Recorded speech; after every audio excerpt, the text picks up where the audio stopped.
What up, what up, what up, what up? We up in this bitch. Alright, let me turn this. I'm gonna edit this a little bit. Let's see.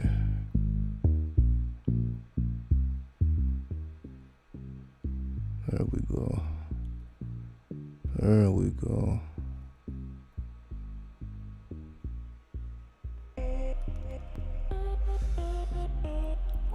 Turn it down a little bit more. All right, we back in here. Let's get straight to it. 333 Christ consciousness, you already know. A couple little things I want to talk about here. I know we don't have our usual setup, decorated screen and all that. I was clearing out the computer because I want to side load Windows, do all this type of technical stuff. So we'll be back to it, the live stream after.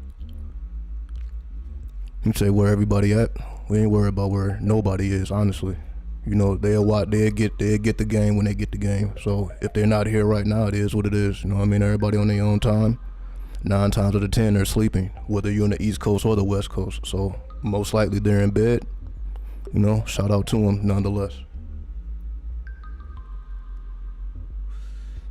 But as we said, we keep it sacred. So less is more. So we ain't worried about none of that. I say I'm gonna get the same energy. I don't care who watching. One person, 100. I'm gonna get the same energy. We're gonna get it. It's not really gonna make a difference. So of course I want to welcome everyone to the Chinese New Year. Not the Chinese New Year technically, but we're currently in the year of the tiger. The Chinese New Year just means the new moon, which occurred either January 31st or February 1st, depending on where you were in the world, depending on your time zone, basically.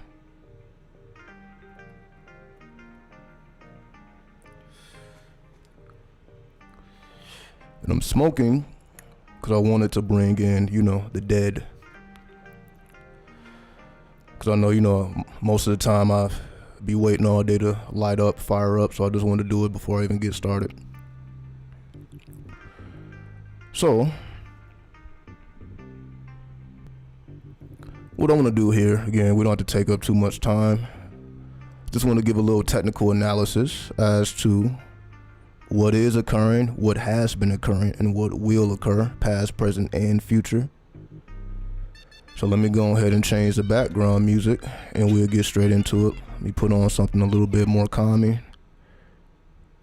See what we got in the chamber. We'll just go to this one. We already know. Yeah.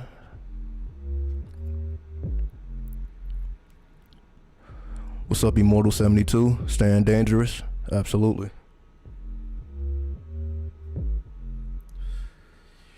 Yeah, all that stay safe shit.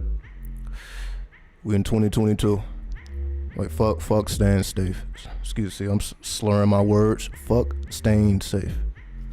You know what I mean? Fuck anything that we've been hearing up until this point.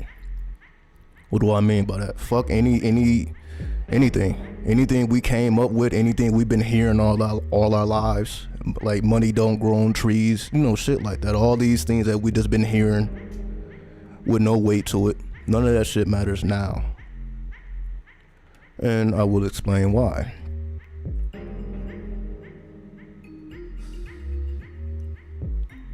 Because we are in a new millennia. So for those of us who were born before the year 2001, you can say we came up in the old world. The world that we know, the world that we were born into is no more. So because that world is no more, meaning I can't take the game that I learned in the 90s late 80s, early 90s, all that stuff, and apply it to 2022.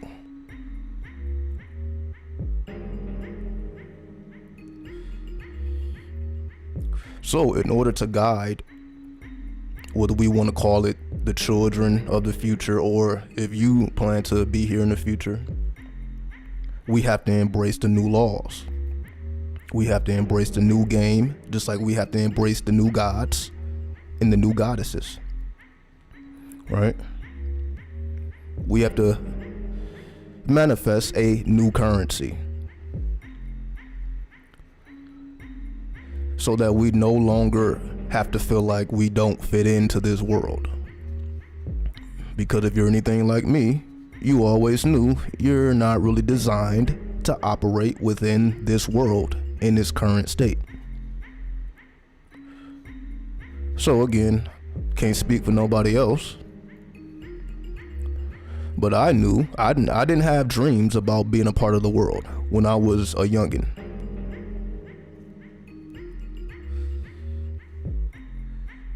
I didn't grow up wanting to be a part of the world, a part of the world. So I didn't have those dreams like we usually should have. You want to be a teacher, you want to be a doctor, you want to be a lawyer, you want to be this, you want to be that. I didn't have those type of visions. I didn't have those type of dreams. Because I'm like, I don't want to do none of that shit. Like, it didn't appeal to me whatsoever. School didn't appeal to me. Like, again, anything associated with the government, anything associated with society never appealed to me whatsoever. I can say it's just based off my natal chart, my planetary alignments. I can blame it on any of these things. But at the end of the day, we have to live it out. So even if I can identify the cause as to why I may feel that way, or why anyone would feel that way, why you will feel like a rebel, of course we can search into the charts and search into the numerology, the astrology, so on and so forth. But again, we have to be down here on earth living it out. Whether we understand the cause or not, it still has to play out as long as we are here in existence. So whether you know your origins or not, you still got to play out the mathematics. So when it comes to the mathematics, that has to be played out nonetheless. We understand now that we have been initiated into the new world, whether we like it or not, because we have been initiated. It's just not an initiation that we may be used to, or when you think about an initiation, you think about a ceremony. So when an initiation happens, it's typically in a ceremony or a ceremonial environment. But that's exactly what it was, whether we realized it or not. And this is what I'm going to explain here. Just getting a match, because I was, no lighters. Again, I'm not telling nobody else what to do. I just personally don't use lighters. Just like I personally don't, roll up with tobacco. But that's my personal preference. Which has nothing to do absolutely with what I'm saying here. I'm just sparking this back up because I just want to get this out the way. That's what it is. I just want to get this out the way so it's no more distractions. Again, I just thought I'd rather do it before rather than after this time. See if it makes a difference.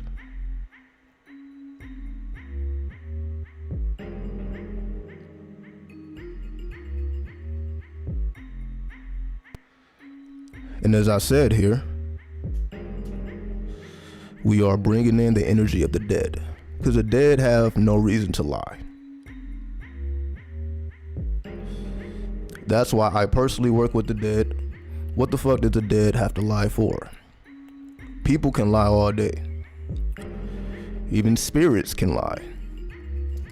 Now you may say, why would a spirit lie? Well, that's why we have what is called trickster spirits, right? There's a such thing as a trickster spirit. So we know that, okay, even the spirit can play tricks. which is fine. I'm not here to say whether it's right or wrong, because obviously the spirit is amoral, and we've spoken a lot about amorality. So again, I'm not here to, say whether it should be happening or it shouldn't be happening. However, when it comes to the dead, especially the freshly dead, those who just made it into the afterlife, these type of people have no reason to deceive, as they are still discovering their new life. And again, many of us don't want to consider death or speak about death, but the more you learn about it, it doesn't hit the same, if that makes sense. What I mean by it doesn't hit the same, meaning you no longer fear it. The more you actually learn about death, the less you actually fear it when you have an understanding of what may occur. So whether it's religion teaching you that if you perform good deeds, you're going to go to heaven, or a Gnostic perspective or esoteric perspective of your deeds don't matter, it's all about fulfillment of your true will or heart's desire. Whatever route you choose to go down, it still comes to the same conclusion. You just have taken a different path.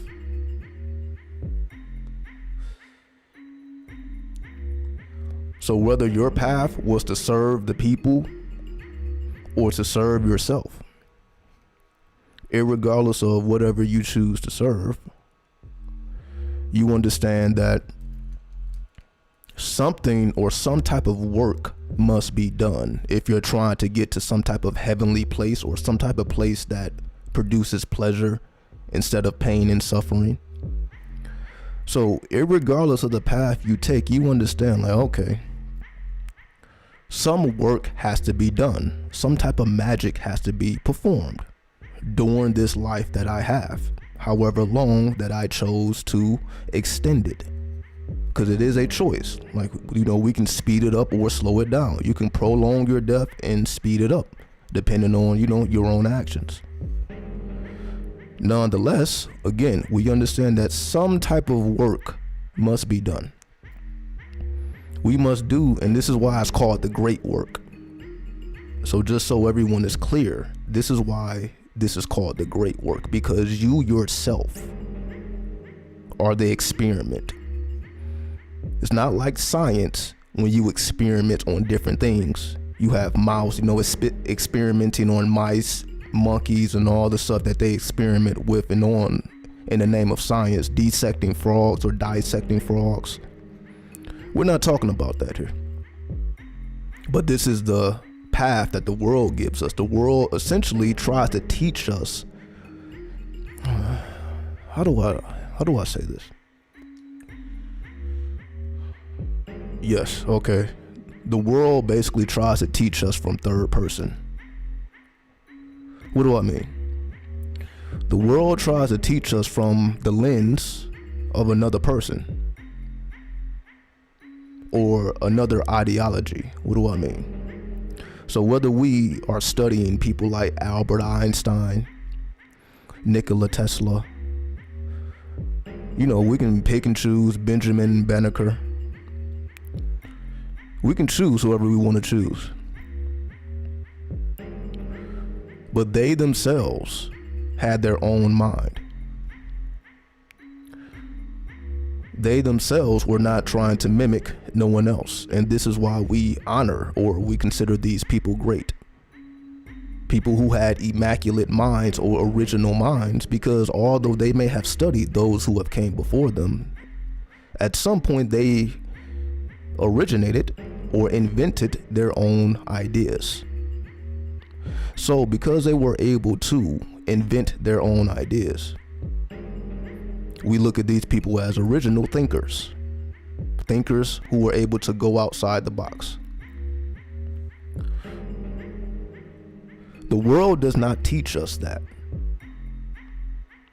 The world doesn't necessarily teach you how to think outside the box, because the world is trying to teach you how to think inside of the box.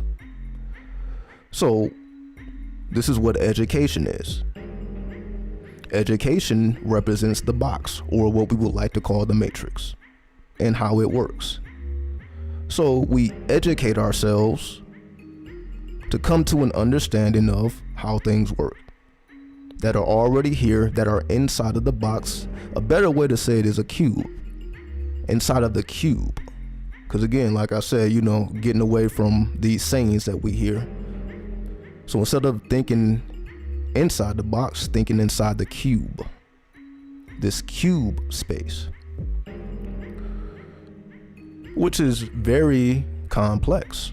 I'm not going to sit here and say this is just the easiest thing to do. That's why people have to go to college, to get the technicalities of this world.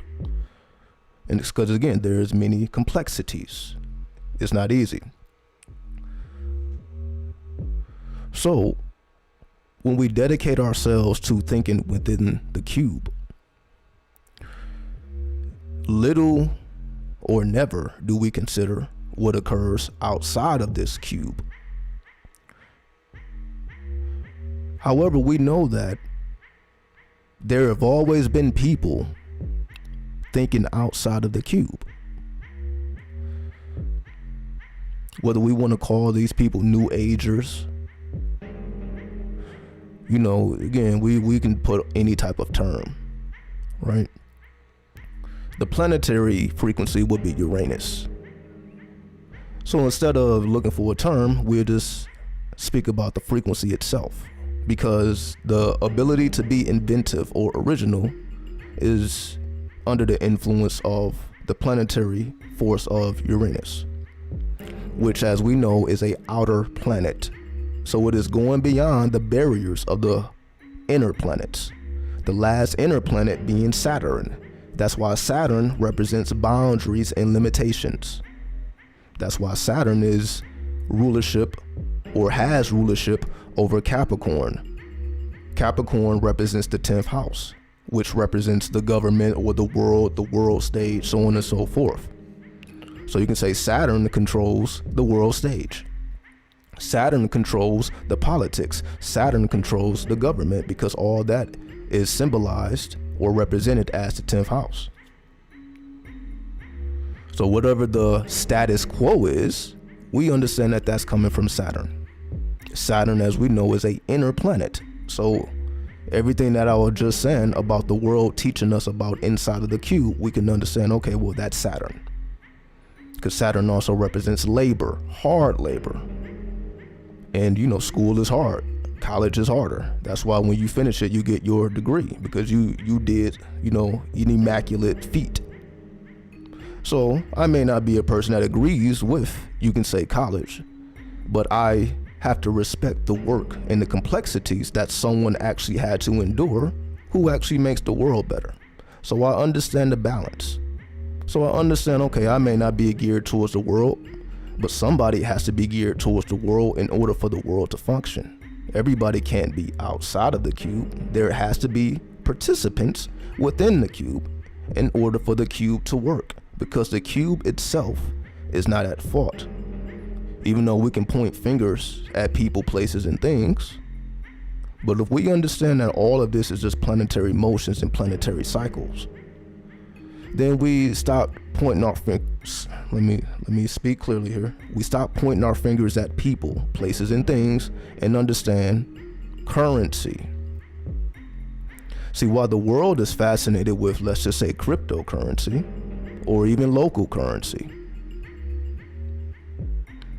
the currency that we choose to focus on is the currency of the planets, the currency of the stars, these invisible forces. Because we understand those invisible forces actually have influence over the visible forces that are actually tangible. So you can say local currency is the most tangible.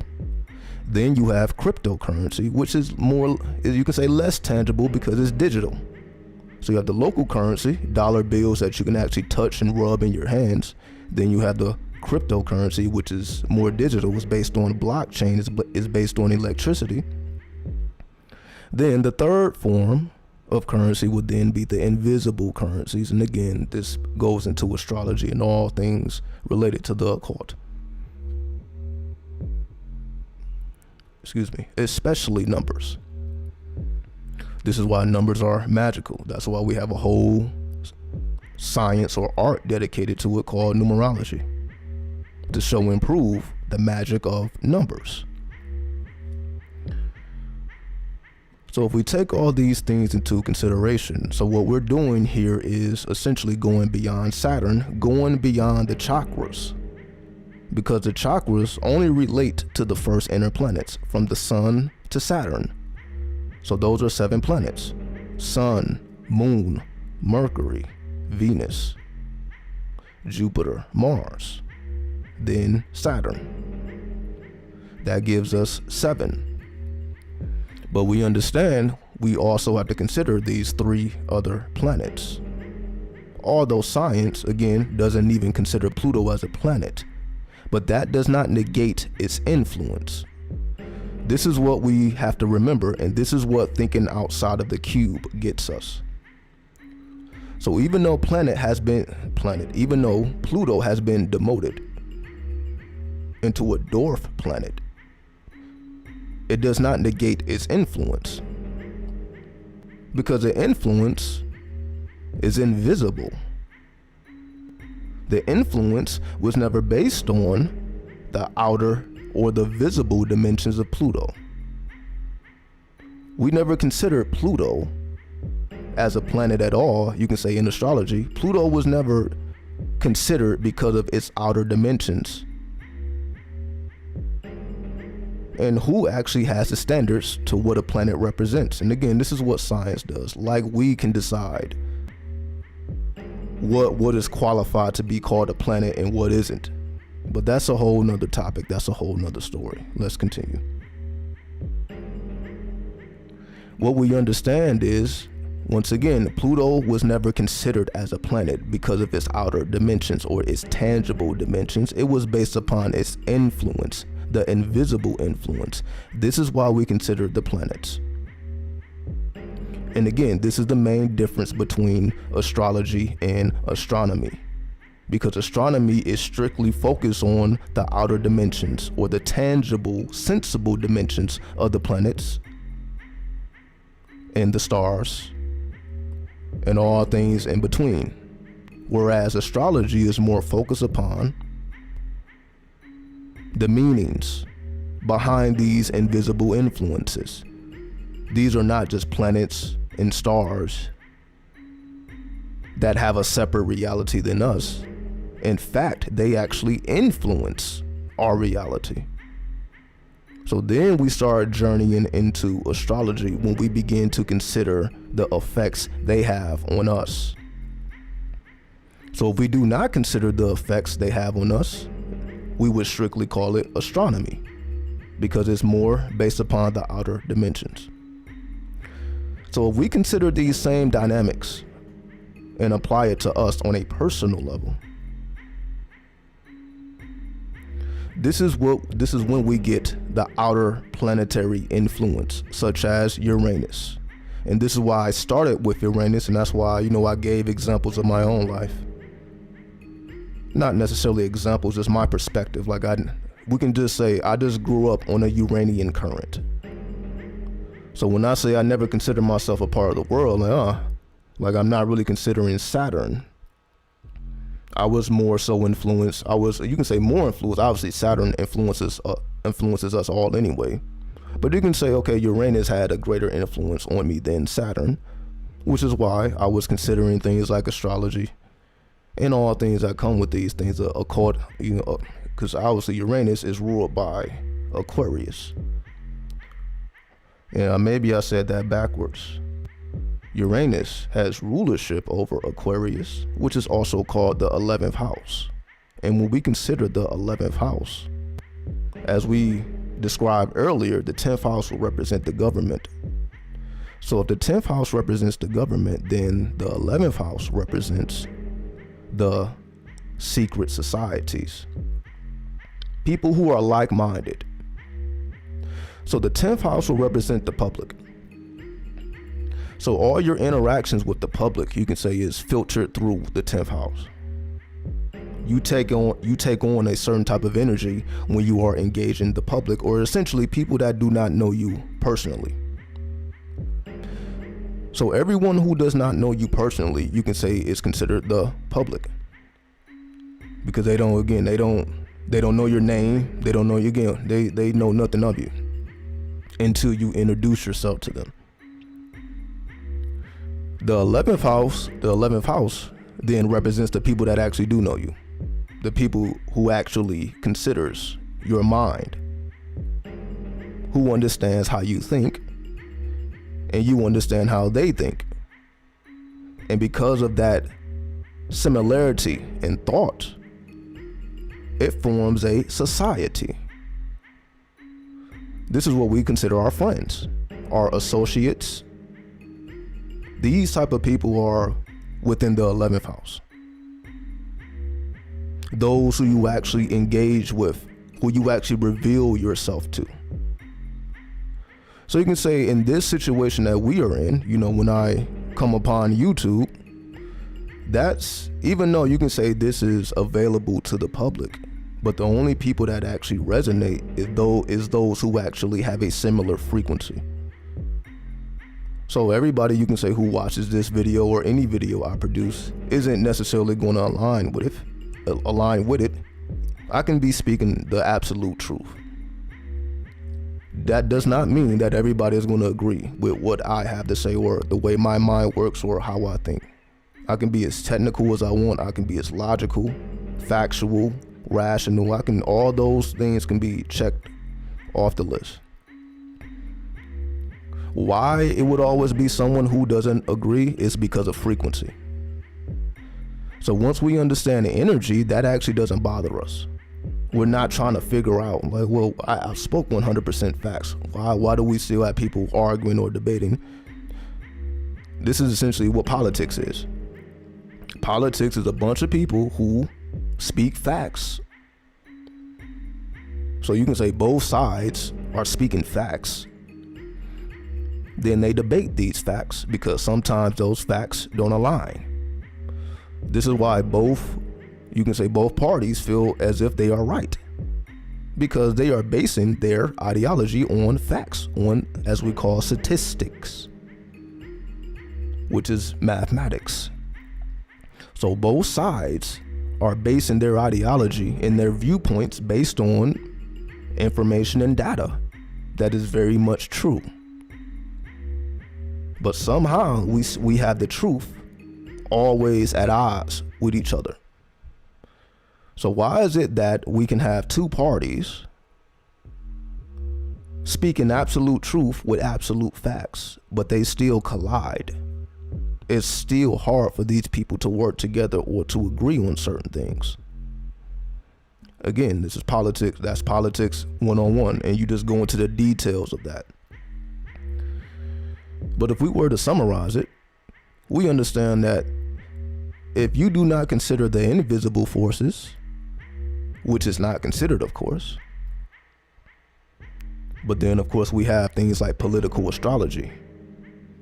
So you can consider the invisible influences. It's a whole school of astrology dedicated to it. But if we're just speaking on what people think and people's viewpoints, you're going to always have politicians arguing, even though they both, or whoever is involved, they all are standing on their truth based on their facts. So it makes for good entertainment. We'll just call it what it is. That's why people choose sides. Oh, I agree with this person says. They probably agree with both parties. They just agree more strongly with another party over the other one. That's basically what it comes down to. I don't think nobody 100% disagrees with the other party. It may be 70%, it may be 60%, it ain't 100%. But again, when we're dealing with tangible science, it has an inherent flaw. This is what we must consider. Whenever we are dealing with tangible science or tangible mathematics, it is inherently flawed. Well, you say, Well, how is that? Mathematics is perfect. The math don't lie. The numbers don't lie. Isn't that another thing we've heard? Numbers don't lie. Let's consider. Again, if numbers don't lie, and we're strictly basing everything off of mathematics, which is flawless or perfect as we think. Again, this is the whole code is cracked once we grasp this. Everything physical is inherently flawed. This is what the Gnostics believe. We just call it Gnostic, but again, the Gnostics were in Egypt. So we don't call it Egyptian, but it is Kemetic science. Gnosticism is Kemetic science. There is no debate about that. They were found in Egypt. So it's Kemetic. So the Gnostics take it to the demiurge, the creator god that everyone worships. Is actually a flawed God. It is not the real God. So we see that this point of view has existed for a very, very, very long time. And the fact that the Gnostic texts had to be hidden and found somewhere in a cave just lets you know that politics influenced that. The fact that when people have to go and hide literature, historical literature, or factual literature, when you have to hide things in caves because you were told if any of this is found in your home, there will be a consequence. So we may not have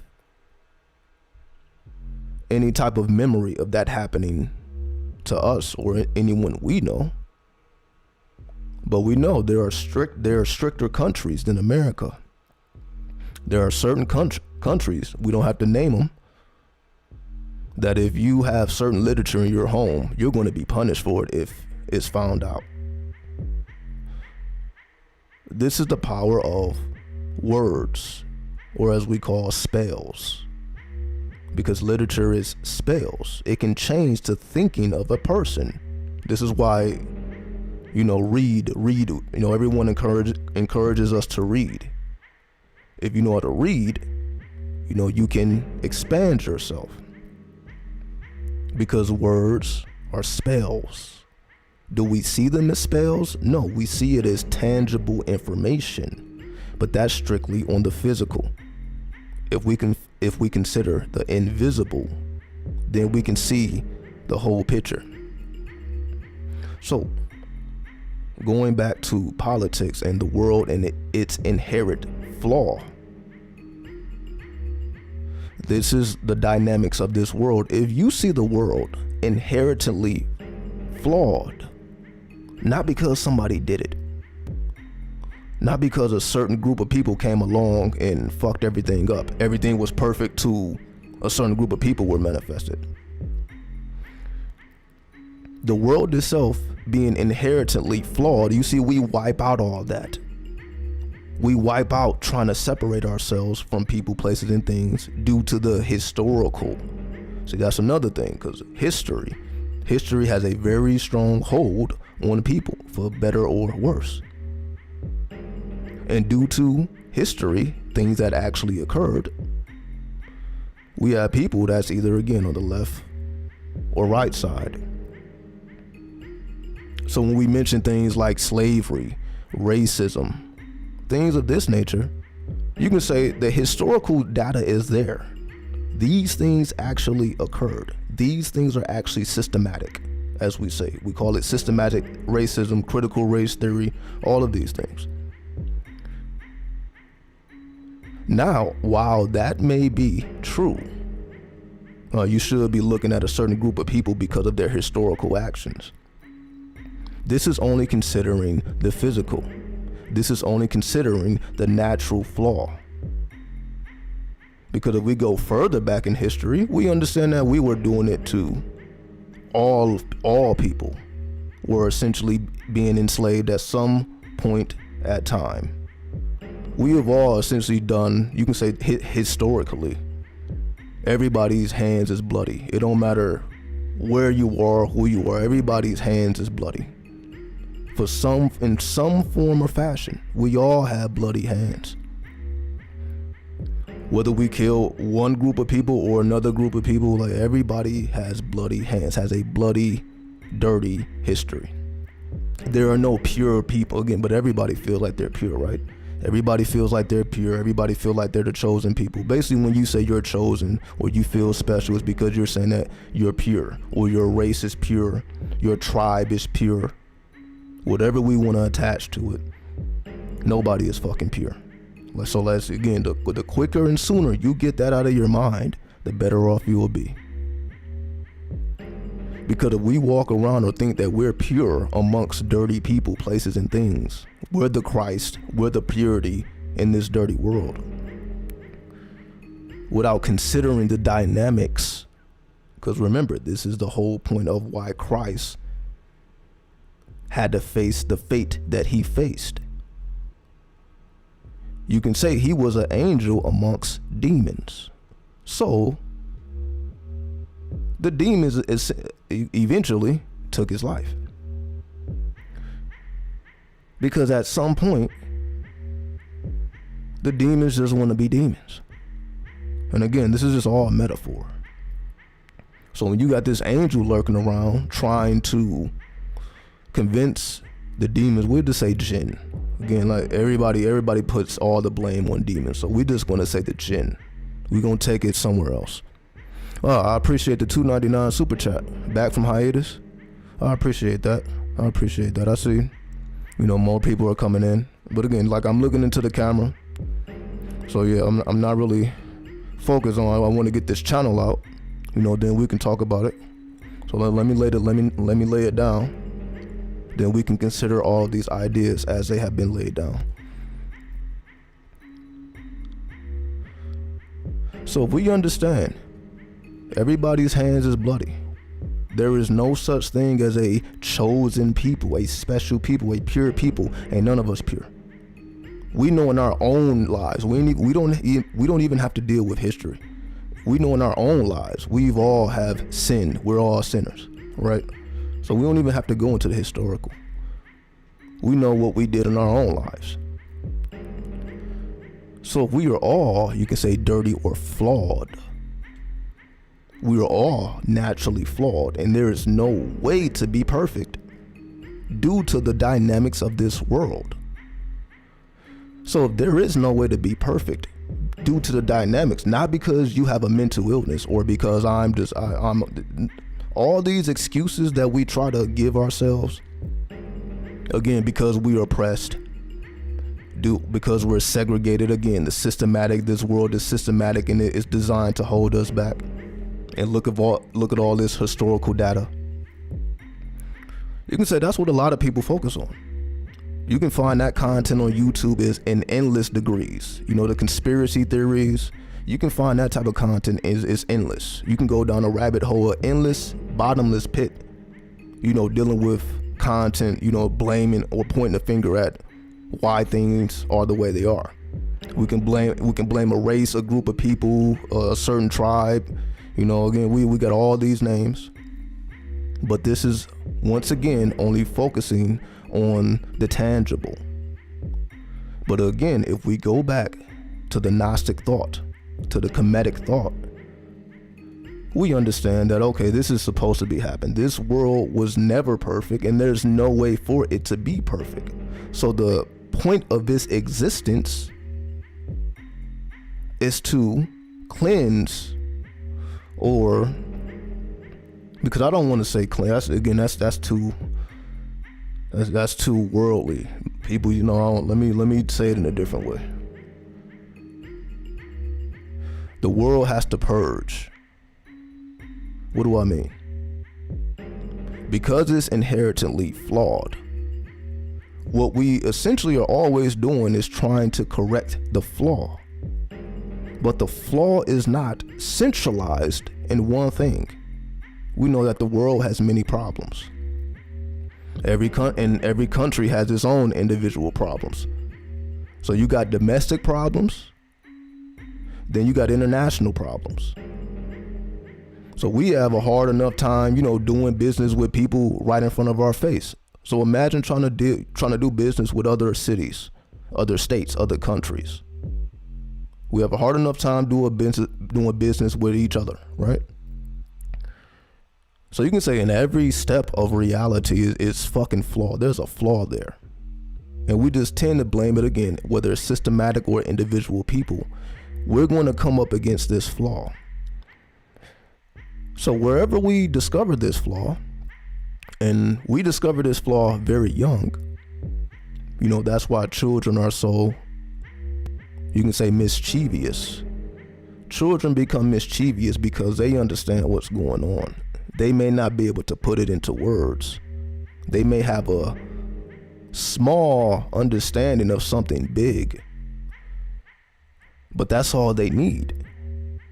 If we understand how fractals work, fractals are just shapes repeating over and over and making new shapes. One triangle, two triangles, three triangles. If you just repeat the same shape over and over, you can manifest a whole, what is it called? A whole, because it's not limited to one thing. Like fractals, you can produce a whole landscape. We just call it a landscape. You can produce a whole landscape just using one shape, just using a triangle and duplicating that triangle and making the triangle bigger or smaller. You can create a whole landscape with one shape. That's what fractals are all about. So if we understand that this inherently flawed world isn't something to be fixed, because the world is essentially purging itself, fixing itself. That's why we have things like COVID. That's why we have things like, what is it called? The Great Plague or the Black Plague. Every so often, the world goes through a purge, trying to deal with this inherent flaw. Not that it will ever be successful necessarily. You can say don't anybody become sinless, basically. So you say you can go through your whole life attempting to be sinless, attempting to be perfect, attempting to be like Christ, all to discover at the end you were never able to successfully do it. But this is essentially what they want us to strive to. The world wants us to always strive towards, or the world needs to be better. The world needs to be better. Dedicate yourself to bettering the world. Be a good person. These are the ideas that are pushed upon us. However, if we analyze the thinking process of the Gnostics were not concerned with being a part of the world or caring about their, you can say, the status quo, because now we go from the 10th house into the 11th house. Now we go into the house of rebellion. And I'm just using astrology as a reference because we can see astrology, we can use astrology in many different ways. We don't have to just strictly talk about planetary alignments, even though I have a whole chart in the background. I was probably going to put it on screen with the new moon analysis, but I'll do that later, if at all, because we can keep it on screen. The Gnostics going into the 11th house were rebellious, were revolutionary, did not concern themselves with 10th house activities, essentially. So we just keep it in astrology terms. The Gnostics did not concern themselves with 10th house activities, government activities, the status quo, prestige. The Gnostics did not concern themselves with that. So what is it that they did concern themselves with? Now we have to go into the mysteries of the 12th house. And the mysteries of the 12th house, now we're going into the mysteries of Pisces, which then takes us to Neptune, because the ruler of Pisces is Neptune. So we spoke about Uranus, being the energy of revolt, essentially. Uranus is the energy of revolt.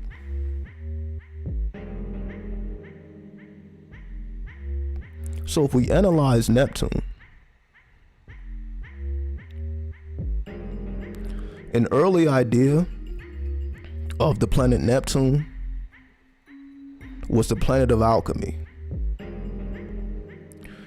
You probably won't find that definition in most astrology books or come out the mouth of many astrologers, describing Neptune. They'll probably say a lot of other things about Neptune, but you probably won't hear, okay, Neptune is the planet of alchemy.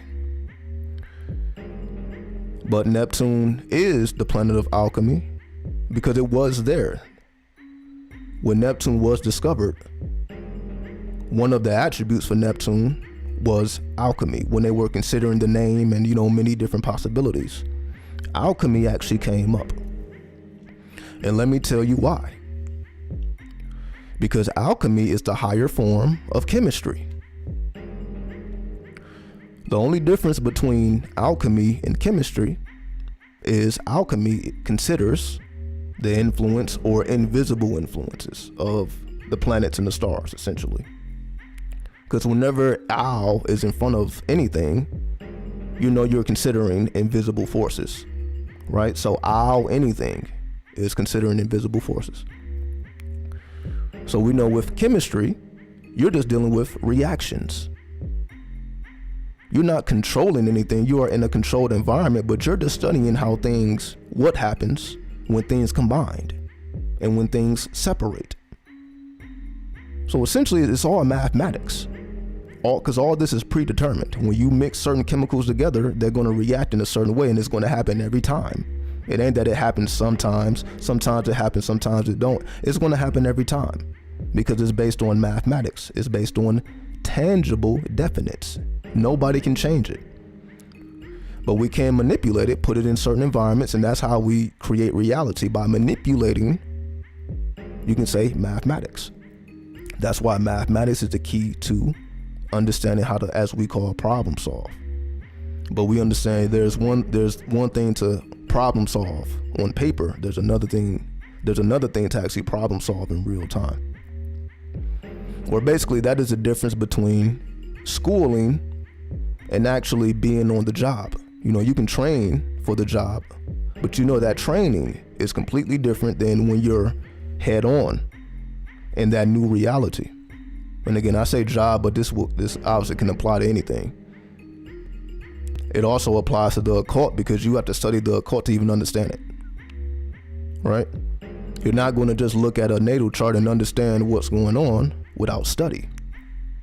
So anything occult requires study, and that's why it is called occult. Anything that's considered occult means that it requires study because there are things occurring that are beyond the surface.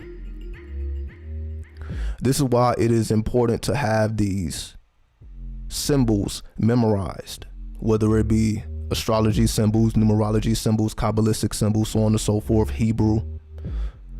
It's important to have these things memorized because you can go beyond the paper and the pen.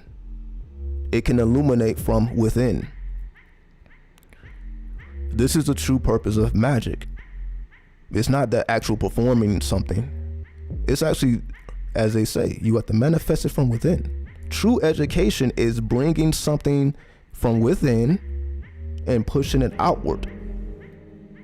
So this is why knowledge of self, as we've always heard the ancients say, knowledge of self is the key. Knowledge of self meaning it has to come from within you and it needs to be pushed out. You are learning yourself. You are learning what you are able to push out or bring from within.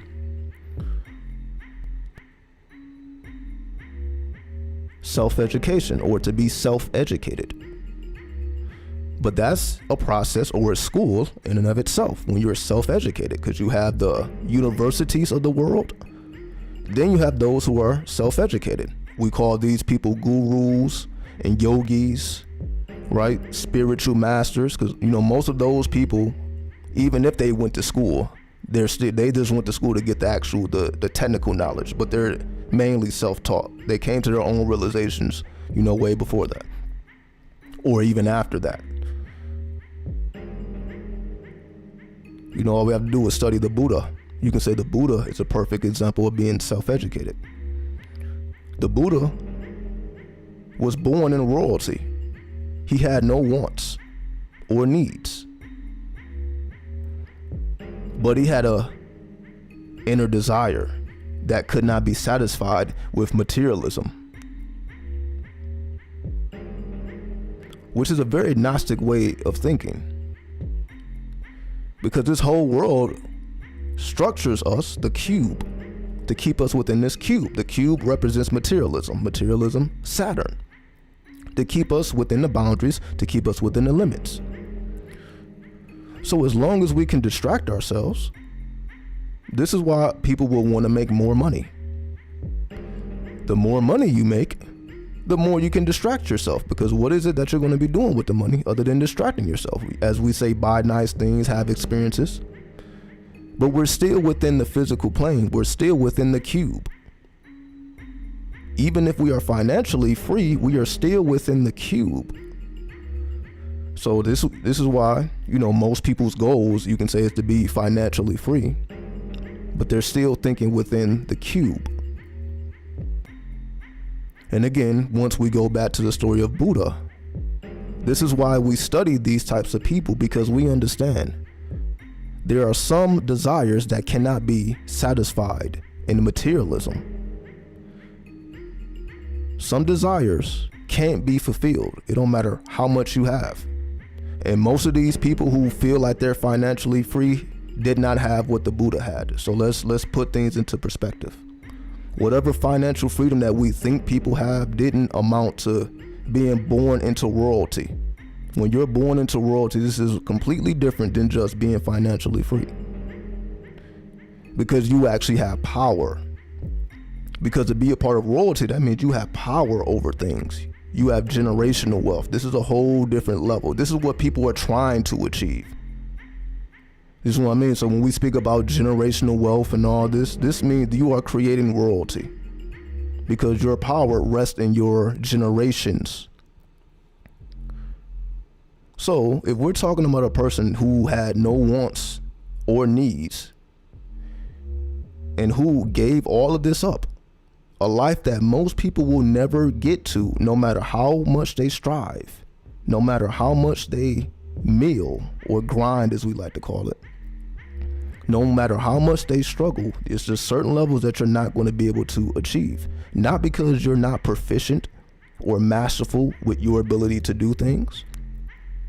It is because some things go beyond the physical. You can say people who are good at making money,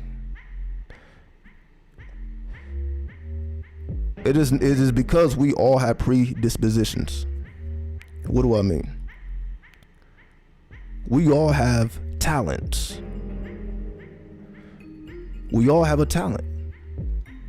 That talent, once developed, becomes a skill. So there are those of us who are very talented in mathematics, and then with the help of schooling and real life experience, they became masterful. And this will apply to anything. So we can become masters of anything tangible. Essentially, whatever you want to learn, you can learn, especially with the internet. You can take on anything. Whether you want to be the master of a guitar, master tarot reader, it doesn't matter. You can be masterful at anything. You can be proficient at anything. But at some point, we must go beyond the limitations of the physical. And this is the point I'm trying to make here. People think money will set them free. But again, if we consider Saturn, there are limitations. There are ceilings, as we would like to call it. Ceilings that don't allow you to pass or travel to certain chambers as long as you have a physical shell. Now this goes into astral travel. This goes into meditation. Now this is going within. So to be completely fulfilled, at some point you must begin to go within. This is why a lot of people become spiritual later on in life. So if you, let's just say you were a money magician in the tangible world, you know, striving towards your financial freedom, you know, obviously this takes up a lot of time. So it's not much time to do anything else. That has to be like your sole focus. And if you listen to people, you know, they have interviews on YouTube, you know, anybody you consider, you know, to be wealthy, you know, they have interviews, you know, the Bill Gates, the Jeff Bezos of the world, they all have interviews. They all, you know, sit down and speak so you can get inside their mind.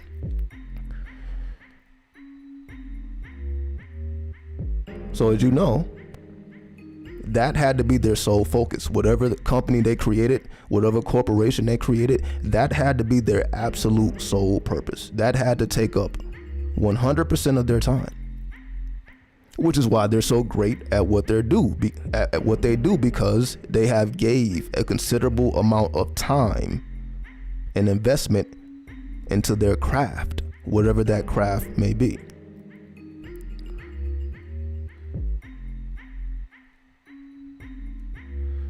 At some point, and again, going into the 12th house. So I just wanted to lay the foundation of this is why the 12th house exists.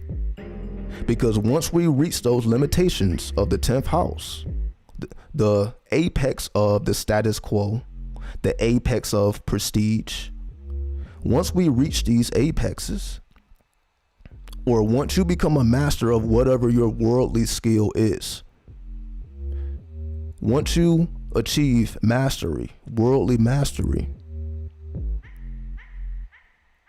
you become a bit more inventive. You go into the 11th house.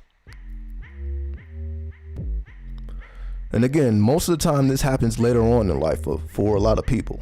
Because if you work, let's just say up to 65, and you retire at 65, you don't just forget everything you know. You still know you're still a master at what you do, even though you don't do it anymore. So now you begin to think a lot more outside of the box, because now you're outside of the limitations. Now you're outside of the cube. So once you get outside of the cube, so we see this happens for essentially everyone, just at different phases, right? So what we will call retirement from the world just means it's time for you to explore your outer planets. Some people start exploring the outer planets more earlier, some people more later. Some people discover it later, some people discover it earlier. But because the planets influence us all, at some point we will experience their influence. So whether we experience this influence later on or earlier is really irrelevant. So I'm not here to say you should or shouldn't be doing something, just depending on whatever your age is, right?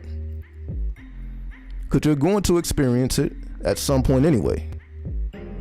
Again, you can say some people come from the outer planets while some people come from the inner planets. And you can kind of tell who's who. What do I mean by that? Some people very much embody their solar force, while other people embody their Plutonian force. We call these people criminals, right? The criminal-minded ones. The Neptunians, right? Because Neptune rules over criminality. See, again, so now we're going outside the limitations, because you can say criminals consider themselves outlaws. They consider themselves above the law. We've heard these things. So what does that see? What are they really saying? So if you're above the law or the limitations, if the law is Saturn, even though we know the law actually represents the planet Jupiter, right? So if the law is within those 7 planets or the inner planets, if the law is within the inner planets, then a criminal being a Neptunian, this is why they will consider themselves above the law, because they are beyond the structures and limitations of Saturn or the world. So this is why that influence, you can say, comes from outside of the world's influence, outside of the status quo. Meaning it don't matter how many commercials you saw not to do drugs, you still did it for those who did. Because you can say those commercials trying to keep you away from that reality, or the Saturn trying to keep you within the cube. It was an influence within you that had a stronger pull, which we would call Neptune. So we have Uranus, the revolutionary. Then we have Neptune, alchemy. And again, I know I'm mixing up a lot of things here. So if Neptune, once again, is a planet of alchemy, alchemy is higher chemistry. Chemistry that is involving the wandering stars and the fixed stars.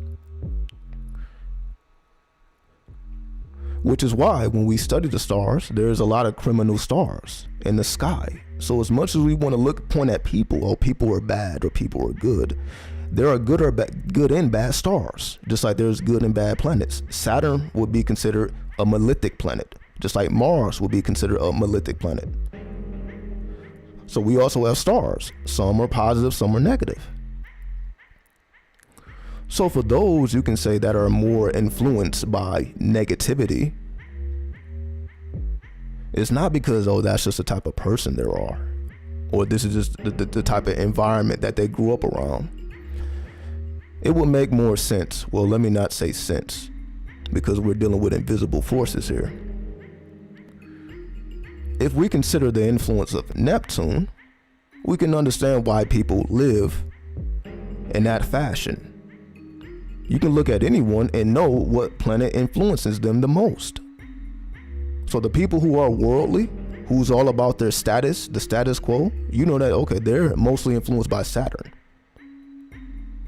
Right? You know, because every planet has attributes, so you can go down the line and you can see what planet more so influences, which has nothing to do with their zodiac sign or their sun sign, you know, because we just tend to leave it there. We just tend, okay, well, this may be a Capricorn. It does not mean that that's their sun or their moon or their ascendant. That's just the dominant force. You can have a planet that has a more dominant influence on you than your sun, moon, or ascendant, because all of these have attributes.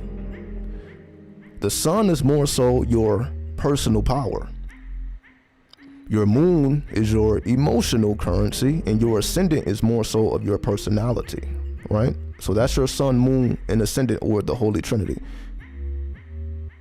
But if you look at a person and you see Saturn, that may not mean, that's just their personality. It may not mean, that's their personal power. That may not mean, that's their emotional currency. That's just the dominant planet. That planet has the most dominance.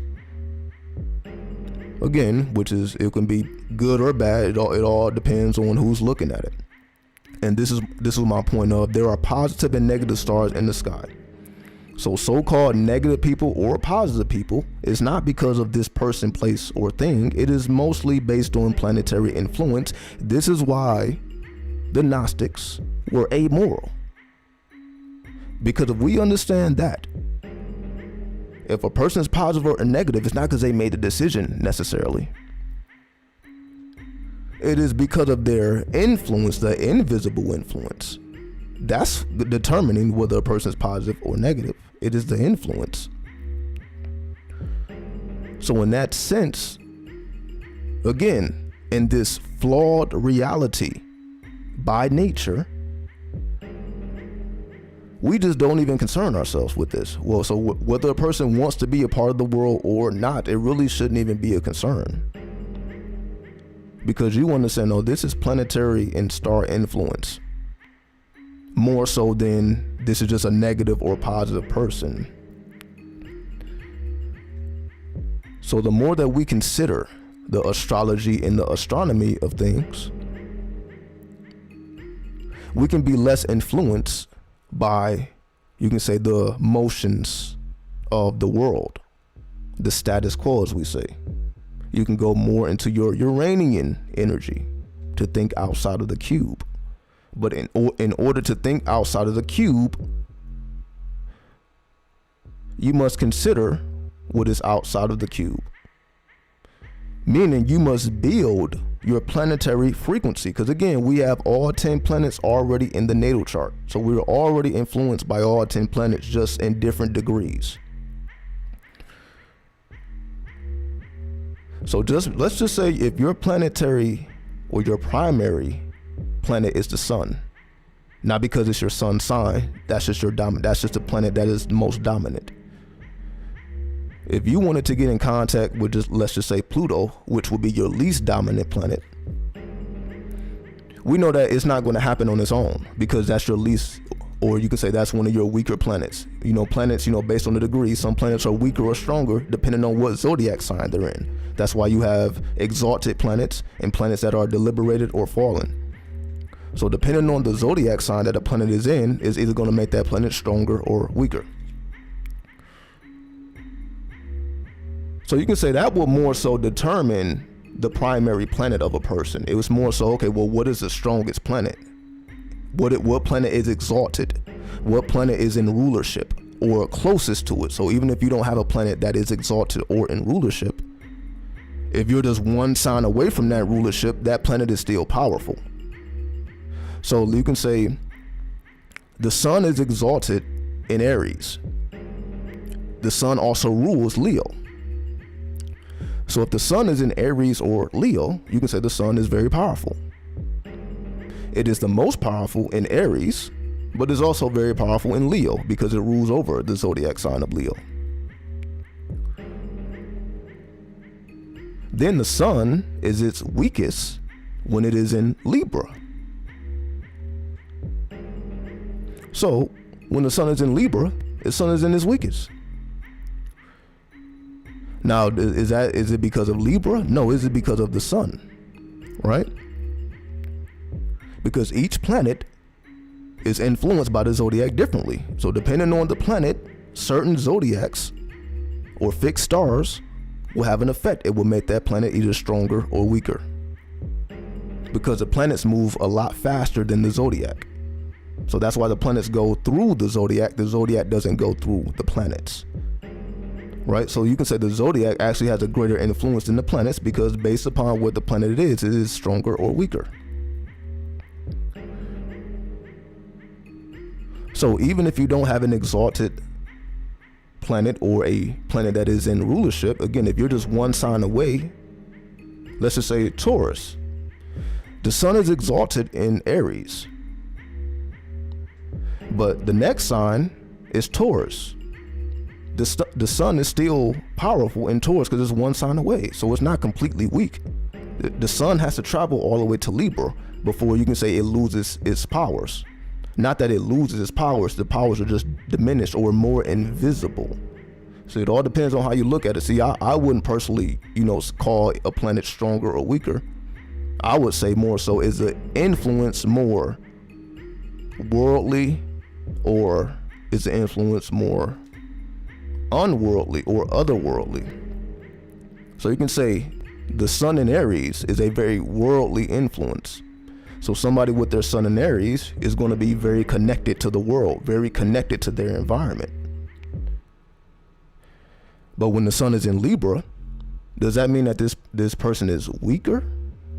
No, this person is just more invisible in their influence. You can say this person more so identifies in relationships, because Libra is about marriage and relationships, partnerships, so on and so forth.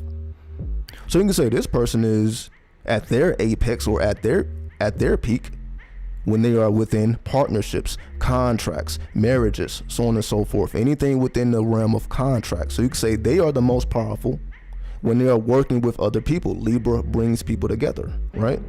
So Libra helps people to merge. So you can say that is their strong. So they're not strong. They are not at their strongest. You can say alone. Versus Aries is all about being headstrong. It's all about being independent. So the sun in Aries wants to be independent. But when the sun is in Libra, the Libra wants to merge forces together to make, you can say, Voltron. So Libra wants to create Voltron when it is in the sun. But when the sun is in Aries, the sun is Voltron, right?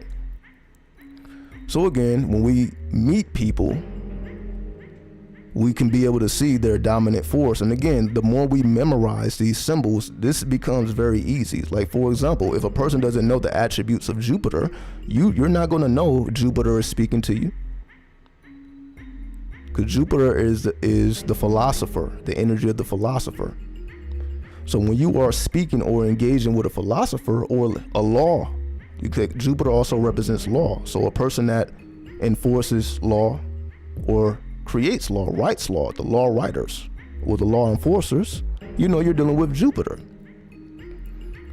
And depending on, your personal Jupiter, that will determine your interaction when you come around these certain people, depending on what their primary planetary influence is. And again, I don't want to get too complex here, but I always want to, throw a little extra in there, because I know, these are things that we hear. If you're already into the occult and astrology, you probably hear these things already. You already know about the 10th house, 11th house, 12th house. So that's why I try to throw a little complexity in there, go outside the cube, as you say, because that's just what we do. Again, astrology is based in the 11th house. It's based in inventiveness. So that's what I mean. Even if you know everything about astrology, you still have to piece together how you come to conclusions, because there's many different ways to come to conclusions.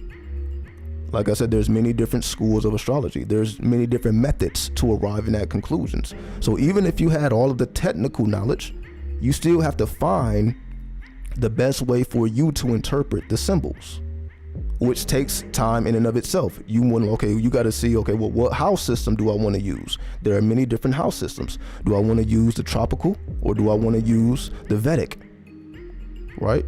Or the surreal? There's many different ways to arrive at conclusions. So you have the mathematics or the calculations, Eastern astrology, Western astrology. Do I want to use this house system, that house system, so on and so forth? Then you have to get down to technique. So you have the calculations, the technique, then the interpretation. The technique is how you're going to arrive at the conclusion or interpretation, because once you arrive at the interpretation, or once you arrive beyond the calculations, once you have decided, I'm using this house system, I'm using Western or Eastern Draconic, depending on, what your choice is, then there's many different techniques. Again, you have harmonics, you have profections, right? You have fideria. I'm just naming, there's different ways to arrive at different conclusions. Then, the Vedic astrology has its own thing. There's many different ways beyond, you can say, the planets and the houses and aspects. So let's take it here. Because, all this is the 11th house. So we talked about the 10th house. We talked about the 11th house because we were speaking about the Gnostics shunning the world. They're not concerned with 10th house activities. Instead, they're concerned with 12th house activities. So that's why I went into Neptune, because the 12th house is Pisces. Pisces is ruled by Neptune. And that's why we understand Neptune, is like having a criminal mindset. And again, I'm not saying this as a negative, because it's not negative. It's all planetary influence. So you can say a Gnostic at that time would have been considered a criminal, right? So I don't necessarily like just the criminals of today's times. I'm not saying, well, those are criminals. Well, in the Gnostic times, they were considered criminals, right? Because they were amoral. These were the people that was not in the church, which would be the 9th house. So they didn't concern themselves with the world, the 10th house. They didn't concern their time with religion, which is the 9th house. Instead, they focus in on the 12th house. The 12th house is the house of divination, also karma. So our karma or residue is stored in the 12th house. What does that mean? So whatever karma we produce is stored in the 12th house, and it builds up, whether the karma is good or bad. It is stored in the 12th house, which can also be called the unconscious mind or our animal nature. So, because the 12th house is the storehouse, the gateway to the unconscious mind, Not the subconscious, but the unconscious. Because the subconscious is more so our emotional currency. If we go deeper than the emotion, the unconscious will represent, as we can also call it, the collective unconscious, to make it even broader, because this gives it the energy of universality and also spirituality. You can say it's the house of spirituality, but again, I don't want to use that word too roughly, because it can mean any goddamn thing. So it is the house of the universal or collective consciousness. So because the 12th house is the collective consciousness, or not the collective consciousness, that will be Pluto. The collective consciousness is Pluto, but the collective unconscious is Neptune. So because the 12th house deals with alchemy, as explained earlier, the planet of alchemy, so you perform alchemy in the 12th house because Neptune is alchemy. So we can kind of see the purpose of why you would do alchemy, because all alchemical works are geared towards the 12th house. What do I mean by that? Again, that's something else that you're probably not going to hear, because I had to arrive at these conclusions on my own, right? There's no more reading books. I'm not gonna say there's no more reading books, but when you have to arrive at your own conclusions, the books just serve as reference points, but you have to develop your own technical analysis, as we like to call it, and fundamental analysis. The fundamental analysis is the planetary references. So when I say Sun, Jupiter, Mars, Saturn, you can say that's fundamental analysis, because we all should have a fundamental understanding of these things. You may not have an advanced, but at least you have a fundamental. So that's the fundamental analysis. So that's why we use astrology references, because that's just going to the fundamental analysis. But once we go to the technical analysis, that's the interpretation. How do you interpret that fundamental analysis? And not only the interpretation, where are you going to make that investment? What do I mean? Because we use technical analysis to interpret. Then we have to arrive at some type of conclusion. Then once we arrive at this conclusion, we have to make some type of investment, whether it's a physical investment or invisible investment of currency. Some decision has to be made. In other words, because all works, alchemical works, are geared towards the 12th house, which is the house of karma, this would mean that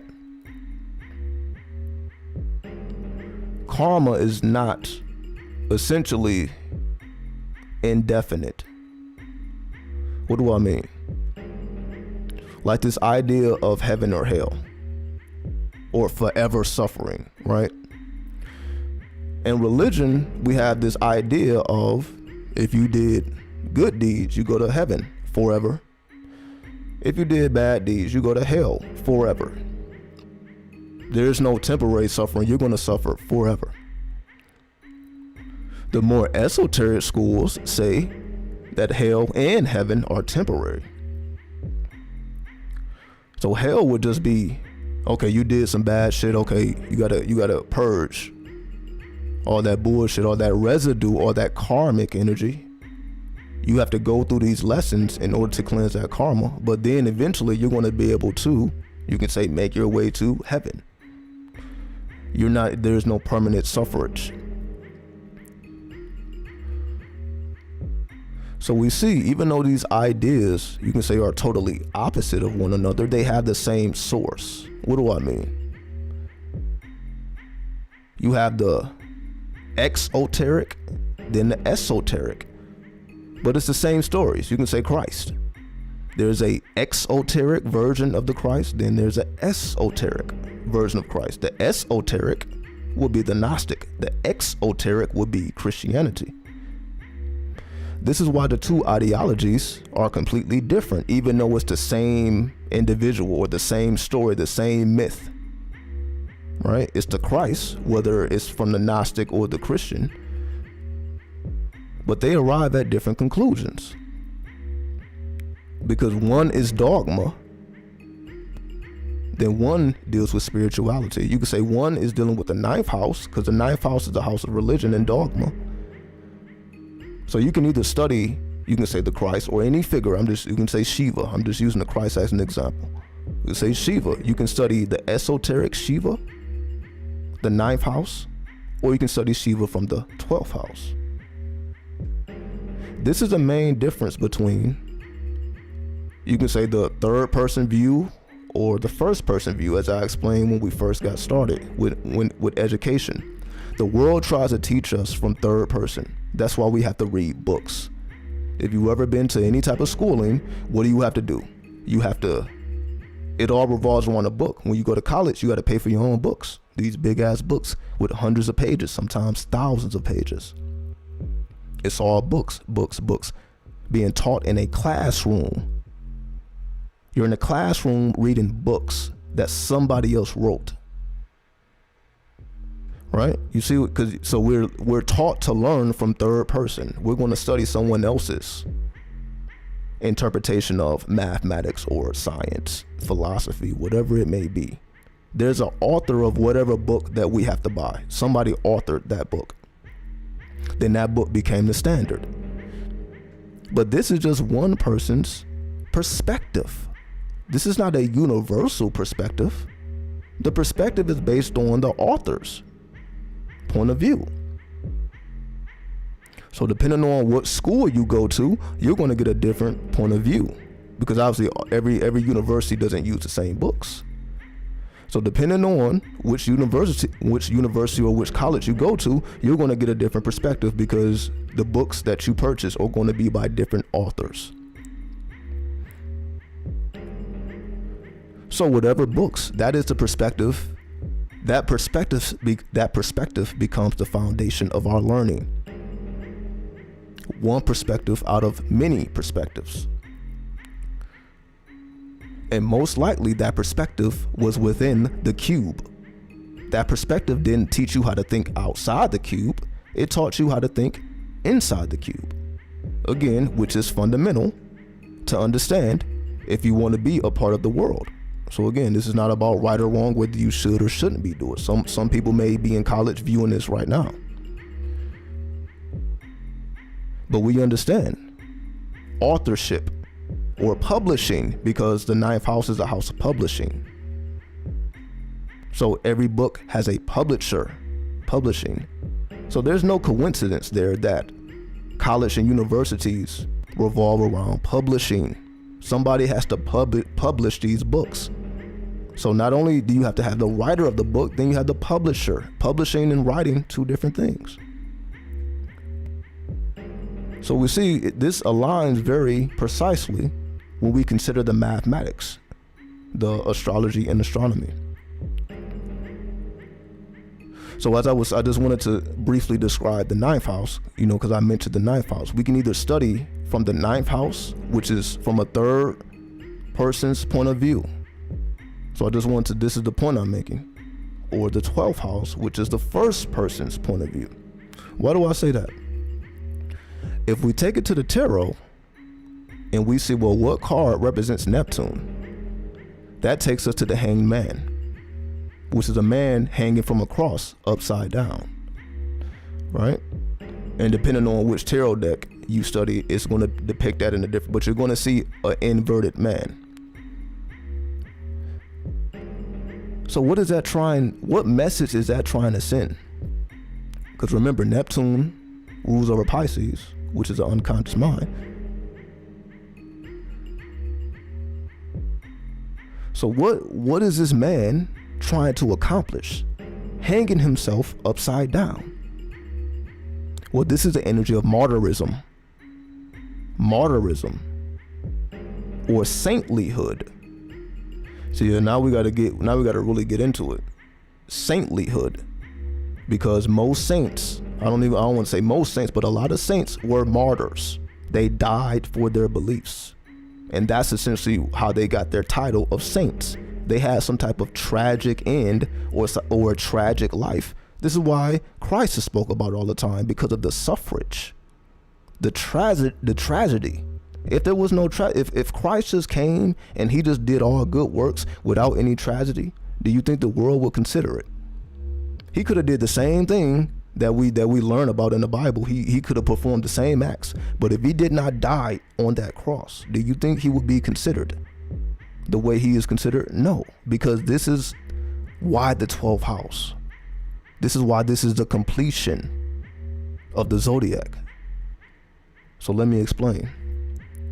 The completion is the martyrism, meaning the self-deprecation, which then leads to self-deification. What do I mean? The hanged man must purge himself or herself, because it's merely a principle. It is the purging, meaning just like Christ had to willingly suffer. That wasn't an accident, right? It is said that the Christ knew that he would be backstabbed.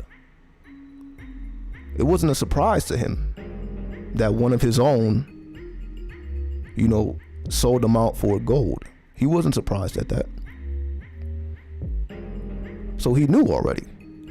You can say he already knew his fate. No one else may have knew, but he already knew his fate. So when it happened, it was automatically accepted.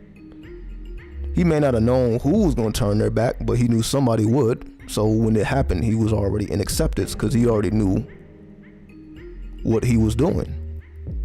He is the martyr after all, right?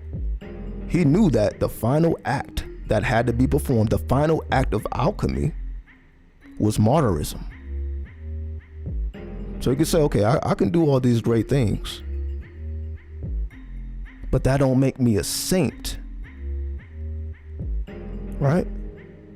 In order for me to become a saint or saintly, or as we call it, the Christ consciousness, in order for me to fully embody Christ, I have to go through martyrism, right? I have to make myself the experiment instead of learning from someone else's experimentation or third point of view, the third person point of view.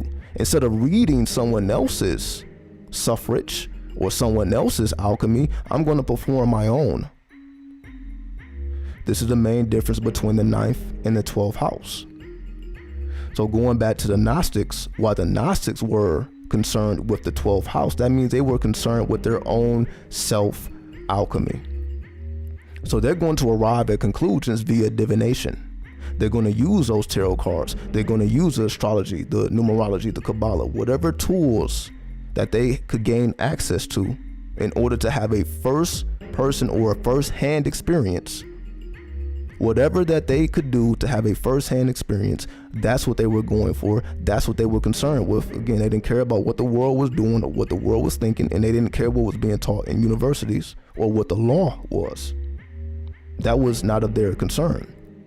Their only concern was alchemy, to make themselves the experiment, to gain that first-hand experience, which we will call gnosis, to achieve gnosis. Gnostic is just gnosis. To achieve gnosis. Gnosis just means knowledge. Gnosis is the doff of the tree of life. The doff of the tree of life just means knowledge. It also means death. Death, doff, knowledge.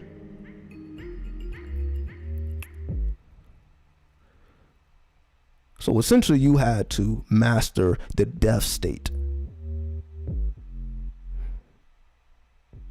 which is what we read about Christ. Christ mastered death. That's why he was able to resurrect. He mastered the infernal planes. He mastered the underworld, which then allowed him to reincarnate to be the master of death. Going through that 12th house, he cleansed his karma. All of his karma wasn't cleansed because he died on the cross. He also had to travel through the underworld to cleanse, you could say, the sins of the world. We would say that, right? It says Christ came to save every goddamn body, right? Everybody is saved because of Christ's sacrifice. Is because he died on the cross or because of what he did in the underworld and resurrected? Because just think about it. Was Christ the only one that died on the cross or a cross in that similar situation? No, remember it was two men on the side of him, one to the left, one to the right. So that was just what they did. So he wasn't the first or the last to die in that manner. You could say that was just the biggest one because the people just wanted him dead. It was like a world event type. So he was like, yeah, this is like stadium numbers, because people were just so fed up with, basically, again, just think of, we don't like to think of Christ as a criminal or as a fugitive, but it technically is. Especially Christ, the symbol of Christ is two fishes, and we know that's Pisces. Then again, hanged man, that's based on the story of the Christ. It's just focusing on something else that the mainstream is not focusing on. They focus on the man, not the alchemy. The Gnostics focus on the alchemy. Why did he do it? It ain't about what he did, and we're just going to admire him from afar. We're going to pray to him because he was the greatest. The Gnostics are thinking, okay, well, how do I achieve gnosis? To get to the state he got to. How do I become the Christ? My own Christ, not the Christ for other people. Remember, there is no saving the world.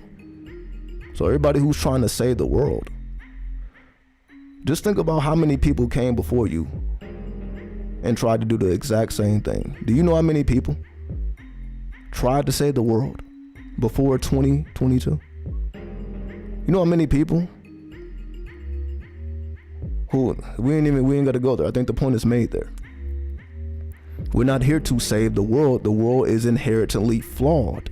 The world does not need to be saved. The world must be understood through alchemy. This is what the outer planets are trying to teach us. You got the inner planets again, that's the mainstream. The mainstream is going to stay within the cube. They're going to stay within those 7 chambers. They're going to stay within the 7 chakras. How many people know that there's 7 lower chakras? Why don't we ever hear about those? There are 7 lower chakras. Why do we only hear about the 7 that's within the body? There are 7 more, and the deepest chakra is called the Patala chakra. The Patala chakra. How many people's talking about that? You just don't even try to research it. Don't even try. There's very, very few. It's not hard to find. You see, I found it. But why do we only hear about those 7 chakras? Why don't we hear about those 7 lower chakras? Oh, because it's the hellish. This is what they call it. They call it the hellish chakras, the underworld chakras. So it gets to keep most people away. So I guess the average person, they probably would have came to. This is what they basically connected with the 7 deadly sins. Basically, this is what they do. So those 7 lower chakras are connected with the 7 deadly sins. So the average person looking at this, like, oh shit. I don't want nothing to do with these lower chakras. They say the same thing about hell, right? But we understand, oh, well, even Christ had to master the underworld mysteries or the infernal mysteries. How do we know this? Because he was called El Cristo Negro. And the Latin Christianity, or Palo Mayombe, and the dark Christianity, the Christ is the Lord of the underworld. The mainstream or the Christians, you can say, consider him like the Lord of heaven. But if you study Palo Mayombe, he's the Lord of the underworld, meaning he is the master of the infernal mysteries. So they study that side of Christ. They study the Christ in the underworld, while the mainstream studies the Christ on, you can say, the surface, while the Christ was walking the earth. That's what the mainstream studies. The underground study, well, what was he doing in that underworld? How did he become the master of death? How did he become the Lord of the underworld? Because then that actually connects you to Osiris or Asar, because who is also the Lord of the underworld? Then that takes us right back to Kemet. But that's why they kept that part out. Just think about it. If we consider Christ the Lord of the underworld, then that kind of makes it obvious where the story comes from. Because if you study Osiris, you also study resurrection, right? As we are familiar with the story of Asar, Aset, and how he had to be resurrected to give birth to Haru. We heard this before. So that part had to be removed or pushed to the underworld, because that takes you directly back to Kemet. That takes you right back to Egypt once you make that connection, which is fairly easy to do if you consider the complete story of Christ. His story does not stop when he dies on that cross. That's not when the story stops. That's just a version that we know. But again, there are infernal mysteries. That's why you have darker Christianity. And again, I don't want to even call it Christianity, right? We just call it Gnosticism. We call it Palomeombe. I don't want to even put the Christianity on it. It's the same story though. This is the point I'm making. It's the same story, the same figure, the same myth. But there's many ways of looking at this. As we see, I'm giving you various ways. It's the same story, but there's various ways to perceive.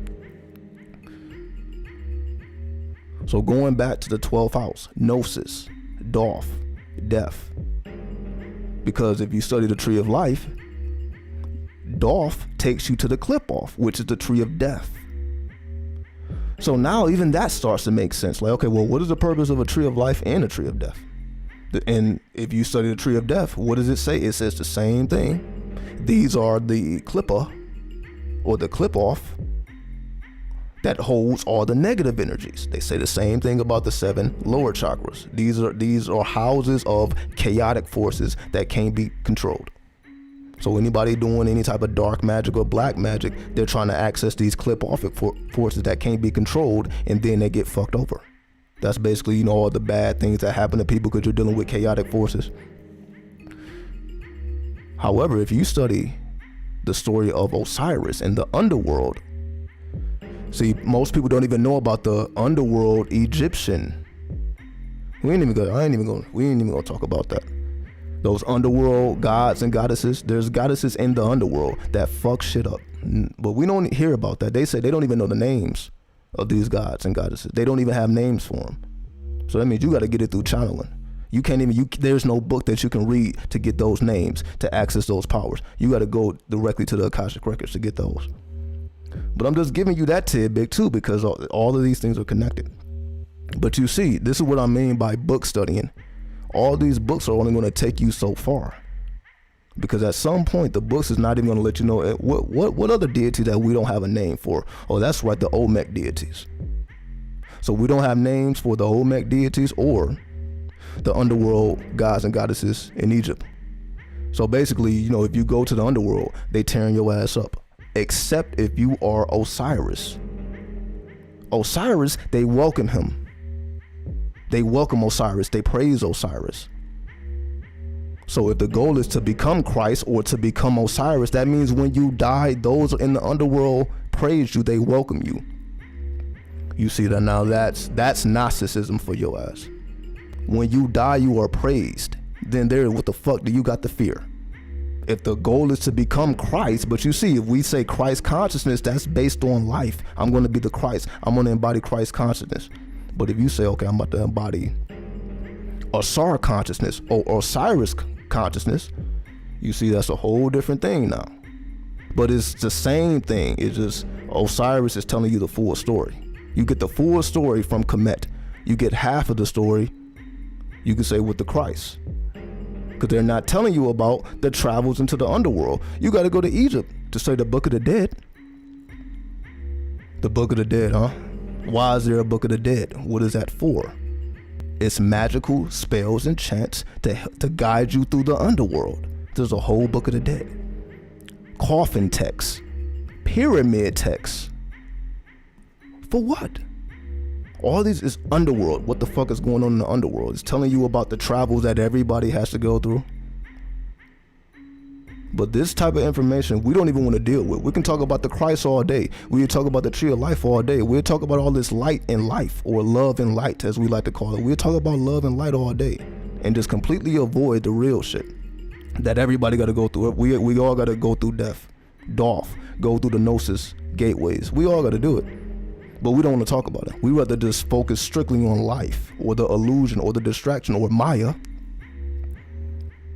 But this is how the system is set up. Because again, you can't even get the names of the deities who actually deal with those underworld mysteries. We don't even got the names for them. And the names we do have for them, they're considered archdevils, jinn, and demons. So they got these sinister names, so the average person don't want nothing to deal with it, because just look at we got demons, jinns, and archdevils. Who the fuck wants to work with those? Why would you work with those?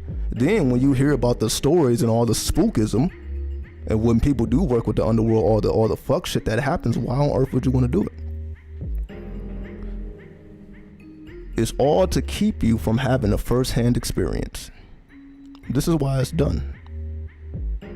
When you are within the cube, it's hard to have a first-hand experience.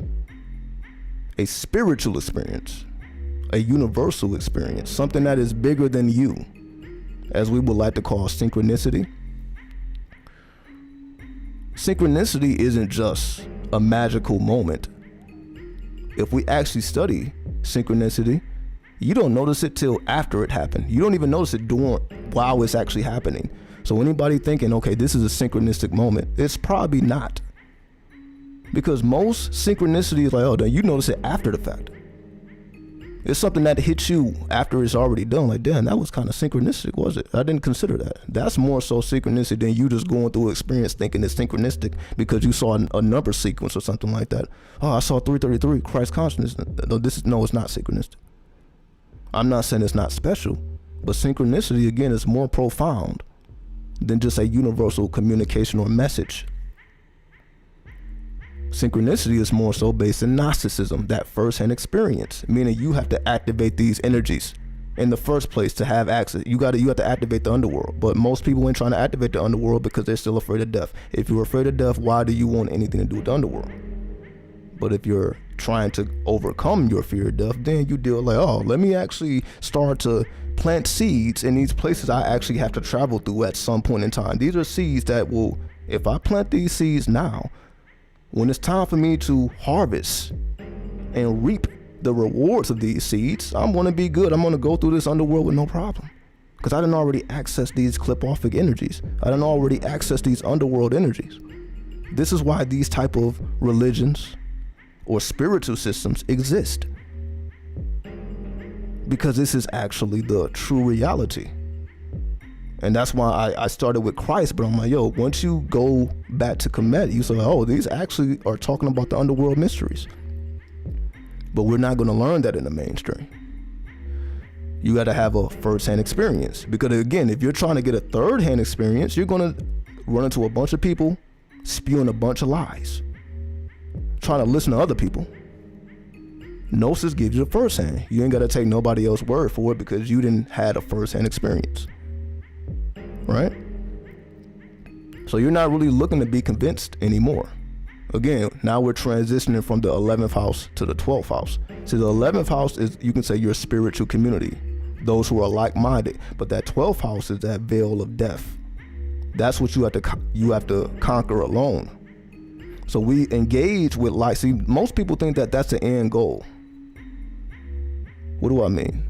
Most people is like just trying to find, again, I've heard all this craziness on the internet. They're trying to find their spiritual tribe or they think they're a part of some spiritual tribe. They just want to find their goddamn tribe. They want to find their spiritual community. They want to be, we know it's all over the fucking internet. But that's not the end goal. That's a chamber that you go through. That's not the end destination. The end destination is alchemy. Personal alchemy that you're doing alone, that nobody knows about. Your underworld travels. Now, of course, if you're dealing with somebody on that level, you can do it with somebody, but most people ain't on that level, even if they're spiritual. And that's what I mean. I don't even like using the word anymore because that don't include underworld mysteries. I guarantee that. The average spiritual person who considers themselves spiritual are not studying the underworld mysteries. They are not studying the true Christ, the Gnostic Christ, the Christ that had to face the underworld and succeed and master those infernal mysteries. They don't have nothing to do with that. 9 times out of 10, they don't have nothing to do with that.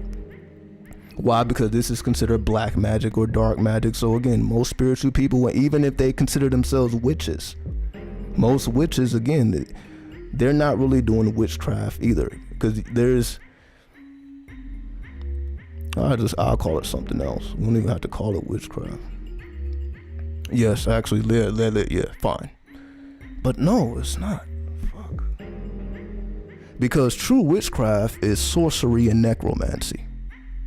That's what true witchcraft is, sorcery and necromancy, which neither one of those are being practiced by most witches. Most witches are not necromancers or sorcerers.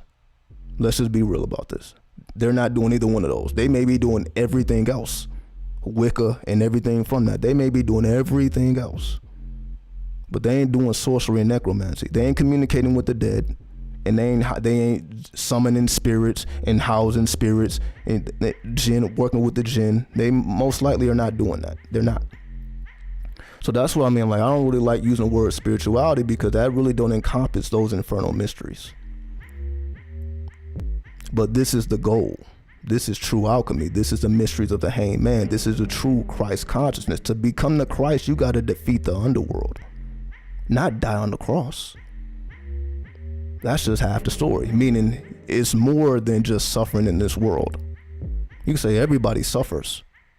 We all go through just being on this physical plane, this inherent flaw. We're going to suffer because this world is flawed. That's why we all suffer in our own ways.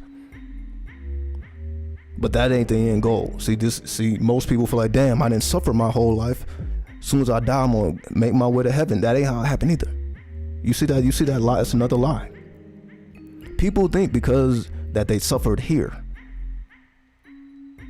that is, you can say, their currency into heaven, because they damn, I done had a hard fucking life. I didn't suffer, but I kept God first. I kept Jesus first. I kept this first. I kept that first.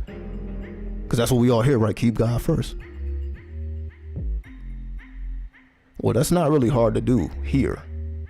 It's not hard to do here. That's why you have so many religious people. There's billions of religious people on this planet. So obviously they're all keeping God first. It's not that fucking hard to do. But that ain't the real challenge. The challenge is the underworld, which is not spoken about at all, right? If anything, we're speaking about Satan or the devil, somebody like that. That's the only little tidbit we get. So you can call Satan or the devil or Lucifer. You can say, okay, well, that's a spirit from the underworld. That's a clipoffic deity. That's a head jinn. And none of those would be incorrect, technically.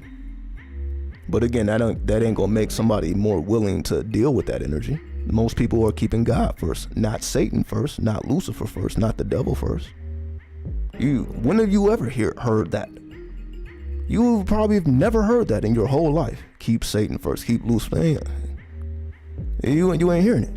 Even though that will be more accurate.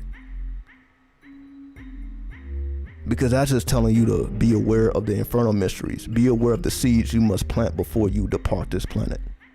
That's just a person trying to actually be more serious with you. Instead of, just bullshitting with you. We like to bullshit with each other all day. But at some point, you got to plant these seeds for yourself, not for nobody else.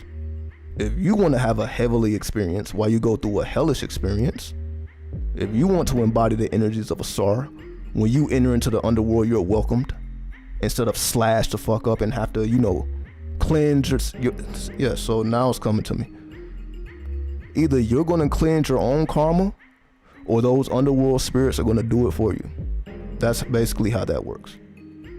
You're either going to do it yourself via alchemy, that hanged man principle, or when you die, it's going to be done forcefully.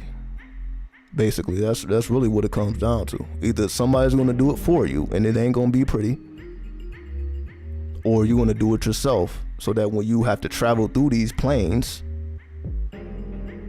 because it ain't that, okay, death is at the end. Like, after you, again, I've been reading about death lately. The various perspectives, especially the Islamic perspectives. And it's like, you're not even going to know you're dead. Most likely that's going to happen. Most likely when you die, you're not even going to fucking know. It's not going to, even if it's tragic, it's like, it's going to be a memory. It'll be like a dream. Remember, we secrete DMT at the time of our death, just like we secrete DMT when we are born, and we secrete DMT when we dream. So it will be like a dream, because you're secreting DMT at the time of death. So it's going to be like So that's how the closest we're gonna get to birth or death is dreams, because DMT is being secreted by the pineal gland, which causes you to dream. You're dreaming because of the DMT that's being secreted from the pineal gland. If you take away the DMT, you're not going to be able to dream. That's why if you don't dream, you die. If you stop dreaming, you die. Meaning if that DMT stops secreting, you die.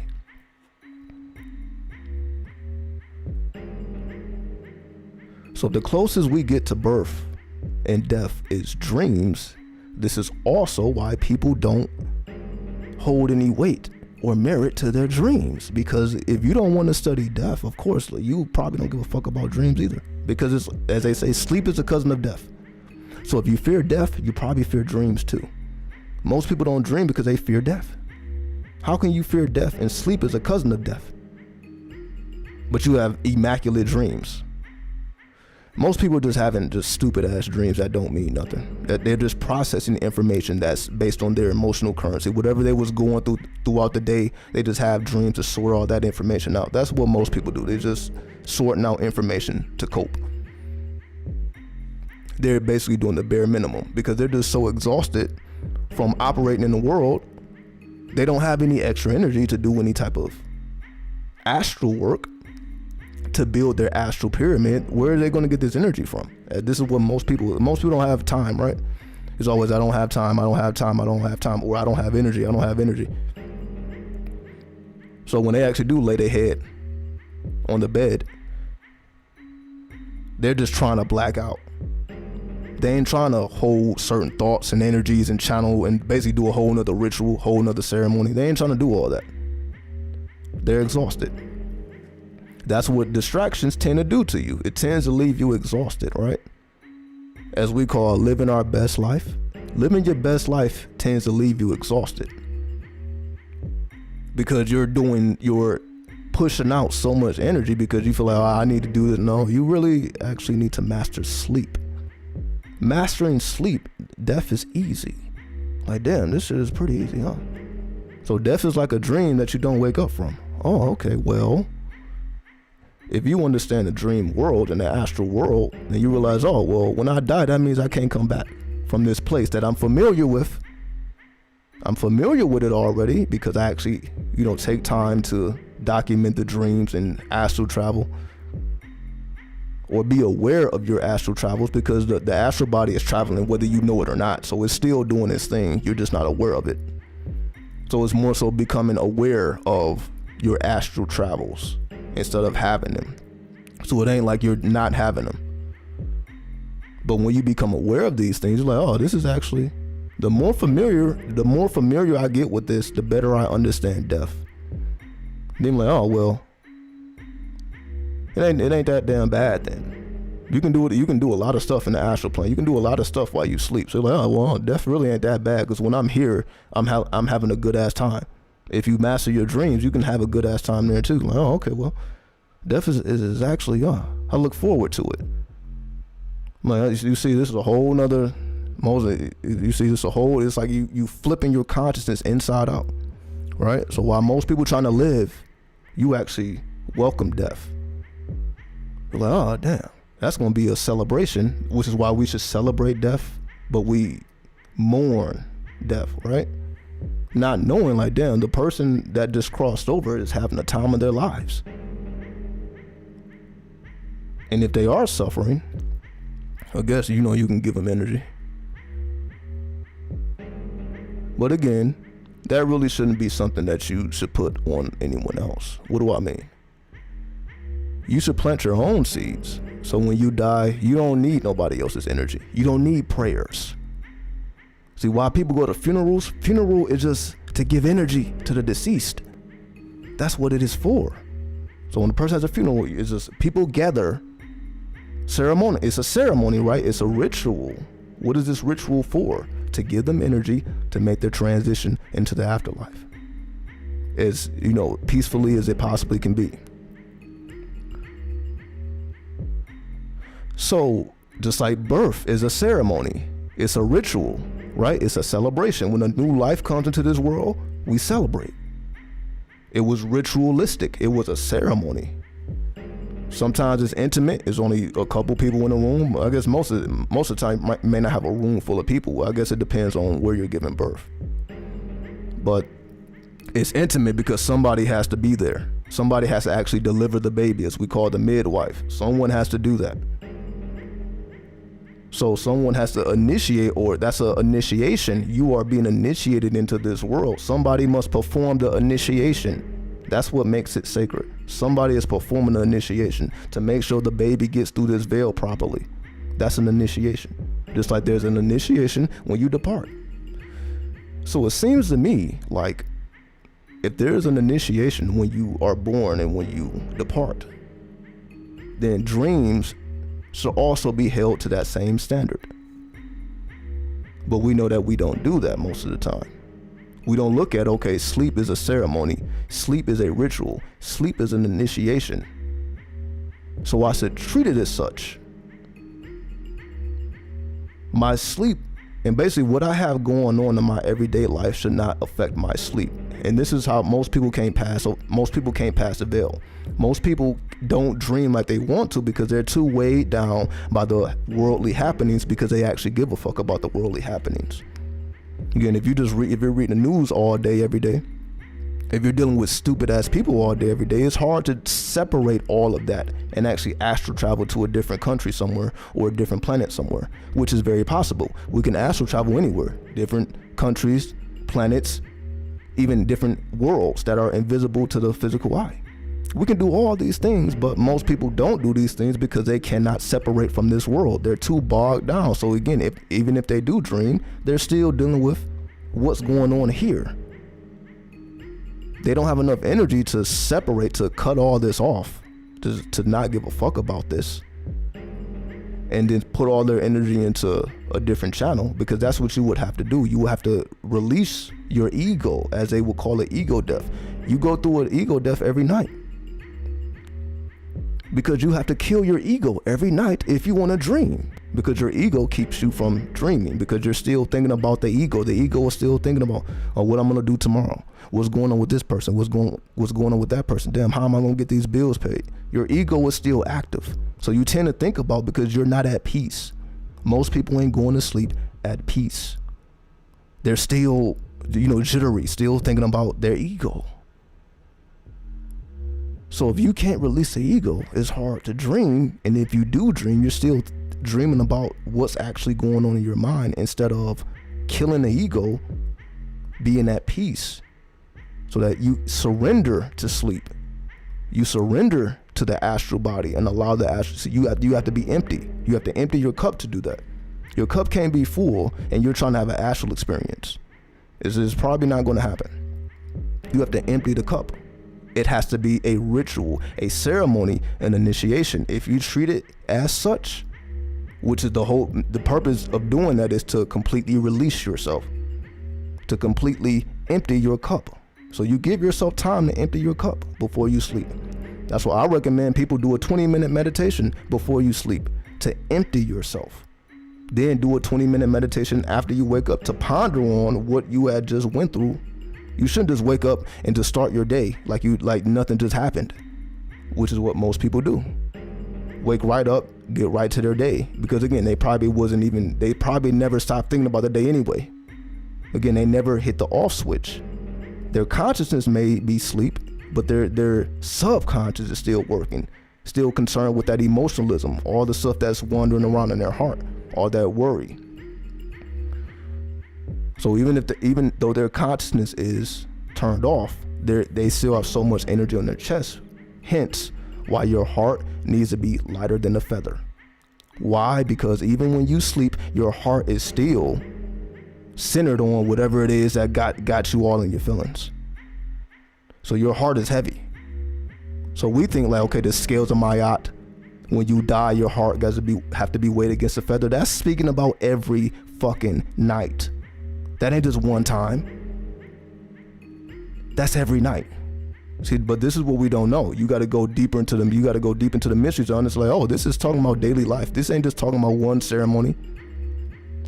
If you master doing this on a daily basis, that's why I say death is easy. Once you master this on a daily basis, as you treat sleep like it's a death. Okay, it's time for me to go into the tomb. It's time for me to die. Who I just was has to be completely let me see. Who I am has to be completely obliterated in order for me to embody my astral presence, which is beyond your ego. Your astral presence is beyond your ego. Your ego is just contained into this physical experience. Yeah, sure. Your ego is completely tied to this physical experience. So if we're talking about astral works and astral dynamics, that means you're going beyond the physical. Well, in order to go beyond the physical, you can't take your ego. You cannot take your ego beyond the physical if you're trying to do spiritual work. If you're trying to do the great work, if you're trying to perform the great work, which is alchemy, you can't bring your ego. That's why the hanged man is on that cross upside down, to kill and destroy the ego. Martyrism, sainthood, the martyrs had to completely detach from their ego to become a saint. So we can become a saint every time we go to sleep if we kill the ego before we go into the dream plane. So you can only enter those planes by being pure of heart, as they say, or being a saint. You have to be in your saintly presence, or as we like to call, Christ consciousness. So it ain't about what you do when you're awake. And I guarantee most people talking about Christ consciousness, they're talking about when they're awake.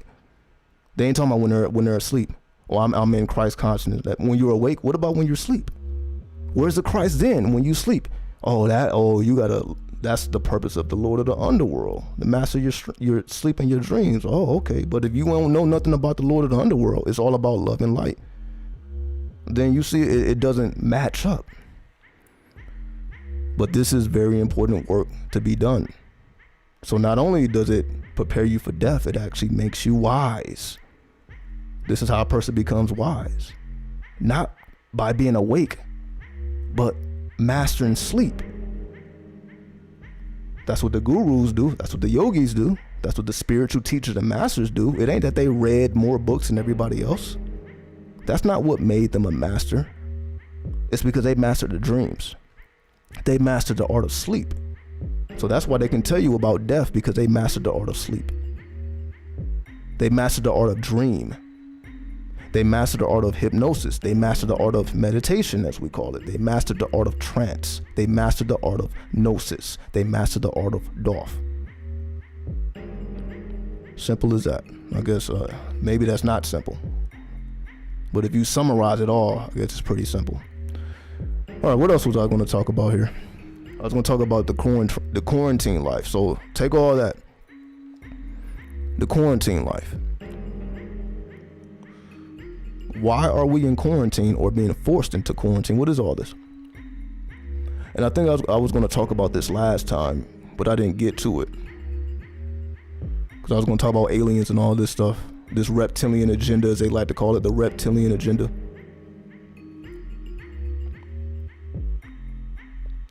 The purpose of quarantine, see, if we take it back to the original word, there's a reason why they're using that word, quarantine, because quarantine has a older origin.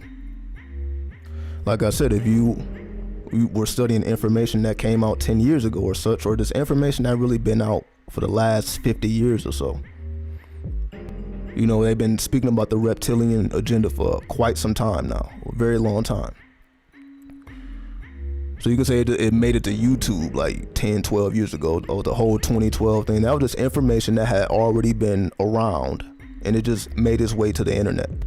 It made its way to the mainstream, at least. But if we're talking about a quarantine, the true definition of quarantine is a veil between worlds.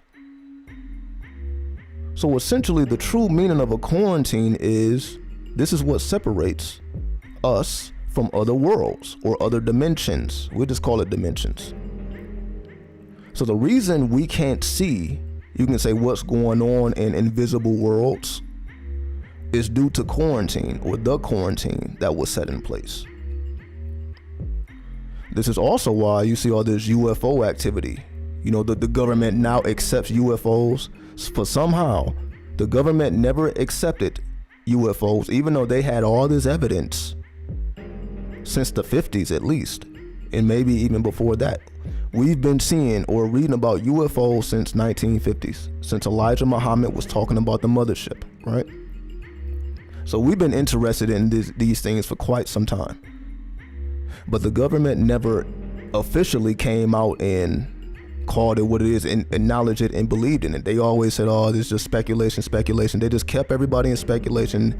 Then come the 2020 season, 2020 and beyond, true clarity, true vision. Now all of a sudden, oh yeah, we accept it. This is real. Now the government, like, yeah, this we don't know what's going on. We're trying to figure it out. We ain't figured it out. So this is something that is beyond us. So after all this denial, now they acknowledge it. What does that mean? That means the quarantine veil is thinning.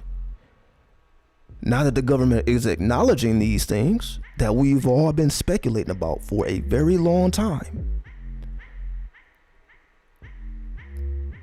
Now that the government, like, oh, okay, well, yeah, this stuff is real.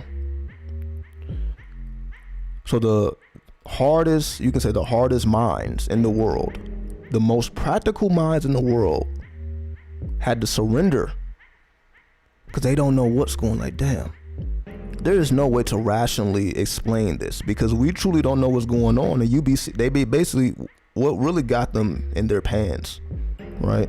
Got them in their pants. What got their panties in a bunch. I didn't want to say that, but yeah, that's what just make it male and female. I don't want to, give no shots towards women with that. What got motherfuckers in their feelings is because they see a lot of UFO activity around the military bases and basically what they call top secret areas, like the Area 51s and such, right?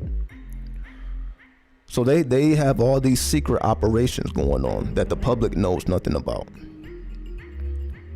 And these are the places in which spots the UFOs. See, most of the UFO sightings from the government, I'm not talking about the people, like somebody saw a UFO on their phone. I'm talking about all the government document UFO spottings. They spotted it because the UFOs were around them. So they're in this secluded secret location and they're seeing UFOs. They're far away from the public. They're in these, they're doing operations that nobody knows about. Now they're seeing all these flying objects, unidentified flying objects, and it just spooks them out to the point where they really want to know what's going on. Like, okay, we can keep denying this information, but it is really freaking us out that we don't know what's going on here. We're trying to get to a place where we understand. So hopefully, by accepting it, by making the public aware, like, okay, we believe it, we believe you now, because we know people have been talking about aliens and UFOs. The public has been speaking about it for a very long time openly. So now the government, again, who didn't openly acknowledge it, now they acknowledge it. Because again, when the hardest of the hardest people acknowledge something that they hate not having an explanation for things. They hate not being able to explain things. When those people just surrender, like, yo, we don't know what the fuck's going on. When the hardest minds of the world surrenders, that means the veil is thinning. That's what that means. Because they don't for 1 minute think that they wanted to do that they wanted to say, oh, we don't know what's going on. When does the government ever want to not have all the answers, basically? Just look at the politicians. They motherfuckers got all the answers right. But nobody has a solution. See, that's the thing. There's no solution because they don't know what's going on. They don't have a solution. All they have is evidence. They have all this evidence, but they don't have a solution. So it makes them very uncomfortable, but that they don't have a solution as to how to make this stuff stop. We may consider, okay, well, maybe that's foreign technology. Maybe China is spying on the U.S., but nah, that would be a little bit too obvious. And they have already ruled that out. Maybe it's another country trying to do some secret investigations. Well, they would have found that out by now. But they say that it's these unidentified flying objects are able to do things that transcend our understanding of science.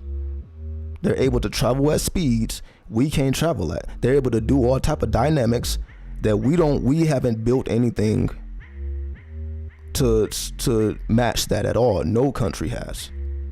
So this is why they don't really see it as counterintelligence, as you would say, because it transcends everything that we know to be true. So if it transcends everything that we know to be true, and they don't have any solutions, they have no choice but to be open about it. They don't have a solution, and it's just happening more often, and they like, this is just, getting kind of out of hand at this point. It's getting out of hand because the quarantine veil is thinning. So this is going to happen a lot more often, a lot more frequently, as we would like to call the reptilian agenda. So do I mean you're going to actually start seeing lizards around? Remember, these are shapeshifters, so that of course you're not going to know unless you know you got the third eye open. So of course they're going to disguise themselves in a different form. So I'm not going to say it's going to be a point where you see aliens walking around. That kind of defeats the purpose of aliens. See, just think about it. Why would aliens want to, I know we see this all in cartoons and shit, but aliens really have no reason to come in their true form if they don't have to. They have mastered the art of illusion, so they can come in whatever form they want to. So why would they come in their true form if they are masters of illusion? Would you come in your true form? If you can transform to any form you want, and you're dealing with a foreign intelligence, if you're an alien dealing with people that have not seen aliens, that don't acknowledge aliens, why would you come in the form of your true self? You wouldn't do that. You would actually want to be amongst them, and they don't know. That seems more likely that they've been here, they've been amongst us. We're thinking that they're green people or gray people with big heads. We're waiting for something like this to occur, not knowing that they actually been here. They just chilling. It ain't really that mysterious or spooky as we like to make it with the conspiracy theories. This is how we get into conspiracy theory. You have certain people that will make you believe that there's some crazy shit like that going on. But it's more of, if they were in the room with you, you probably wouldn't know. You probably run into an alien every day and just don't know it, because they appear to be like regular people. So how the fuck would you know? But is this really a concern that we should have? Absolutely not, because they've been here. So this is what I'm saying. This is not that, okay, we gonna start seeing some, yes, we're all gonna start seeing mysterious things, but it's more internal. Don't let this idea of now we're gonna be seeing aliens distract you from the real work. If you're gonna see them, you're gonna have to activate the third eye. That's how you wanna see some strange things. Open your third eye. This is why most people don't want to open their third eye. We think it's popular. It's not as popular as you think, because again, I just explained earlier, most spiritual people that claim to be spiritual ain't even dealing with underworld mysteries. So their third eye ain't fully open either. It's half open. They know about the light and the love. They don't know about the darkness and the transformation, those plutonian currents, sorcery, necromancy. They ain't really digging in that too hard. So the quarantine is really about the internal. So again, you want to see some real spooky, ridiculous things, you see that in the inner world. Like I've seen some strange things physically, but it doesn't match what I've seen internally. They're like, because it doesn't follow the laws of physics. You're going to see things beyond the laws of physics. Some people have even had dreams of flying themselves. Have you ever had flying dreams? That means you're defying the laws of physics. I know we all have had them though. So if you had a dream of flying, that was your astral body, and your astral body was defying the law of physics. So we compare that with all this alien stuff that we hear about. They are defying the law of physics because they have advanced technology. So if they have advanced technology, that means they will be shapeshifters amongst you, and you don't even know. That seems to me like some advanced technology. That's why I say, why would you come in your true form and you have access to advanced technology? Why would you communicate in some alien tongue and have everybody scared and spooked out when you can veil yourself and speak English or whatever language that the people speak? That's why I'm saying you must consider you may be an alien yourself. Fuck other people.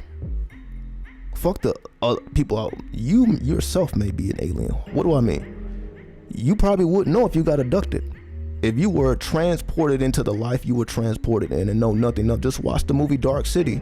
For those who know the movie Dark City, see, everybody revolved around the Matrix. See, we Matrix. Dark City shows you a realer version of that. That's why that movie, people don't even talk about that shit. That's the first movie that I saw. I'm not gonna say the first movie ever, but that movie showed the flat earth. And that movie was made in the 90s. The flat earth is big now, but if you watch Dark City, it showed the earth being a disc back in the 90s. But you see, it wasn't big at that time because that was big amongst, alternative thinkers. But the Matrix more so hit the mainstream, but that was to distract you from Dark City. Because if you actually watch Dark City, let me give an example of the movie. What I'm saying is, because I don't want to go too deep into it,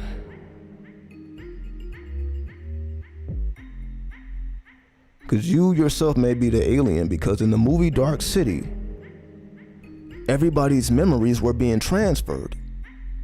There was an alien race that took over these people. Every night at 12, and again, I don't want to say too much of the movie because everybody hasn't seen the movie, so I don't want to, that's why I don't want to reveal the movie to people who hasn't seen it yet. So I'm just trying to, speak more so around the movie. So in the movie, at a certain time, basically time would stop at a certain time. And when time stopped, people's memories were transferred. So you really didn't know who you was. One day you can be a carpenter, the next day you can be an architect, the next day you can be somewhere in a trailer park. The next day you're in a mansion, living a life. Right? Nobody had a definite experience. So the whole movie revolves around someone woke up from this illusion. And then he began to explore what was going on. And again, the movie, he goes and he finds out what's really going on. But I mentioned that movie to say, if your memories were being transferred, you probably wouldn't know it. You probably would have no idea. You would think, okay, yeah, that's my mom, that's my dad, this is my family. I've known them my whole. You would think, well, oh, yeah, this is authentic. Oh yes, because we have these memories. Well, I got the memories to verify it. But okay, well, are you sure that those are your memories? Because if those memories were injected into your consciousness, again, how would you know? You probably wouldn't. So this whole time you're thinking, okay, I'm a human being. I came from a mother and father like everybody else. I'm just not realizing that the reason why you are even interested in alternative knowledge and information and all that is because there's clearly something different about you. You are clearly outside of the bounds of the cube. Why are you outside of the boundaries of the cube? Why are you the Marduk or the Murdoch in Dark City? The main character was named Marduk or Murdoch, which is a different word for Thoth or Tahuti, the Egyptian god of magic. So, remember Marduk. Well, not remember. Well, if you've seen the movie, you know. Marduk didn't know who he was. Remember, see, again, I really don't want to go into the movie, but it's like I just want to make these points because the movie just hits these points so well. And it's a movie that most people really ain't seen, even though, but again, it's like it's an underground movie. You can see it right on fucking YouTube, actually, for like $3 or something. So you can actually stream the shit right off YouTube. I mean, if you really wanted to see it. So you don't even have to leave YouTube. Marduk, the main character, didn't know his name. So he literally had to rediscover his whole identity. He had no idea who he was. So the whole movie is him trying to remember who he was, because he had no memory of who he was. He didn't even know his name. He did not even know his name. So imagine you just waking up one day and you don't know who the fuck you are. Damn, who the fuck am I? Where am I? Then your wife comes in the room, your husband comes in the room, hey, what's up, good morning. You're like, who the fuck is that? Looking at this person, like, who the fuck is these kids? Are you getting ready for work? It's like, just imagine, if your memory was wiped, you would not know what the fuck is going on.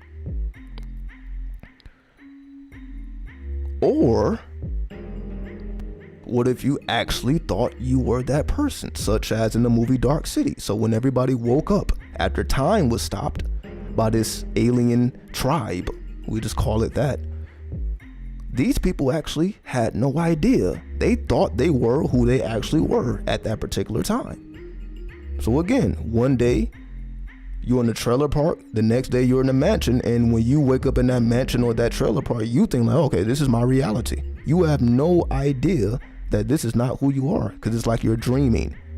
Just like in a dream, you can be in a whole different country and like you're just there as if you live there. If you ever notice that about dreams, like the dreams are just going on and it's like there is nothing happening in this dream to make you think that you're dreaming. You don't know you're dreaming. Everything seems, you can be speaking a whole different language in a whole different country and it's just normal to you. You have no idea, like, oh, I'm actually dreaming. So we can dream and you have no idea you're dreaming. You just blend right into the environment. What makes you think that that is not what occurred to you? That you didn't just blend into an environment that you was injected into?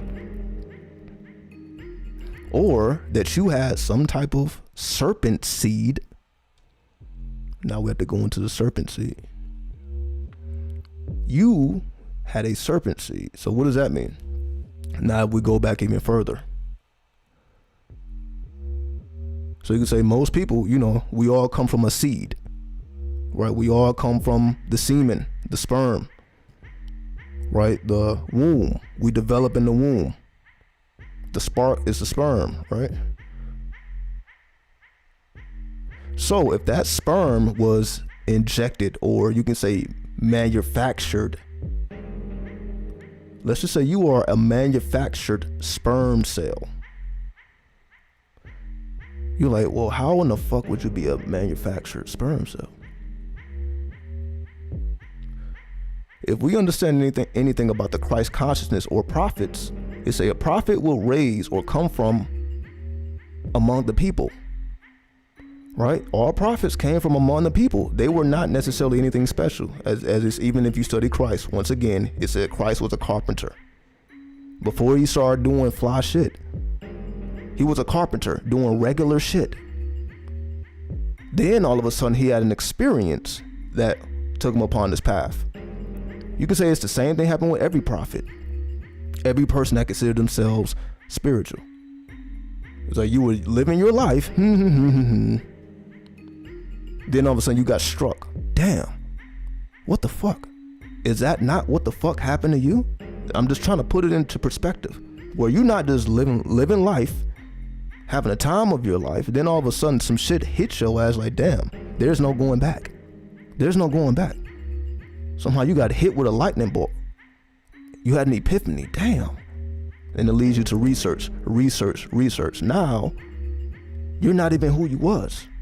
You're completely different once you get hit with the lightning bolt, or whatever spiritual experiences sparks your third eye to make you pursue who you actually are.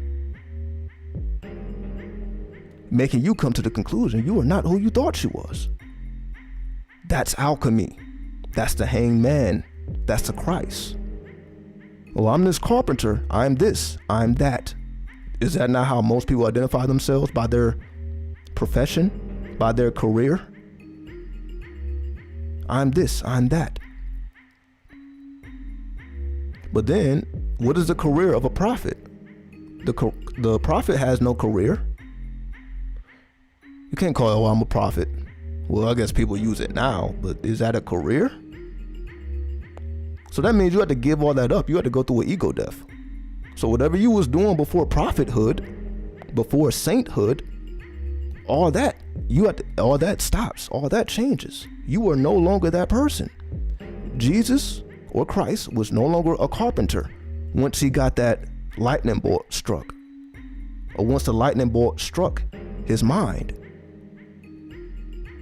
Basically, when he traveled to Kemet, because nobody knows how he became wise. The Bible was just telling like the last year of his life. We don't see how he actually became the Christ. There's a reason why that's just out of the Bible. Nobody knows how the fuck he became that way. You have to go to the Gnostic texts. So if the Gnostic texts were found in Kemet, that means he had to visit Kemet at some point. So the Christ had to learn in Kemet at some point, because they are the ones who preserve the knowledge. That's how you know. And again, I'm not saying whether he's a real person or not, but whoever was a master in these times had to visit or come through Kemet. Everyone was coming to Kemet to study. That was the Mecca of the world at that time. Everybody was going through those veils, going through those dates to become masters and take the knowledge somewhere else and teach their people. So you say, if you were fortunate enough to come to Egypt, when Egypt was at its apex, when you came back amongst your people, you were considered a prophet, because now you know what none of them knows. And now you're able to put your whole community on a whole different level, a whole different standard. So to them, you're a prophet. To them, you're a messenger. To them, you're divine, because you brought a whole nother way of life to them.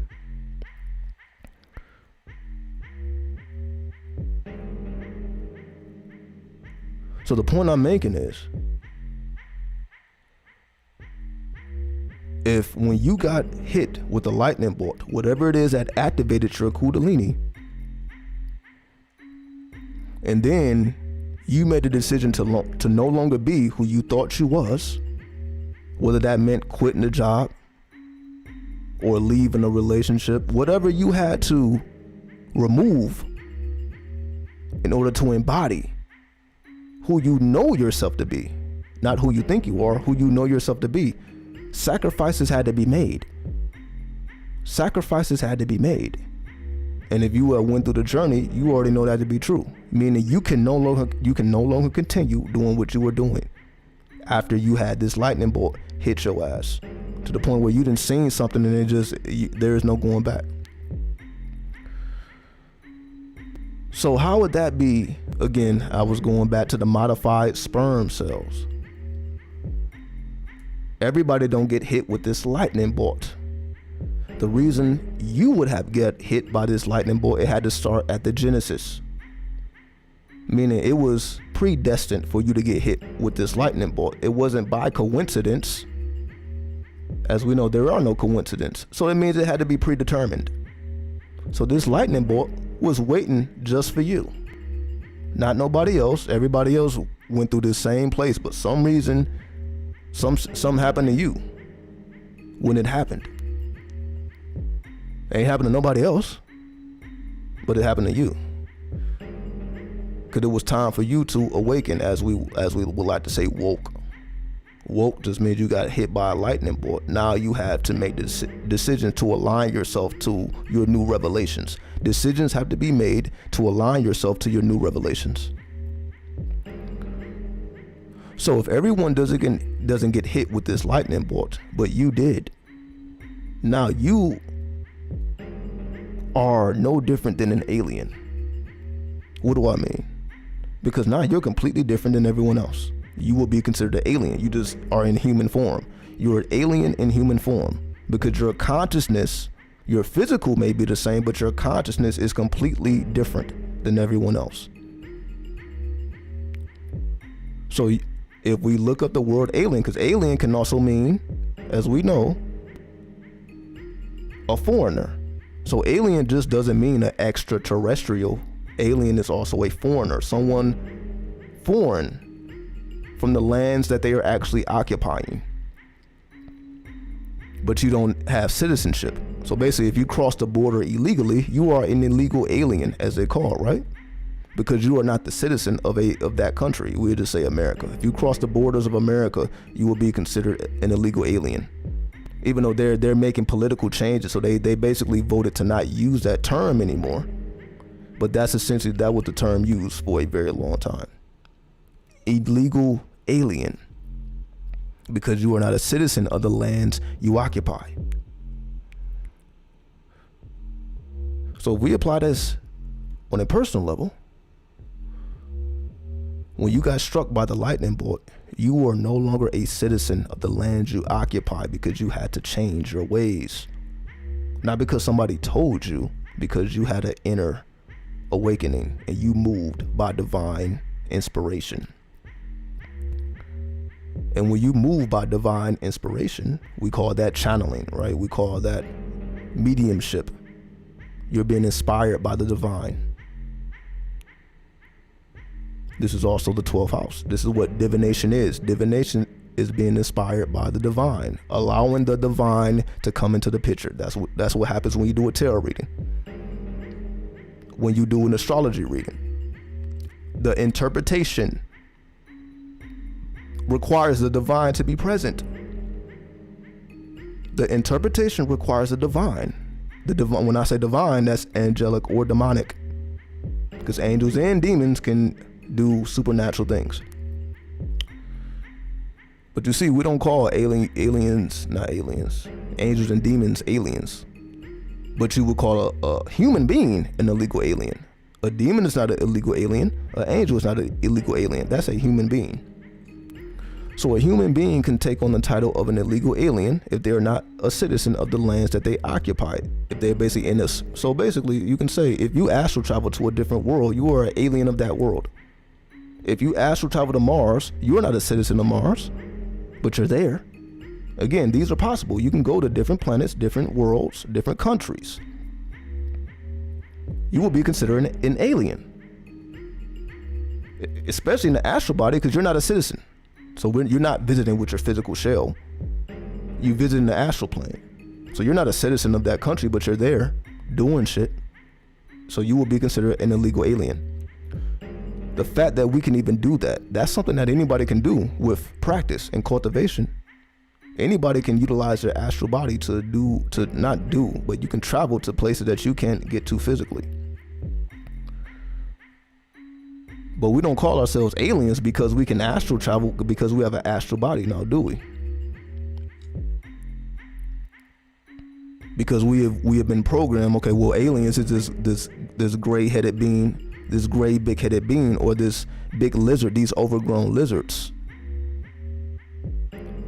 We've been tricked with all this conspiracy to completely eliminate ourselves from aliens. More people, people are just waiting for aliens to show up, just like they're waiting for Christ to come back. You fall into the same category. You're waiting on Jesus, and you don't just call it Jesus, you call it aliens. You're just waiting for the aliens to come take some shit over. A lot of people are like, they're just waiting for the aliens, but they're not waiting on themselves. They have completely detached themselves from this equation. And now that it's third person. You waiting for the aliens to come and do what? To fix or solve problems that you couldn't? What exactly is an alien going to do? Give you some type of advanced technology that you couldn't discover on your own? I thought we all had astral bodies. And your astral body allows you to go places that you can't go physically. That means you can bring back information as well. But you see, we're not doing that, are we? Because we're not embodying the alien because we are the alien. That's the whole thing. We keep pushing it outside of ourselves. If we take ownership of our own alien nature, we can start doing some pretty spectacular things. The reason we don't see these spectacular things because people are thinking that aliens is outside of them. It's about to be some alien that's going to do some supernatural shit. They think this is going to happen from an alien. Aliens going to come shooting with some laser guns and shit. They think some supernatural shit is going to happen from an outside source, not knowing that you are actually the source. It's you that are supposed to develop your supernatural abilities. It's you that's supposed to be able to create change in your environment. That's some alien ass shit. As we say, come from nothing. Who's supposed to be coming from nothing? Which just means alchemy. Turn lead to gold. That's some alien shit. Turn lead to gold. That's why Neptune, alchemy turn lead to gold. That seems like some alien shit to me. Because ain't nobody on this planet claiming that they can manifest gold. Because this is the idea. Lead, you can say lead is in abundance. So if you can turn lead into gold, that means you can take an abundant resource and make it and add value to it, the highest value to it, you can say. So you can take something that has little to no value and make it have 100 times its value, 1,000,000 times its value. That's maybe too much. 100 times its value, 1,000 times its value. But something that was in abundance, something that anybody looks at and walk past every day. But for whatever reason, you're able to take these resources that everybody else walk past every day and do something that they can't do. What gave you the mind to see things that other people can't see? The invisible forces of the outer planets. Uranus, that's the inventive mind. So at some point, your mind became inventive outside of the cube. Maybe I can take these regular rocks that I walk over every day and put some type of spirit on them, or make them my little spirit buddies and do some type of spectacular stuff. Because how else are you going to actually utilize these spiritual forces if you're not able to turn lead to gold? That's alchemy. That's the point, right? So the point is to use something in abundance and give it more value. Because if you're able to do that, you're not going to have any problems in life. That is the ultimate problem. It's the self-alchemy. Because, okay, what is in abundance? Humans. There's billions of humans. So instead of picking up rocks, you're doing it for you. Okay, I'm going to actually communicate with spirits. I'm not going to create spirits. I'm going to communicate with spirits. Myself, I'm going to charge up my own astral body and gain information instead of waiting for the rock to talk. I'm going to talk. The spirit is going to speak through me. I become the spirit. I become the alien. Because what the fuck is an alien doing that we cannot do? Other than having access to their astral bodies and their energetic bodies. Because we have many bodies. We just talk about the astral more because the astral is the closest to us. But we have more bodies in the astral body. So if you look at us in totality, it's some super alien shit. You could say we have 7 bodies. That's some super alien shit. But we don't look at it as such because, again, we're thinking about, okay, well, there's going to be some strange people coming out of a spaceship with some type of advanced technology, and they're going to take over the world. And we can't do shit about it. See, that's no different than, again, waiting on Christ to come back and cause judgment on the world. It's no different. Because if aliens are going to come and destroy everything, what's the difference than Christ coming back and destroying the world, which is the end of the world, right? What is the difference? You see, it just became the same thing. So instead of saying Christ, you're saying aliens. So they basically found a way to get people that are strange in their thinking to accept religion once again, because now this has become religion. People are religiously into aliens. Religiously.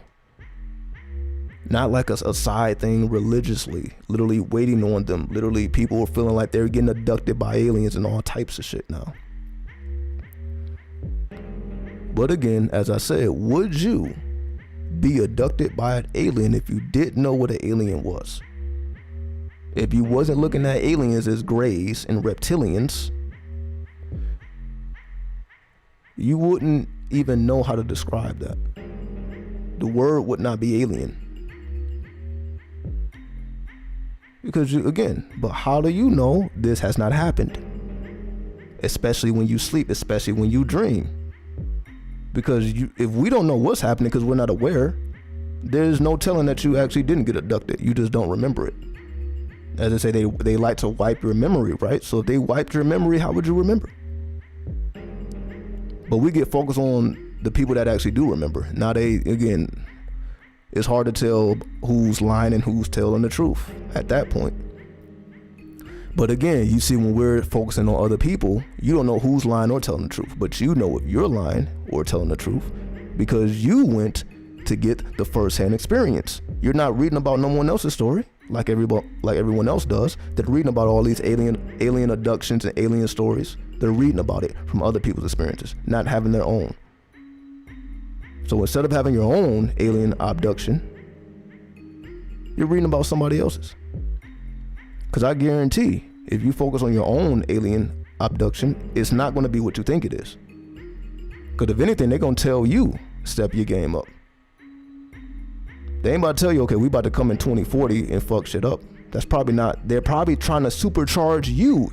Just think about it. If somebody got abducted by aliens and aliens are experimenting on them, what do you think they're doing that for? Trying to activate something within you. Why abduct you if they're just trying to take shit over? They just kill your ass off. Why are aliens abducting people at all? Doing type of experiment? Oh, they're just experimenting on me. Do you think aliens need to experiment on humans trying to figure out what's going on?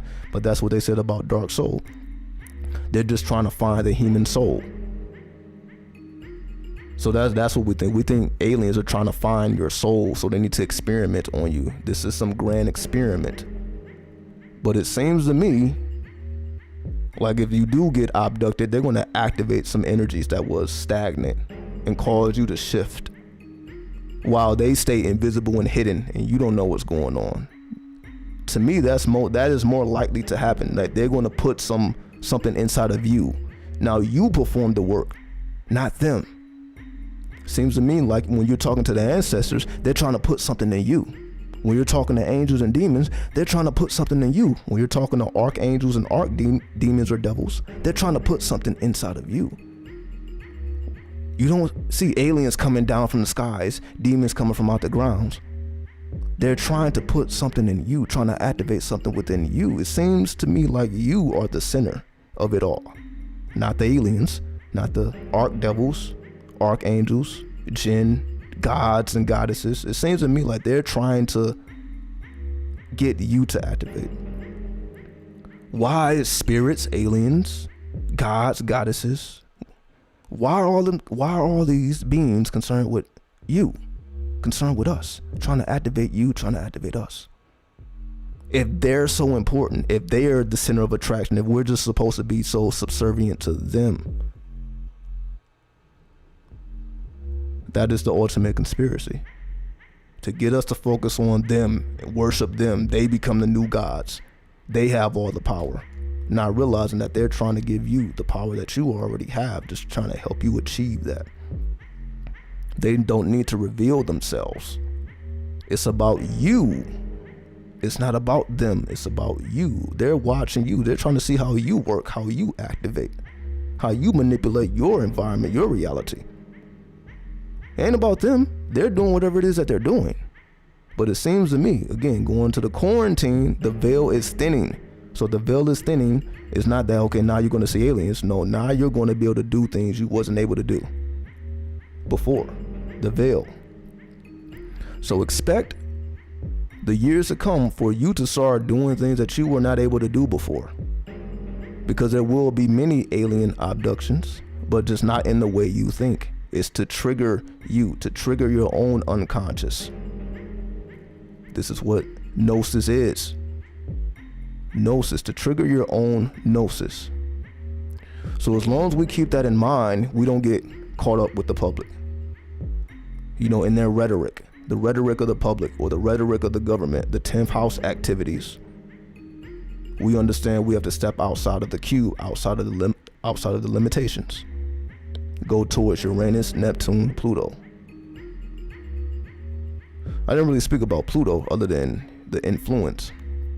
But Pluto is a collective consciousness. Neptune, collective unconscious. That's why it's unconscious. Neptune, unconscious. So if aliens exist, you see them in your unconscious, not your conscious, unconscious. Develop the unconscious, which is the psyche. Develop the psyche. It's the psyche. That's the center. So Pluto being the collective consciousness, then, what is the difference? Because Pluto is about influence. So if Neptune is about alchemy, and Uranus is about, your ability to transcend the limitations of the world. So when you first transcend the limitations of the world, you meet Uranus, which introduces you to very strange things, as we like to call new agey things. So that's why when most people break the veil, they start studying all this new age, strange information. That's Uranus coming into your life, giving you all the game, all this strangeness of reality. All the strangeness of reality comes through Uranus. Then when it's time for you to perform your personal alchemy so that you can cleanse your karma, once you are introduced to the strange, it's like, damn, there's more to it than I thought. Okay, well, in order for me to access that, I need currency, not money, currency. So while the world is focused on trying to get rich and wealthy with all this money, you're focused on currency. While the world is on cryptocurrency, you're on the currency that we would like to call the Akashic currency, or the Akashic records. Records is currency. The Akashic currency, the currency of Akasha, the currency of Asha, the invisible currency, right? So while the world is tripping out on crypto, you're tripping out on these planetary influences, that Akashic influence. That's Pluto. Pluto is the necromancer, because Pluto deals with death. So if we understand, okay, well, death is not the end. We've been talking about death already. It's more so about navigating the underworld. So communicating with the dead just means communicating with the beings in the underworld. Not necessarily the people, even though, yes. See, most people just want to communicate with the people who have died. But there are beings that are in the underworld that's just there, cooling, chilling. There's people passing through the underworld, the deceased, but there's beings that live there, essentially. So most people are concerned with the guests of the underworld. It's for us to be concerned with the residents of the underworld. You see what I mean? You have to speak to the resident to understand what's going on in the household. You can't speak to the guests. They're just a guest. They're visiting. You can't speak to the visitors to understand what's going on. You must speak to the residents. That's the purpose of doing the underground rituals, initiation ceremonies, dealing with the underworld gods and goddesses. Those are the residents, you can say, of death. So if anybody knows the mysteries of death, it would be the underworld gods and goddesses, who are residents of the necro lands. That's why it's called necromancy, the necro worlds, the nether worlds. So once you introduce yourself to the residents, when it's time for you to become a resident or a visitor, depending on if you want to ascend or not, but you must travel through it at least. When you visit the residents, after already making connections, it's like, oh, what's up? You done already been through this shit. So they welcome you. You're welcome because they know who the fuck you are, as opposed to let a stranger stand in your house. You're gonna do the same thing those underworld gods and goddesses does. Let a stranger be standing in your house. The way you're gonna attack them and that animal spirit is gonna come out, that same reaction you're gonna have is the same reaction most people's gonna get navigating through the underworld. It's like, yo, what the fuck are you doing here? They fucking your ass up. The same reaction you would have. Versus if somebody you actually knew, you may be a little startled that they're in your house. Like, damn, what the fuck you doing in there? But you know the person, so it's like you're kind of, there's a familiar energy. Like, oh, what are you doing here? Like, oh, I came to see you. Oh, okay, well. That's kind of how dreams work. It's like you see a lot of familiar energies, so you're not as spooked out. And that's why a lot of dreams, we don't even notice we're dreaming, because it's a lot of familiar energy. Familiar faces, familiar places. When you dream, you may see the same people that you know or have known. You may be in the same places you have visited or want to visit. But there's some type of air of familiar energy, and that brings us comfort. So the same comfort, like, oh, I actually know this person. I don't know how you got in my fucking house, but you know, with the right code, you're like, oh, okay, fuck it. You can kind of forgive it. Oh, well, yeah, you got a good reason. Like, damn, I was trapped outside. It's raining. I needed shelter. Like, oh, okay, well, all right, cool. Versus you just go into beast mode and trying to preserve your own life. You're going to go into beast mode if you don't know who this person is. Then they're going to be hostile with you. So this is a stranger that's a hostile stranger. You're going to go crazy. So the underworld is very hostile, very chaotic. But if you're familiar, it's like, oh, put the gun down, put the sword down. Right? It's a whole different energy. So anyway, hopefully that makes sense. I know it's a very strange way of looking at things, right? I know I put it into very strange contexts, but I try to advance what we already know. We already know all this stuff. Now it's time to advance it. Well, how does this actually apply? What can you actually do? Right? So I've been running my mouth 3 hours, so we can do a question and answer now. Fuck it. So if anybody has any questions, go ahead. I know it's 4 a.m. in the morning or 7 a.m. East Coast. So the East Coast is just waking up. The West Coast is still in dream time. All right. So again, I just wanted to deliver the message while looking into everybody's eyes instead of, just looking at the comments. So that's why I didn't want to look too much at the comments. I wanted to give you the direct feed. There are things that I said, but there's also things I didn't say that just you can pick up just by the currency itself, right? So again, if you have any questions, I'll start reading the comments as well. Just give me a second. Let me take a sip. I'm gonna take a sip of orange juice. So I'll turn the camera off shortly. Hold on. Just gonna take oh no, let's not do that. Let's not do that. Let me do this. There we go. Just gonna take a sip.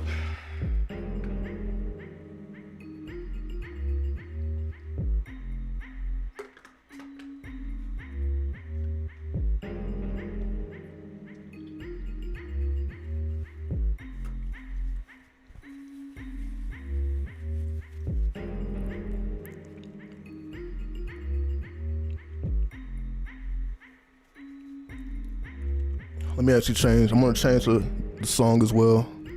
Let me put something different on. Let's switch it up a little bit. See what we got. Yeah, sure. Let me put this on.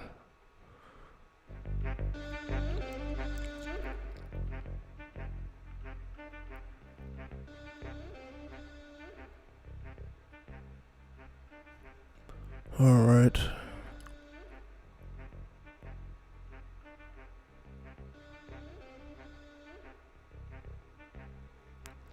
Could we build on 22nd or 22 in significance of the month?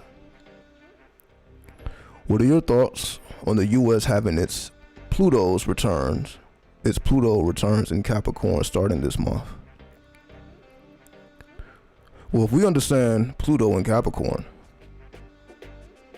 Pluto is the Aeon, or judgment, in the tarot, right? So Pluto represents the Aeon, or the new Aeon.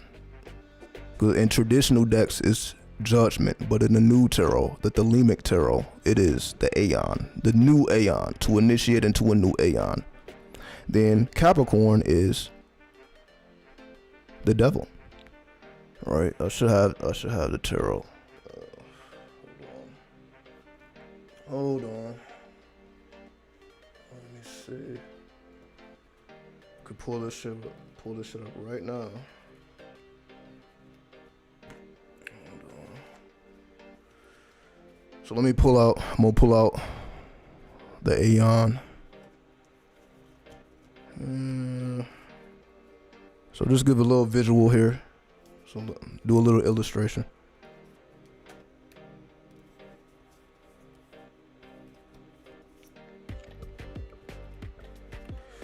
Anyway, this is the Hangman, because I was talking a lot about the Hangman. In this particular deck, he's hanging from an Ankh. So just to give you a visual of the Hangman, martyrism, sainthood.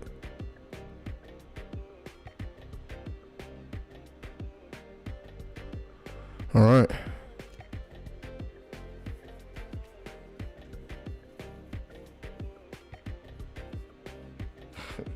That music though, right? That beat just got me Anyway. And yes, this is my beat as well.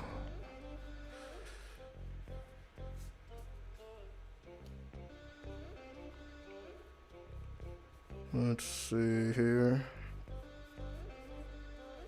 All right, here's the Aeon. Let's see if we can find the devil card. Let's see.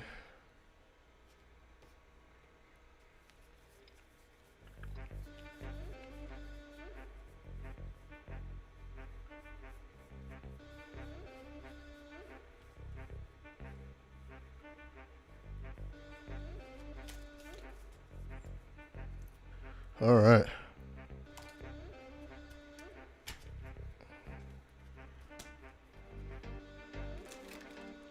That really do change the whole mood, don't it? It's like my whole mood is changed just that quick. It's the power of music, the power of sound. That's whole energy is shit. Anyway, let's get to it. Here's the Aeon. The new Aeon. Right? So those who understand the Lima, you see the three deities here that are described in the Book of the Law. You see Nuit, which you see the goddess stretching. You see the goddess in the background. Right? You see the goddess stretching. Let's see. Put it like here. So you see the goddess. Right? This is kind of confusing. There we go. You see the invisible God, the child God, Hippocrat. Then you see the crowned or the throned God, Ra-Ha-Kiwit. So you have Nuit, Hippocrat, Ra-Ha-Kiwit, which are described in the Book of the Law, right? So this is Pluto. Pluto is the Aeon, which resonates with Shin, the Hebrew letter Shin, the devil.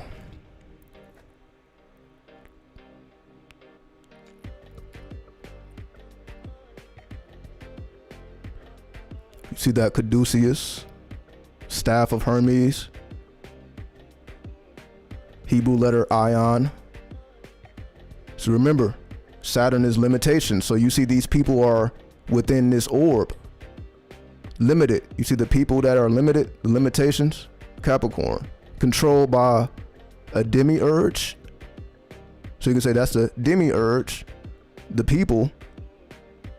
But then you have the staff of Caduceus in the middle. Or the Caduceus, the staff of Hermes. Right? Then you have the rings of Saturn up there. So you see the rings of Saturn. So if we look at these both, Pluto and Capricorn, we just do it that way. There we go. Pluto and Capricorn, these two ideas are being merged. Let's put it one hand each. All right, we're merging these two ideas together. So if this represents the new Aeon, and we see Saturn is the limitations, or not Saturn, Capricorn. So we have the new Aeon, or the Aeon, which represents a new phase. Then we see Capricorn, or the devil. This represents the limitations. When these energies merge, Pluto begins to dissolve the limitations that are cast by Capricorn. So Pluto and Capricorn, as we know, Pluto represents transformation. Anything Pluto touches, it transforms it. So Pluto is transforming the energy of Capricorn. Capricorn represents, as we described, the 10th house, the house of the status quo. So you could say it's the new status quo. You could say a new status quo. The status quo is being renewed. So everything that we felt was the status quo, whether it's the beauty status, the status of what a man should be, what a woman should be, all these status quos of all these things that were predestined, that don't have nothing to do with today's reality. It's just now the reality is catching up. And again, that's why I spoke about the government. The government is the 10th house, so the government will be Capricorn. So Pluto is like the aliens, right? Alien shit. Government accepting alien shit. The acceptance of strange things, of the new gods and the new goddesses, the new gods and goddesses are being accepted, transformed, the transformation of the old world, universe A, towards universe B. So Pluto in Capricorn is like changes power. People who are in positions of power, everything switches. It transforms. A new ideology is planted. Right? Let me see. Oh, the light is kind of crazy. There we go. So Pluto in Capricorn, because again, Pluto's effects are long term. We know Pluto doesn't change signs very often. Pluto changes signs like, well, every 30 years or so.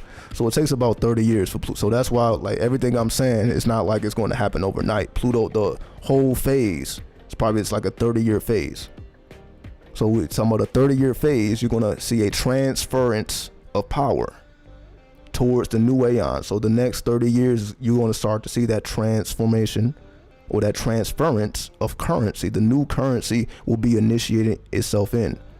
So when Pluto goes into Capricorn or going through Capricorn, again, that is the as we say, the quarantine veil is thinning. The thinning of the quarantine veil to initiate the new currency, the new gods and the new goddesses, taking on new names, new titles. So all of you'd say the previous world, universe A, begins to dissolve. So those who embrace, and that's what you see in this. You see, it's only a few people embrace. Look at that, the shin, right at the feet. Those are the embracers of the new aeon. There you go. You see the human figures. It's only a few. You see a lot of motherfuckers in here. Look at this. It's crowded. It's crowded in those orbs. Look, crowded in there.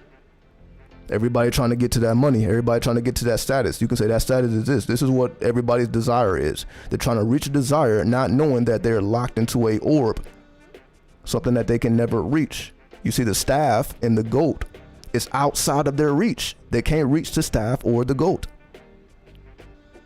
Why is it outside of their reach? Because again, Capricorn represents the limitations that we cast upon ourselves due to whatever fears we have.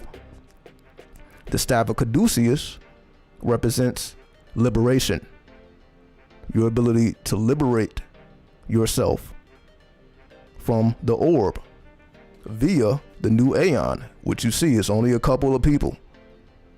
So we went from being crowded and now they look like they're being embraced. They find comfort in the new aeon. And again, it ain't that many people. They find comfort at the feet of the child God. So that's what we see. So Pluto in Capricorn represents a transformation of power. I see you, JD. $9.99 super chat. Appreciate that. Salute to you. Let's see. Appreciate the underworld wisdom at this hour. All the so-called priests of today are asleep. You are the only one giving knowledge to the people at this time. Salute to you. Much love. Absolutely. You already know. Because you see, for me, it's my divine purpose. See, that's the difference between me and everybody else. Everybody else, again, they're just trying to make their ends meet. You know what I mean? They come on this YouTube, just trying to, get paid. We're trying to, get a bunch of subscribers, do all this thing. It's all these arteriative motives, right? And again, which is fine. You know what I mean? Nothing against them. YouTube is a business, so I understand that. But at the same time, it requires you to focus on low vibrations. So if you follow the business of YouTube, you know that the business, like if you're trying to get views, if you're trying to get noticed, you got to talk about some negativity, right? Because those are the energies that are getting views. You got to focus. You can't really have a positive channel, just straight positive, just straight game. Basically for free, you giving out free game. So that's why I say, for me, it's my true will. For me, it's beyond the material. So that's the difference between me and everybody else. Again, they're trying to get something out of YouTube. That's the whole thing. Or whatever their community, their flock, whatever you want to call it, they're trying to get something out of it. I'm not trying to get anything from YouTube. I'm trying to put energy in. As I say, I'm trying to advance or The purpose is to advance the culture. So that's what I try to do. That's why I try to introduce all these new ideas, or if the ideas are not new, put it together in a way that it hasn't been put together before. So that's my goal. So as long as I'm able to do that, then again, I'm fulfilled, I'm satisfied, I'm full. That's why I can get on here and talk for fucking hours. And you see, I'm gonna be here for hours, irregardless of whether I get paid or not, whether I get, just love or not. Like that's not relevant. It's to advance the culture. So again, my mind is on cloud 9, you can say. So that's why you see I just blacked out for hours. I look down like, oh, I've been running my mouth for 3 hours. Because I'm not thinking, I'm like, oh, well, how are people going to perceive this? What are people going to think? What are people going to say? Is it going to be positive or negative? It's like I can't allow that. I have to empty myself, as I was just explaining. I have to go through an ego death. That's why I light up. That's why I light up I was about to say blunt the joint. That's why I lit up the joint. I wanted to empty myself and to spread the love and the darkness, the light and the dark, right? That gray matter. Wanted to stimulate your gray matter. That's the perfect way of saying it, because we already spoke about the gray matter. So I'm just here to stimulate your gray matter. That's what I'm doing. I'm here to stimulate the gray matter. So that's what it's all about. Because that is a form of currency. So while everybody else is trying to, extract all these resources from the people, I'm here to give. So you see, I don't come on here asking for money and all that stuff. Because you see, the people's going to support if they want to. You know what I mean? I don't have to ask for it. But you see, some people like, comment, subscribe. They say that all the time, and so I don't even go there, because it ain't about the clout, right? I already said, fuck all the clout and the fame. So again, I don't want to go too much on a tangent. I'm just speaking the obvious at this point, right? I already showed and proved that. Like, I don't even have to say that, right? You can clearly see what's going on here. But that's why the energy is different, because it's pure. It's pure because I'm not just speaking. I don't get on YouTube and pretend. That's what it is. I don't get on here and pretend. Anybody can get in front of a camera and speak their piece. That don't mean they're living that life behind the scenes. A lot of people have created a persona for YouTube, and once that camera go off, they're not the same. That you only see what they want you to see. As I said, if you explore my channel, you see you didn't see me at my darkest moments. Just letting me know, like, again, I've been in some pretty crazy situations. I didn't record a lot of it. You know what I mean? So if I'm able to show myself at my worst, that means I'm not concerned with how I'm perceived. It's about the game, because I was still given game. I may not be in the best position, but I'm still absorbing information from my environment, so I still can give. It's a principle. I'm like, damn, I may not have any money in my pocket, but I still have something to give. I'm not as broke as they want me to think. Society are like, oh, if you ain't got a certain amount of money, all this. But I'm full of this natural power. This is what I'm learning. I'm like, if I'm still able to give, I actually can't be broke like I think I am, because I may not be able to reach in my pocket and pull out a stack of hundreds. But I'm able to give currency, which will not only help me, because speaking about it, is a form of currency. Then when people absorb it and take heed to it, because it's real shit, not because I want you to, it is real, recognized real, as they say. Real, recognized real. So if you fuck with me, it ain't because I told you to. It's because you resonate with what's being said. So I may inject my little personal life into this, but we know at the end of the day, it is about us as a collective, as a unit. So that's why I say we are all one. I would not be who I am if it wasn't for you. It's the whole thing. If you didn't respond to me in a way where I'm like, oh, okay, people are actually fucking with this. People had to let me know, like, I fuck with you. I fuck with what you're saying. So they were able to feed me like, oh, maybe I should speak more. Maybe I should speak more. Maybe I should speak more. So that's why I say, if it wasn't for that encouragement, then I wouldn't have kept going. Again, we 8 years in now. I'm on my 8th year. It's due to the encouragement, because I wasn't looking for anything else other than to lay down the game. That's why, YouTube got its ups and its downs. You know what I mean? YouTube ain't just all the way up, all the way down. Some years are better than others. Some years are slower. Some years are faster. So again, doing this for almost 10 years now, fucking decade, close to a decade doing this in this channel, not the YouTube history. So just did my best, and I continue to do my best to document the most authentic. But again, like I said, I don't need to down anybody else to show and prove, who I am. So that's why, I don't let the name drop.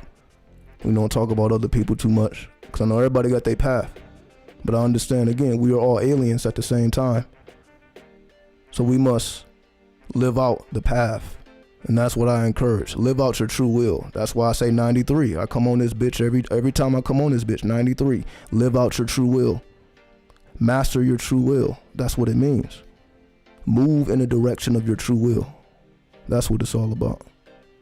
Whatever happened after that is an after effect. That's how I operate. Whatever happened after that, after I encourage everyone to follow their true will, whatever happened after that is an after effect. So if that leads me to, have a certain amount of people who listen in to what I have to say, then I'm grateful for that. But it's going to always be 93, follow your true will.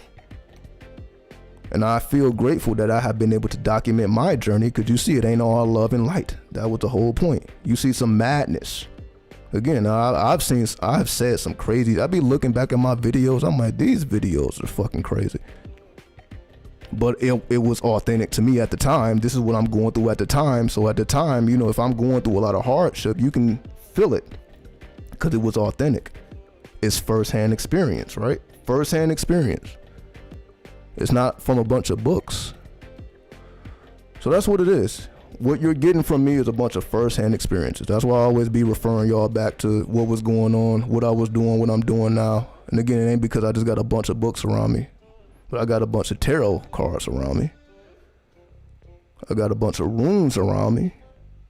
I got a bunch of magical tools around me. So that's why I encourage everybody to get into your magical tools. Whatever your tools are, whatever you are naturally gifted in. I was just naturally gifted in cards. Like I said, before it was tarot, it was Yu-Gi-Oh. Before it was Yu-Gi-Oh, it was just playing cards. So that was just a natural talent I have. Or I have utilized. Also technology. Like, so I've been creating content since I was a teenager. So I've been into technology and cards, astrology, all the things I'm doing now. It's like I've been into since I was a teenager. All the stuff that I just have advanced it. So everything that I'm doing now, it's like it's been a long fucking time. It's over 10 years. It's been a long fucking time. That's why it keeps advancing. That's why every time I come on here, it's like I'm saying something different, trying to piece the puzzle together in a different way to help someone understand. They may not understood the last video. So let me try to alter it a little bit to make it more digestible. Because everybody doesn't, understand astrology. Everybody doesn't understand numerology. So I got to speak on all types of shit. I got to speak all type of different ways. But again, it's worth it because the message is activate your true will. Activate your true will. I'm saying the same thing everybody came before me said. Everybody's saying the same thing. They just had their own way of delivering that message. But it all comes down to live out your true will. Live out your true will. Been watching since I was a teenager. I see you, Dank Wizard. Exactly. So the same way you were absorbing information, I was absorbing information. Because that's when it starts, really. So that's why I say, once you get hit, it ain't no going back. Once you get hit with the game, it ain't no going back. It ain't no going back. Right? Let's see. But yeah, so you ain't gonna feel this from anybody else. Again, I try not to brag on myself, honestly. That's why I've only started talking about this because it was mentioned. You know what I mean? Like it ain't about me placing myself above nobody else. I just understand that there is nobody else who can do what I do, just like there's nobody else who can do what you do. Everybody is a master of their own reality, of their own environment, of their own techniques. So I understand the way I put things together is going to be completely different than somebody else. And we can still come to the same conclusions. We just took a different path to get there. And that's what I feel that the channel is. You got 22 different paths. Everybody is on one of those 22 paths. I may be on a different path than you, but we're still on the same tree. We're on the same tree. We may be taking a different route. Like when you study the tree of life, you can take, there's many ways to get to the same place. Right? I just keep this motherfucker on deck. We'll do it this way.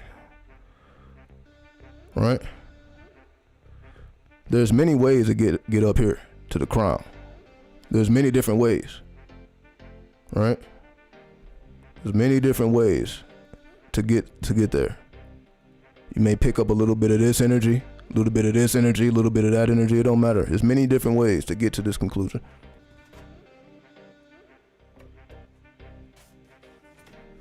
So like I said, I'm going to refrain from talking about myself as much. Let's get back to the game here. I just want to make sure I hit every point. Again, I be making these titles. I don't even remember what the name of the video is.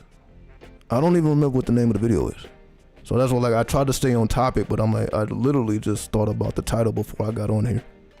This was not premeditated, but it never is though. It's the whole point, it never was. So everything I said, like I just spoke for 3 hours, that ain't because I wrote a bunch of notes down. I'm like, I'm gonna talk about this. No, I'm like, damn, what the fuck am I gonna talk about? This sounds good.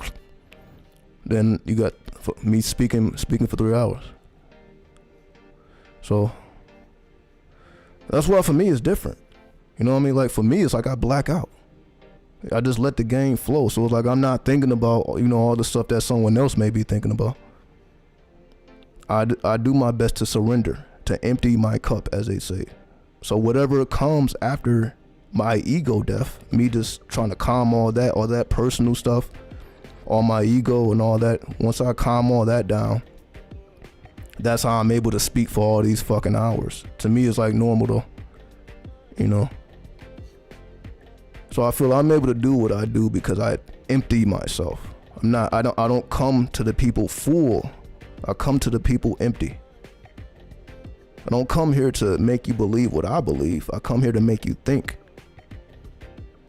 And then whatever conclusions you arrive at, which may be completely different than mine, but they are original. So it's peace. I'm like, damn, that's an original perspective. Completely different than mine, but I respect the originality. I respect the alchemy.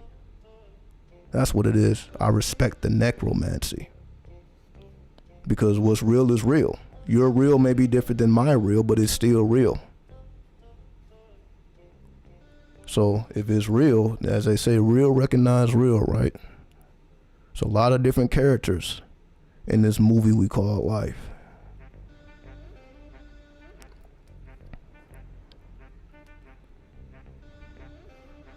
Well, yeah, that's what it is, huh? So it's hard for me to do short content. That's what I'm saying. I literally just cracked the code today. I literally just cracked the code today. I'm like, damn, I need to do more content. More shorter content, not longer content. I need to do more content. But I'm like, God damn. I have to change my workflow. My workflow has to change. Like my workflow wasn't allowing me to produce mad videos per day. My workflow was just focused on, okay, I need to get a piece of content out. So if that piece is 3 hours long, then all right, I got a piece of content out. But now I'm like, imagine if I broke this content up into sections. It'd be like 21 fucking videos. So I'm like, that actually may be a better idea. Instead of people having to watch 3, 4, 5, 6 hours, get little 10-minute snippets. It's the same energy. It's just in shorter doses, little doses. But that requires me to change my workflow. So that's my current challenge. That's what I'm going through currently. I'm like, I have to change my workflow. I have to use different software. The software I'm using doesn't allow me to put out 21 pieces of content. So I have to change my workflow. So that's when I literally just cracked the code today. And that's why I'm online. I'm like, I'm actually relieved. That's why I came on here, because I be going through a lot of stuff. That's why I'm like, when you're really a content creator, this is the lifestyle, honestly. I'm thinking about, damn, for the last couple of days, I'm like, damn, how do I increase my workflow? This is my thoughts. Then when I cracked the code, like, oh, okay, I got it. Now I can actually create some content, because I'm not thinking about, okay, how do I increase my workflow? So this is what I'm saying, like this, it don't stop when I cut the camera off. Because I'm like, how do I do what I do better? I'm always thinking about, how do I do what I do better? That's why y'all see where I came from, just doing live streams straight off the phone. Before I had the microphone or the headphones playing the music in the background, before I was doing all this, I was just doing it off the phone. But I'm like, all right, I have to figure out how to do what I do better. That's not enough. Even though, I'm sure people can care less, whether I'm on a phone, whether, I'm on a tablet, on a computer. I'm sure people can care less. But I'm always thinking, how do I do this better? How do I produce better, not just better quality, but better content overall? And I'm like, that's why, I want to put out the ASMR, and again, just the shorter clips, because I'm like, I can treat the audio. Like I said, this audio is raw. This is raw audio. But when I treat the audio, it can actually become more pleasant. The audio is more pleasant. It's like listening to a song. That's not a raw recording. When we listen to music, that's not raw recording. When we go to the movies and all that, when we watch movies and music, none of that is raw. All that has been treated. All that is alchemy.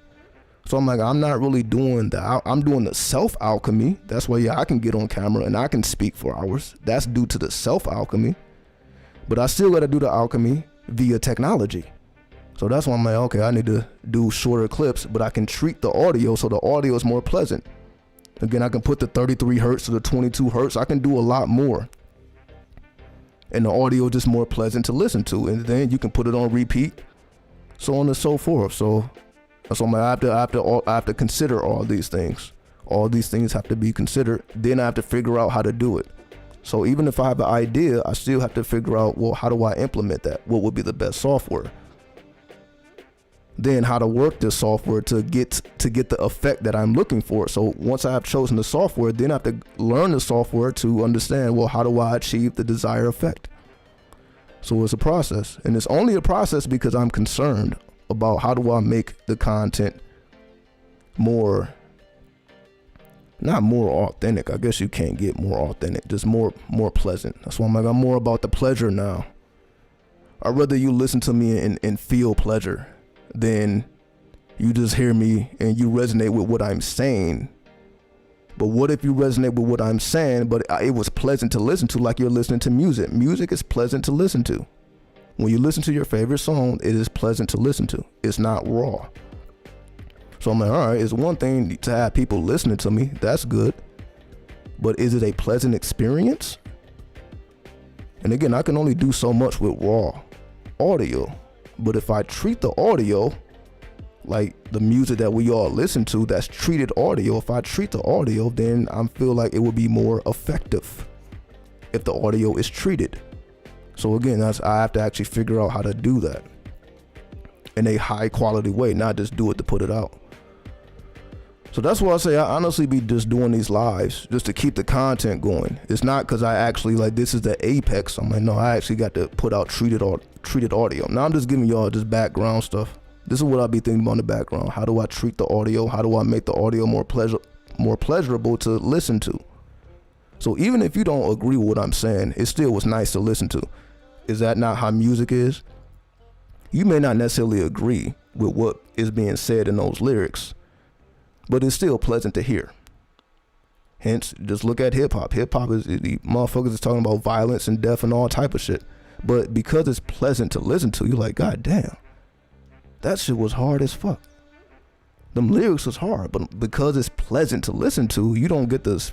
Like if you were hearing that raw, it wouldn't be pleasant. Like, damn, this motherfucker screaming in my ear. that wouldn't be too pleasant. You motherfuckers screaming violence into your ear, raw violence into your ear. That's not very pleasant. But if that audio is treated, now it actually is like, damn, even though this is crazy, it's pleasant to hear. So that's the mystery of music. Honestly, that's the magic of music. It's like it's a bunch of unpleasantries, but it's treated. And because it's treated, you can actually listen to it on repeat. Whether you agree with it or not, you still put that motherfucker on repeat. Because the audio is treated. So that's my goal moving forward. Be able, again, I had to figure out how to piece that together, but I got it now. So expect more shorter content, but with a higher audio production, because I can actually treat the audio.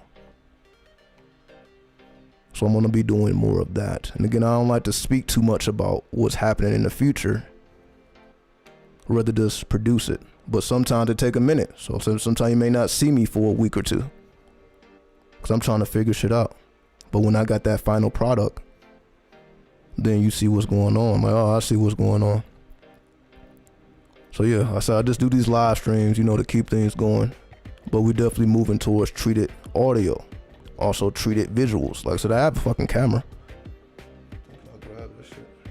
Like I have a camera, but everything is separated. So I'm like, I gotta set up the camera, then I gotta set up the mic. It's like everything is separate. Then I gotta put it. If you're a content creator, you know this. Like if you got separate audio and separate video, then you gotta mix it together, then treat it. So you gotta align the video with the audio. So it's like it's technical, in other words.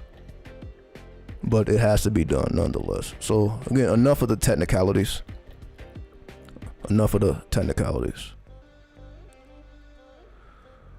Let's see.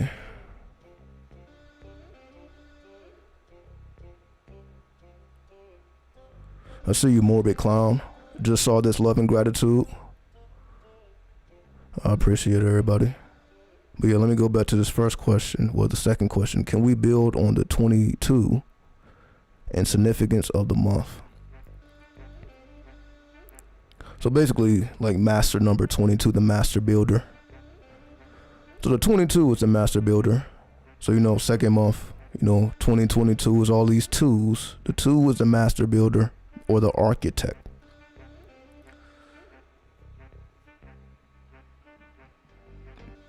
Excuse me. So if 22 is a master builder, that takes us right back to Saturn, because Saturn is the builder of the zodiac. So let me show you Saturn so we can have a visual of what I'm saying here.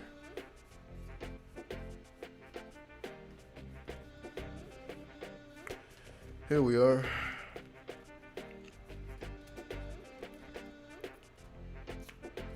Saturn is the universe. So you see the Great Mother building the universe. So if you see her hands are occupied. And there's a lot going on here. But this is the universe. You can say the snake dance. She's doing her snake dance, generating that creative force, which creates the universe, which is exactly what occurs. This world is ran off of the sexual currency, right? Especially the feminine sexual currency, right? You got men dedicate their whole goddamn existence to attracting that feminine currency. As we already know, it's nothing new. However, the principle represented is the architect. To build your reality off of your own sexual currency. That may be a little blunt, but that's the reality of it. That's why she's butt-ass naked, all right? You don't see her with fucking clothes. You see the high priestess with clothes. You see the empress with clothes. All right, let me show. Yeah. Again, there's many women in this tarot deck, but most of them are clothed, right? See the Princess of Disc, she's clothed, right? There's a lot of women with clothes on, but you don't see no clothes with her because it's denoting sexual currency. Because when you are butt ass naked, you generate a different currency than when you have clothes on. But you see, people ain't even sleeping naked. I understand why you wouldn't want to go amongst the world butt ass naked, but you can at least go into the astrals butt ass naked. At least that. At some point, we gotta free our bodies. At some point, again, remember, most magic is performed butt ass naked, or at least with a robe on, and you ain't got nothing on under that robe. That's why you see, like, you see, well, maybe you don't see, but you have seen people with the hooded cloaks on, the black cloaks. Most of the time, it ain't no clothes under that. The cloak is just to protect your crown chakra. That's why they have the hood on, to protect your crown. But again, it's mostly you're butt ass naked. The real magic, you're butt ass naked. That's why, tantra, things like that are so magnificent. We have the Queen of Swords. See, she's half naked. And again, I ain't trying to just show a bunch of naked women here. I'm just showing the principle. She still has her lower covered. Just showing you all the women here. Princess of Swords, she's covered. I think the only other woman that's not covered is the Princess of Wands. Let me just verify. Again, I never looked at the tarot deck to see every woman here. But this is making a point of, you see her with her sexual currency. So she says she's clothed. Just showing you all the women in this particular tarot deck. I think there may be only one other woman that's not clothed here. Yeah, so this is what I was saying. The Princess of Wands. She's the only other one that's not clothed. But again, let me verify this. But we're talking about the major arcana. See, that's the minor arcana. So we just focus on the major arcana. That's why I mentioned the Empress. So we're just focusing on the major arcana. Let's see. We find the Empress here. Of course. I don't know, how could I forget Babylon, right? Let me show you. Okay, get that one, that one, that one, that one, and that one. All right.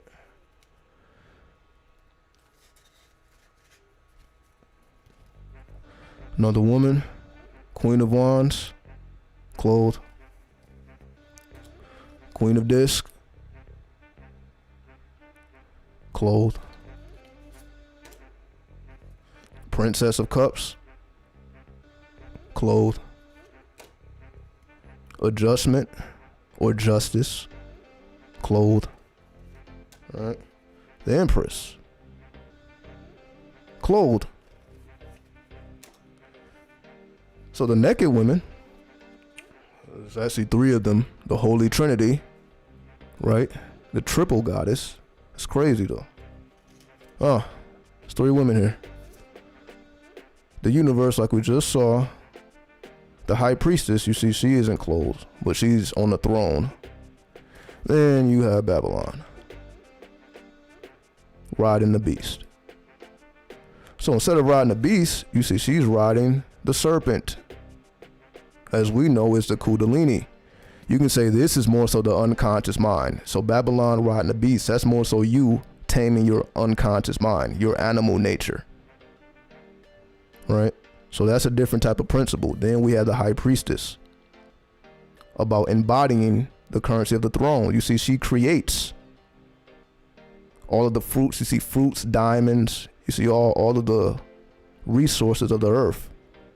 She's manifesting from You can say her third eye, that third eye is super open. With her musical instrument / bow and arrow. Again, there's a lot of, we don't have to go into the full mysteries here. But you see, she is mostly passive because the high priestess represents the moon. So that's why she's thrown. She is mostly passive. You see, Babylon, she's on the beast, riding the unconscious mind, the collective unconscious. That's why you see multiple heads on this beast. The collective unconscious. She's riding the collective unconscious. Then you see her, and this represents the four corners of the world. That's why you see the four corners of the world. So that's why she's an architect building the four corners of the world. And again, that's more so a flat earth, because like, well, how the world doesn't have corners. Well, according to the flat earth, you can say it will have four corners. And that's also described in mythology. Before we had this, the world is round, the world was described with corners, the four corners. So you're going to find that in a lot of the older mythology, speaking of the world in corners. So this is where this comes from. And of course, she's inside the womb. See, this is in the shape of a womb. But again, she's doing this serpent dance. With her crown is highlighted. You see, it's like a golden light behind her crown. So she's doing that serpent dance. She has a dark moon in her hand. So you see, that ain't a light moon. You see the darkness of that moon. That moon is dark. That's the dark moon, the black moon, or as we like to call Lilith, the dark side of the moon. So she's utilizing the power of Lilith. Then you have that serpent, as we know, the Kundalini force. So we have the Kundalini force. And how do we know it's a Kundalini force? Because she's using both hands. One of these hands is dark, the dark moon. Then she has the solar energy in the other hand. The other hand, that's why you see two beams of light going into that eye. So you see that lunar energy going into that eye, and you see that solar energy going into that eye. So that's the lunar and solar force combining together, which creates reality. As we know, an atom has a positive charge and a negative charge. So if all life starts from the atom, and she's representing that positive and that negative force,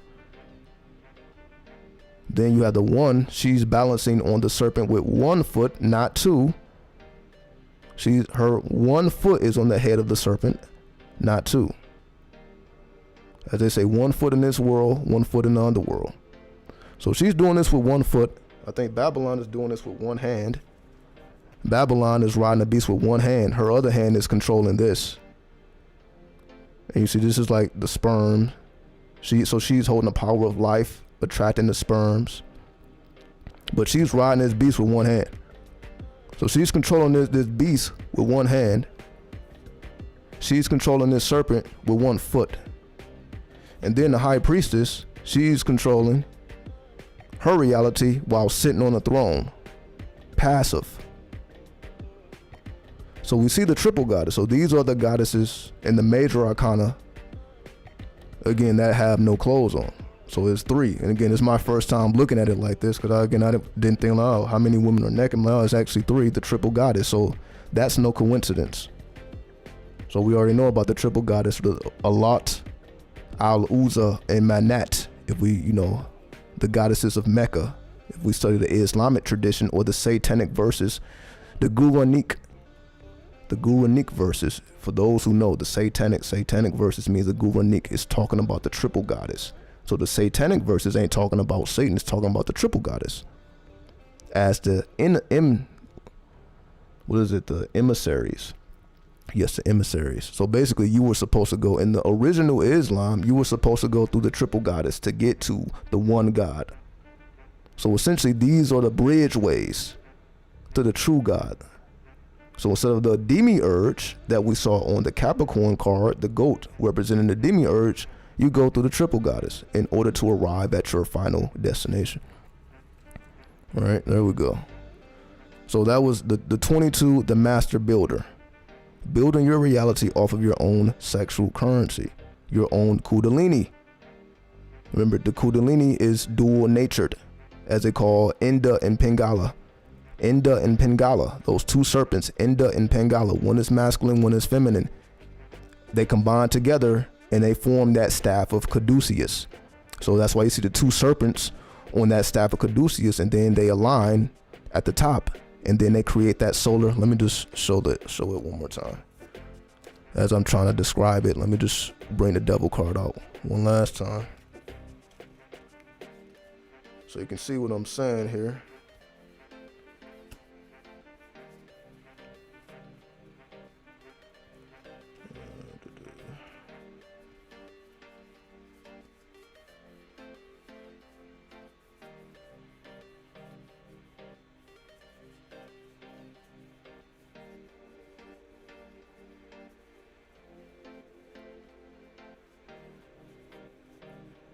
I have no idea what I just did with this card. There it is. There it is. Uh-oh. Uh-oh. Put that back. There we go. So if we look at that, we see the staff of Caduceus with the two serpents at the top. And when the two serpents combine, they create the winged serpent, which we see at the top. At the top, you see a winged serpent. So when the two serpents combine into one, they become the winged serpent.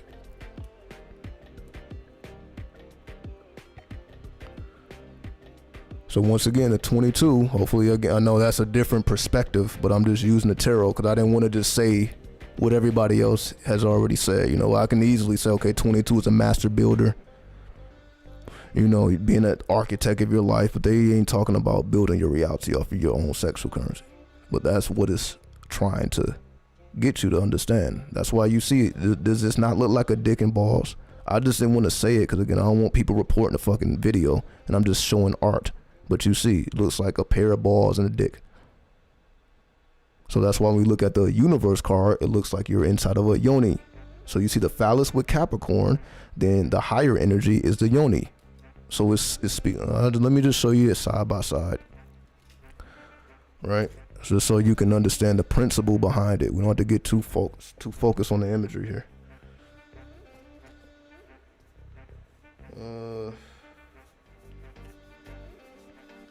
See, if I was more prepared here, I wouldn't have to constantly look through this deck.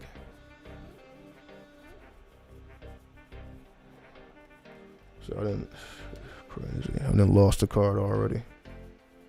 Give me a second.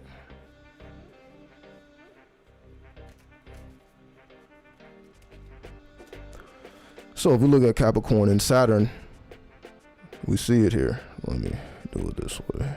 There we go. Dick and balls, yoni, phallus, yoni, phallus, yoni, master architect, right? Masculine, feminine, right? Masculine, feminine. This is the lower forms. Like I said, the worldly form. That's why Capricorn. This is the worldly form. This is the currency that runs the world. But this is the currency that runs the universe. Right?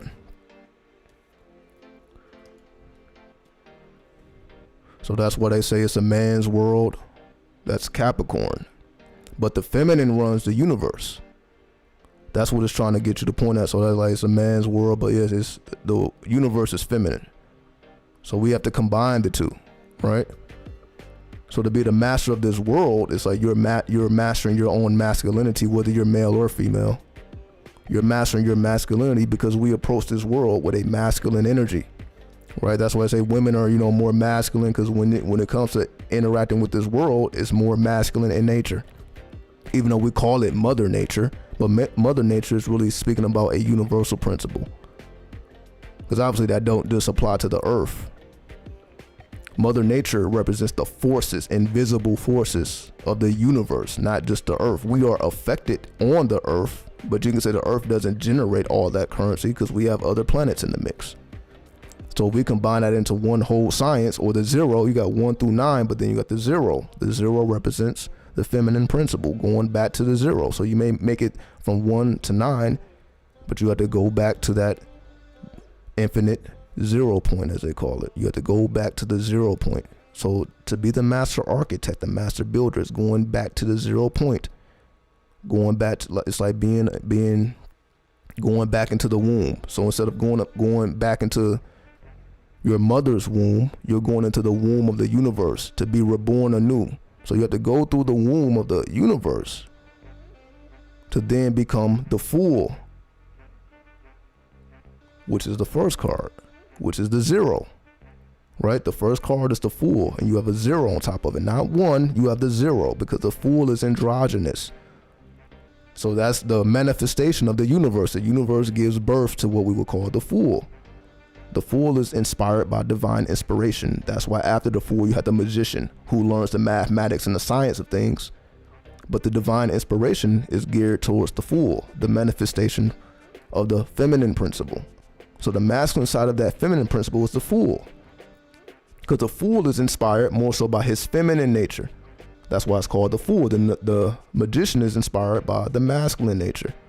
Once you have learned how the world works, you become the magician. But you know, when you fresh out of the womb, you're the Fool. You're like a child. The child is more so influenced by the feminine principle. They don't know how the world works, what's really going on. So what it is that they feel, their intuition, that's more from the feminine principle, because they came straight out of that womb. The physical womb, but also the womb of the universe. So the master architect takes you to the feminine mysteries, in other words. All right, so I know ain't nobody else gonna break it down like that. But yes, the master architect, the master builder, is unlocking the mysteries of the feminine currency of the universe. The mysteries of the universe is just the feminine mysteries. Feminine mysteries, again, you see the woman naked doing the serpent dance, creating a universe effortlessly, because again, she's doing it with 1 foot. So that means it's not taking strenuous effort. So she's administering energy more so than creating energy. So she's administering the energy that's being generated from the serpent. The serpent is generating the energy, she's administering it. So she's the master builder, because it's like a laser. Just look at it as a laser. You're not necessarily generating the power of the laser, but you can guide the laser to do whatever you want it to do. So she's generating the energy with the foot, but then she's administering it, guiding the energy. That's why both of her hands is occupied, but 1 foot is occupied. So she's utilizing that currency and then administering the currency with both hands, the masculine and the feminine principle, right? So hopefully that makes sense. Hopefully that makes sense. I'll see you. What's up, Chief? What's up? What's up? What's up?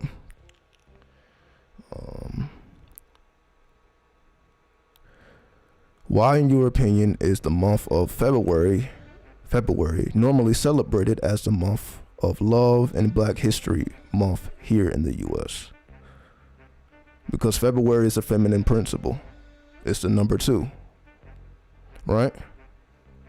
So of course, the number 2 represents the feminine principle. The number 2 also represents the moon, the lunar currency, right? So again, the fact that we have to celebrate Black History Month is because it's lunar, it's elusive. Much of the history has been wiped out. That's why Black History Month, they only really go back to the civil rights movement. The Martin Luther Kings, the Malcolm X, Rosa Parks. They ain't taking you all the way the fuck back. They ain't telling you, well, what the fuck was we doing in the 30s with Elijah Muhammad? Why don't we study Elijah Muhammad? This is what I'm saying. They're very selective. So Black History Month, they're very selective about who they want you to study. But again, you don't hear Elijah Muhammad's name. And he's been active since the 1930s. We go, to the civil rights movement. He was active then too. So he was active in the 1930s and he was active in the 60s, because he didn't pass on and transcend into 1975. So he was around, he was active. But you see, he's never in where is he in the Black History Month study? Because it's very elusive. That's what I mean. So we're giving, I'm not even gonna say giving, Black History Month is selective. It ain't the whole Black history, because there is no such thing as Black history. If we want to be completely technical, there is no such thing as Black history, because we were not calling ourselves Black. That is a American invention. Before it was Black, it was Negro. or negro, which means black. Before that, we know it was nigger.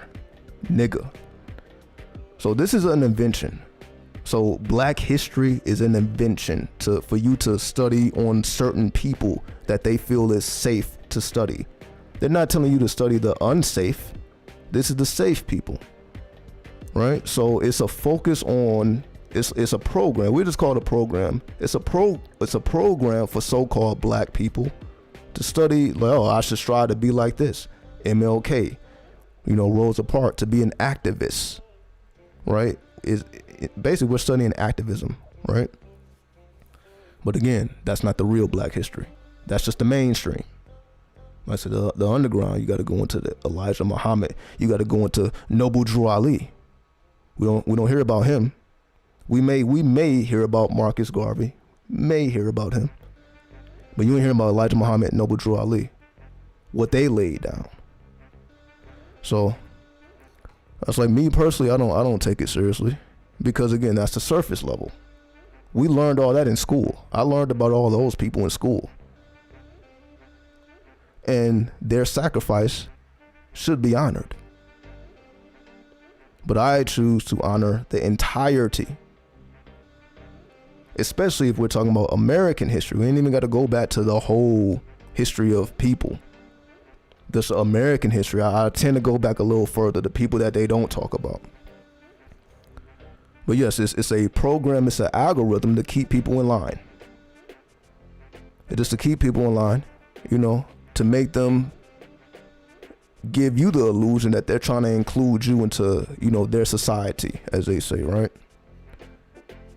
Because we've been so downtrodden and all that. Let's make these people feel special because of all the fucked up shit that has, and we already talked about that, the historical facts. But the world is naturally flawed. So even when they try to do something good, it's still a fucked up element to it.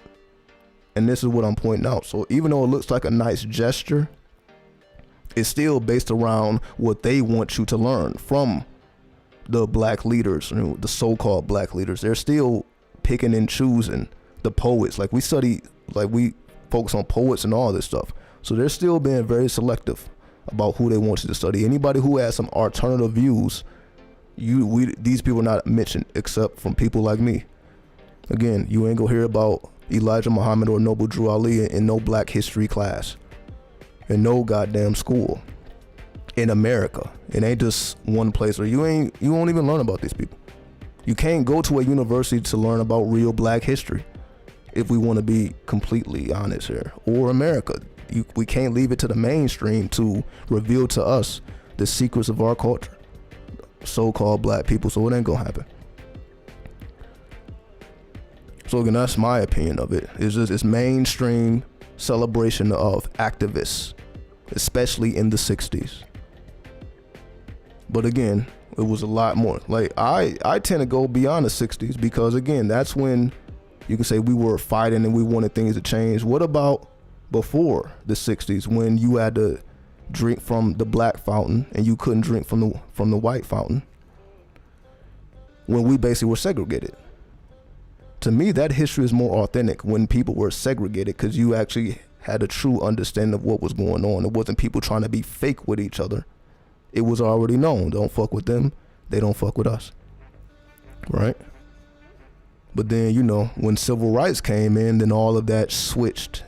It became more acceptable to commingle.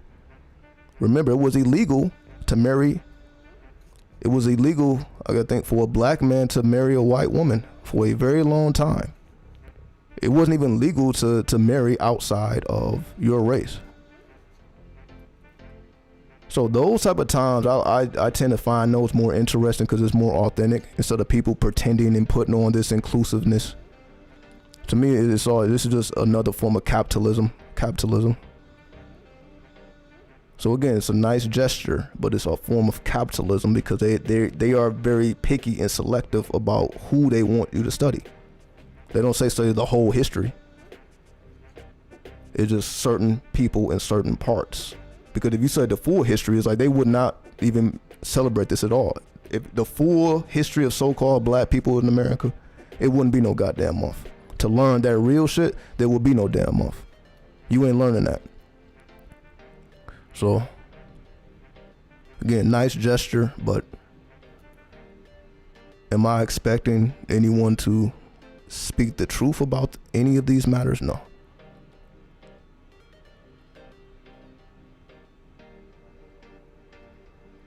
Let's see.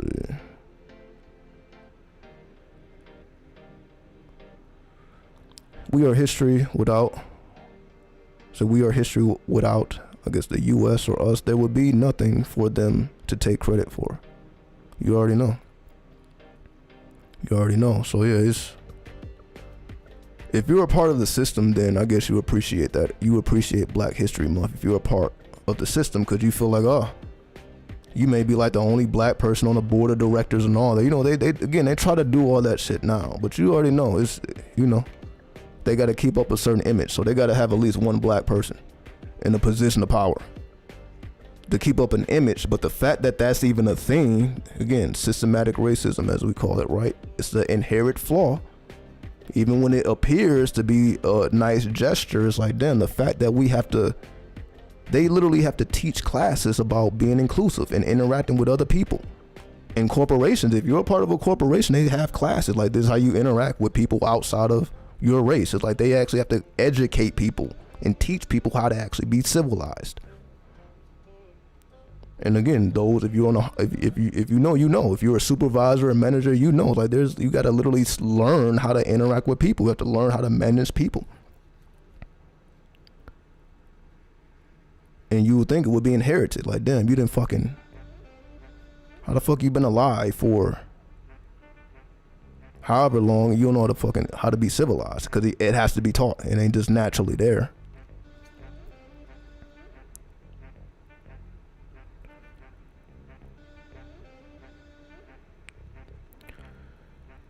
And while we couldn't drink from the same fountain, they burned down our upstanding communities. Exactly. We know about Tuzla. You know what I mean? We know about, the Black Wall Street. So when we actually did basically gain enough momentum and power to do things on our own without needing anyone else's assistance, they made an excuse to destroy it. So when we think about, damn, why are Black people so fucked up, or so-called Black people? I mean, who the fuck else was having whole cities bombed? Well, your whole centralized wealth is destroyed. That hasn't really happened. And again, I'm not gonna say it hasn't happened. You do have situations like the Holocaust, where people were just uprooted from everything. So I'm not saying it's exclusive to Black people. But in terms of, we're talking about the American history, it's like, there's no way not to study these things. But again, it's still not, it's hidden. It's still hidden. True Black history has never been revealed. And I'll leave it at that. We don't have to go into a whole tangent about it. True Black history has yet to be revealed. Another reason why, again, 93 comes from AWAS. Most people think it comes from Aleister Crowley. So when I say 93, that's not me necessarily bigging up some white man.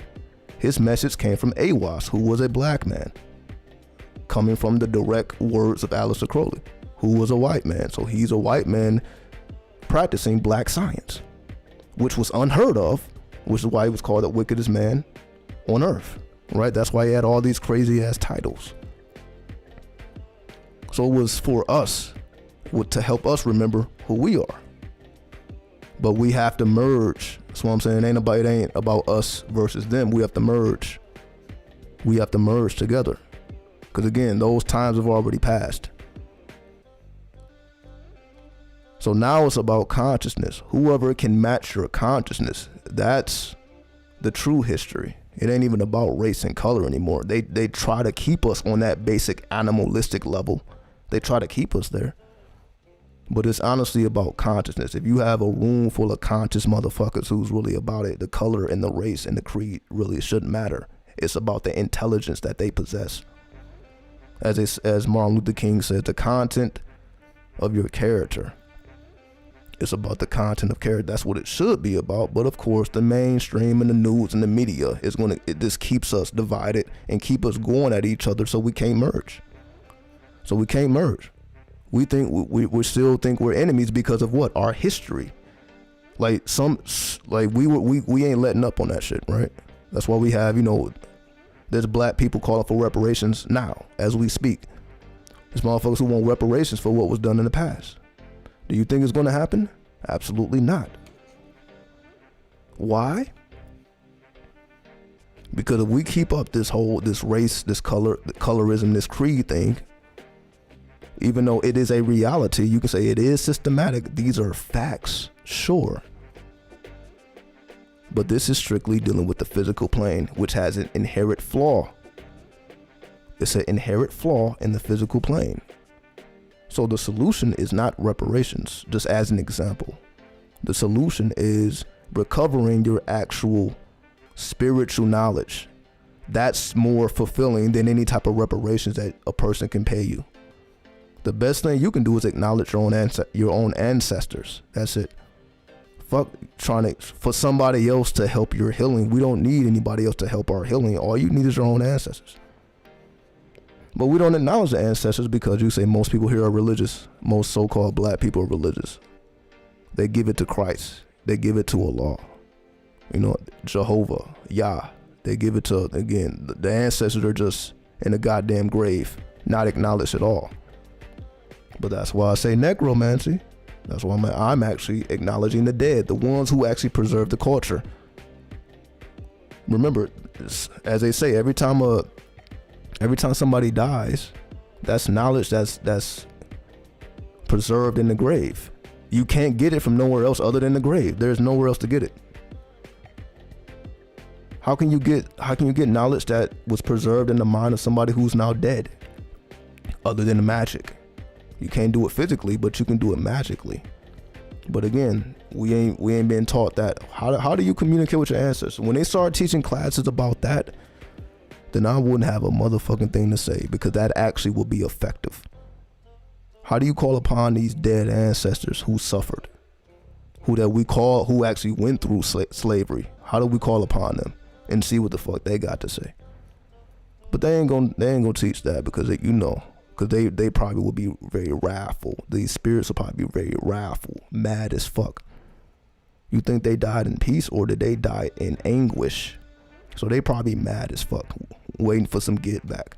However, some of them have moved on, and who just focus on, okay, get your consciousness up. Everybody ain't trying to just slaughter and kill. It all depends on what spirits and what ancestors you work with. You can work with the higher spirits or the lower spirits. So I know we're getting on a tangent here. But yeah, I respect necromancy and sorcery. You can say that's true black history if we want to be technical. That's why Pluto deals with these. That's why it's the furthest planet from the sun. Everybody want to be the sun. Everybody want to be the center of attention. Everybody want this fame, this love, and this light. Those are solar attributes. You don't hear nobody talking about that infamy, necromancy, sorcery, black magic, gray magic. That's all Plutonian energy. That is true blackness, if you want to call it that. But you see, that's why we ain't talking about that, right? There's no conversation about that, except if you come over here. All right, so that's the true black history. You can say is Pluto. That's why Pluto was demoted. If we want to be technical, why was Pluto demoted? Because that's some real black ass shit. That's why it was demoted. That influence is just so heavy, they don't even want you to acknowledge it anymore. That's just how heavy and powerful the energy is. They want you to ignore it. Fuck Pluto. So if you ignore it, that's like you ignoring the planet that's actually going to assist you in obtaining the power that's owed to you. But we don't even have to say it's owed to you. If you earn it, if you are deserving of it. That's why you got to go through those trials and tribulations of the inferno, of the underworld, to make yourself deserving of it.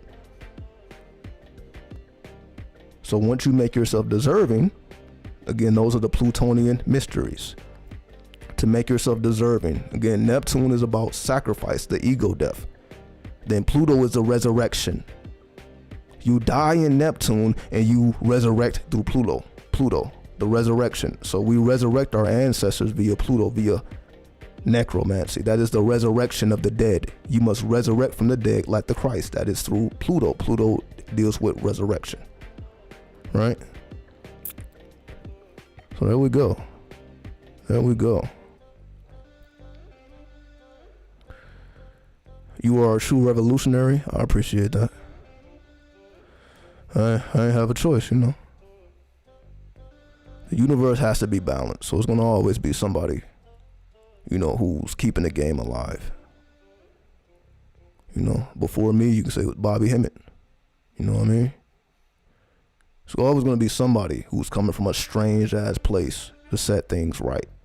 To set things right, you have to come from a strange place because this world is flawed by nature.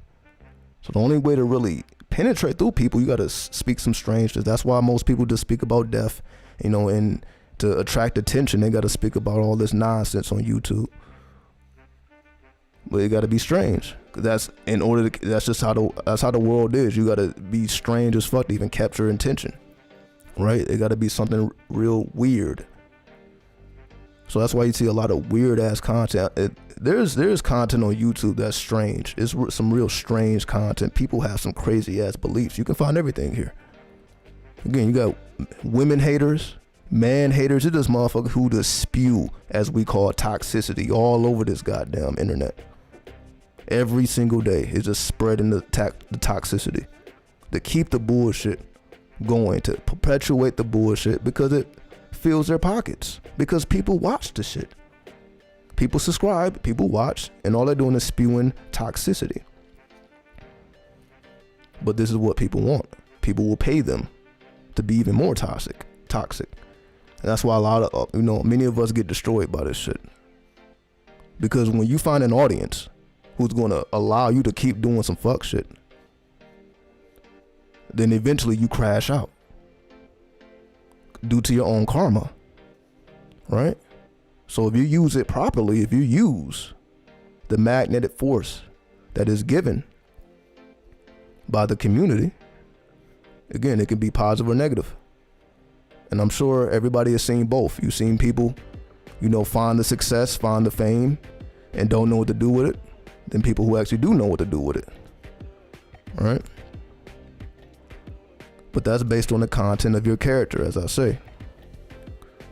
It's all based on the content of your character. It all depends on what position you choose to occupy. It's all about the position you choose to occupy. It is your choice. So all energy is neutral. Again, I'm a person that speaks about amorality, so I'm not here to tell anybody what's right or wrong, what's good or bad. Just follow your true will, and most likely your true will does not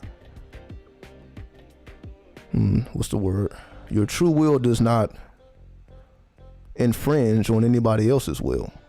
That's why it's your true will. Your true will is not going to infringe on nobody else's will. So as long as you are not infringing on somebody else's will, how can it be wrong? If you just think about what a sin is, sins is actually you're infringing on somebody's will. That's why it's thou shalt not kill, thou shalt not steal. You're infringing on someone else's will when you do these things, as we call sin. That's infringing on someone else's will. So if you're not doing that, then it's hard to say a person is a sinner or sinning. But again, it's so vast. The word sin is so vast. You can be sinning in your mind. According to some people, you can sin in your mind. Let's just say you have a wife and you're looking at another woman. God damn, sin. You just sinned. Looking at another beautiful woman and you have a wife. That will be considered a sin, even if you ain't physically doing anything. You don't have to say a word to that woman. Just to look that will be considered a sin. It all depends on who you're talking to. As if, what the fuck are you supposed to do? But then that is the question, what the fuck are you supposed to do? Because if you believe in your heart that you're a sinner because you looked at a woman, then, it's very strange, in other words, because that's not how we are genetically designed. We're not genetically designed, to just be focused on I'm just about to be the best husband or wife. If we're talking about, we come from having multiple wives, multiple husbands, doing all type of strange activity that's unacceptable in this place.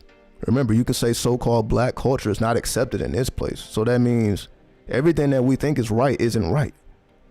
Just think about it. Everything considered black is unaccepted. But what is accepted is everything else.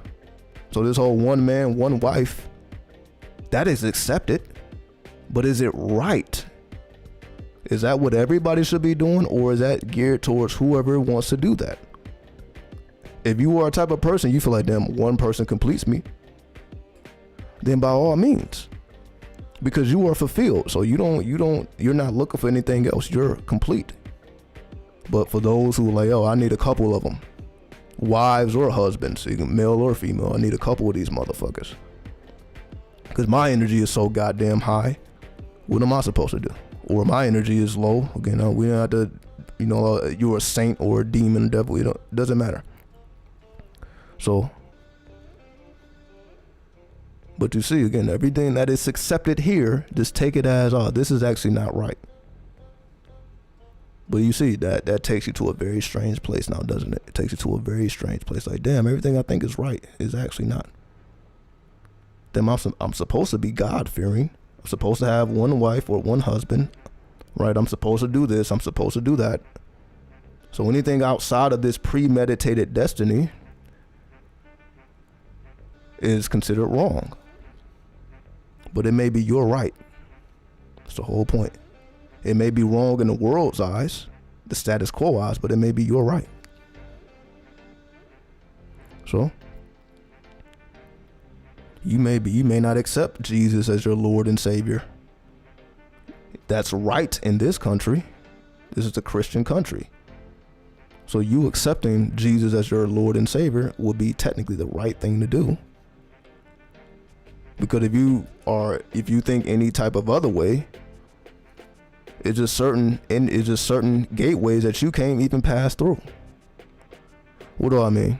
It's just certain places that you're not going to be accepted. Coming with a different type of ideology. Everybody else, like, going to church and start talking about Muhammad. You ain't gonna be around too long. Because everybody else is on Jesus time, you on Muhammad time, it ain't gonna really work out. Or go to a masjid talking about how Christ is your Lord and Savior. You ain't gonna really last too long around there. Even though we should all be able to come together and share data, share our experiences, but you see, it don't really work that way, right? It separates us. The only way to merge together is through the esoteric, right? Gnosticism, Sufism. And it's a third one, Kabbalah. There we go. The Jewish mysteries. Because all those you can unite. You don't give a fuck where you are, who you're talking to. You know everybody's perspective, but it's very few people who actually understand everybody's perspective. Most people are just concerned with their own perspective. They don't care to understand anyone else's. They're just concerned with their own perspective. So people like that, they don't even want people around who think differently than them. People who challenge them. See, most people ain't trying to be challenged. They're trying to create an environment where they're not challenged. So this is, again, this may be a little bit too deep for most people. This is why a person would have multiple husbands or multiple wives, to challenge them. Not somebody who completely agrees, oh, this person is my equal, my soulmate. No, you have multiple partners because these motherfuckers is challenging your ass to bring out something within you that one person couldn't bring out because they are completely agreeable with your energy. You think a person has 3 wives or 3 husbands because their energy is just completely in alliance? That ain't always the case. Especially back in the day where a person may marry multiple people not because of love at all. That's America. Like, you gotta fall in love first. That wasn't always the prerequisite. Marriage wasn't just based off of love, or you have to fall in love with a person. That's how we do it now. That's how we do it now. That's why we talk about soulmates now, because that's right into their ideology about everybody has a soulmate and all these things, right? Well, that definitely fits perfectly into one man, one woman relationships. That makes sense then. But again, what about people that have multiple partners? Where does that soulmate shit go? You see, it's like everything we think it revolves around culture. So it's like, again, once you go beyond the culture, or once you explore a different type of culture, you see they got different values. So where it's acceptable to have more than one husband or wife, they probably are not too deep into the science of soulmates. When it's normal for multiple partners to be in a relationship. So they probably ain't, that soulmate talk probably don't hit as hard as it do over here. So that's why it hits harder over here. So it's more easily acceptable. You're thinking there's just a special person out there in the world just waiting for your ass. But again, that's Western society. I'm not saying it's right or wrong. This is just how the West operates. You just have to make the decision as to, is that something you accept? Or are you a little bit outside of the bounds with it? But this is the purpose of discovering your true will. Your true will may exist outside the boundaries of the status quo. And if it does, you know that it's going to take some time to manifest that and to develop that. It's not easy. It's not easy to convince people to see differently. It's not an easy thing to do. You have to actually be truthful. So we're built on a world of lies. We're built on a world of lies. People just lie like it's nothing. It's so easy for people to lie. You notice that? It's so easy for people to just spew out lies. People lie on a daily basis. Like it's normal though. It has become normal. See, that's crazy at that point. Like, damn, motherfuckers lying and it don't affect them. This is one thing we like, damn, I had a lot to get out of some shit. But when it becomes a habit to the point where now you're just deceiving every goddamn body. But you kind of have to do that when you're, in the world. When you're a part of a corporation, it may be certain things that you got to agree with that you don't agree with on a personal level, but you got to agree with on a collective level to keep your position. And a lot of people are faced with that, where it's certain things that you have to stamp that you don't agree with. But you are concerned about your position, so you got to go with it, even though you don't personally agree with it. Right? But that's, as they say, that's what the world is. It's supposed to corrupt you. That inherent flaw is supposed to corrupt you. It's just all about, do you go crazy or do you accept it? See, some people can't handle the truth. Like, damn, this world is fucked up. I hate being here. That's what leads to depression, because people see how fucked up this world is. That it can take you into depression, or it can actually liberate you. Like, damn, this world really is fucked up. Well, that means I can do some extracurricular activity. Like, damn, since the world is so fucked up, maybe I can explore some different interests because people are crazy enough to acknowledge it. Hence, astrology, numerology, Kabbalah, we gotta be kind of crazy to even accept the out of bounds reality. So that it can be liberating or not. It all depends on your view. Like, damn. There's some, if you're a man, then there's some women in the world who actually don't mind the way you are right now. But there's some women in the world who, fuck, you got to get your shit together before you fuck with them. You get what I'm saying? It all depends on who you decide. Like, damn, there's some women who like, oh, you gotta, change up before you fuck with me. Then some women who's just gonna jump right on top of you. Same thing it goes both ways, right?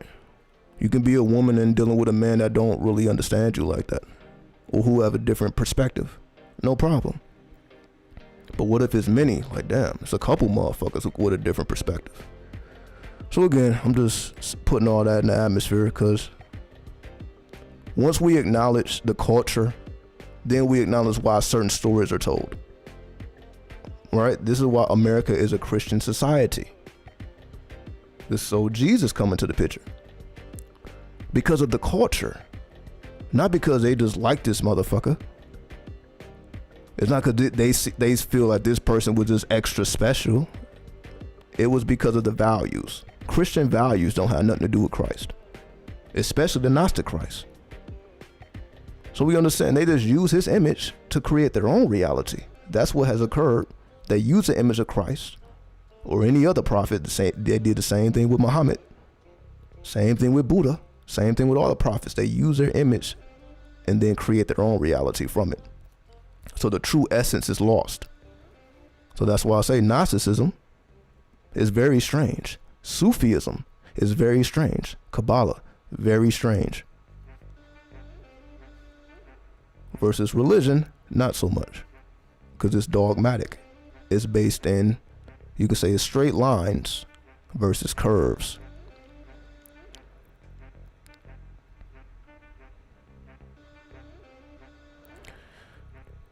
I have a so-called blood brother who low-key hates on me because I'm in tune with occult science and feels that I'm casting spells on him.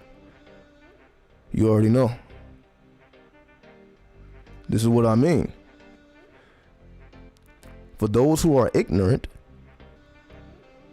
anything occult or spiritual is going to put fear in their heart. They're going to automatically assume, especially in your case, you're a witch.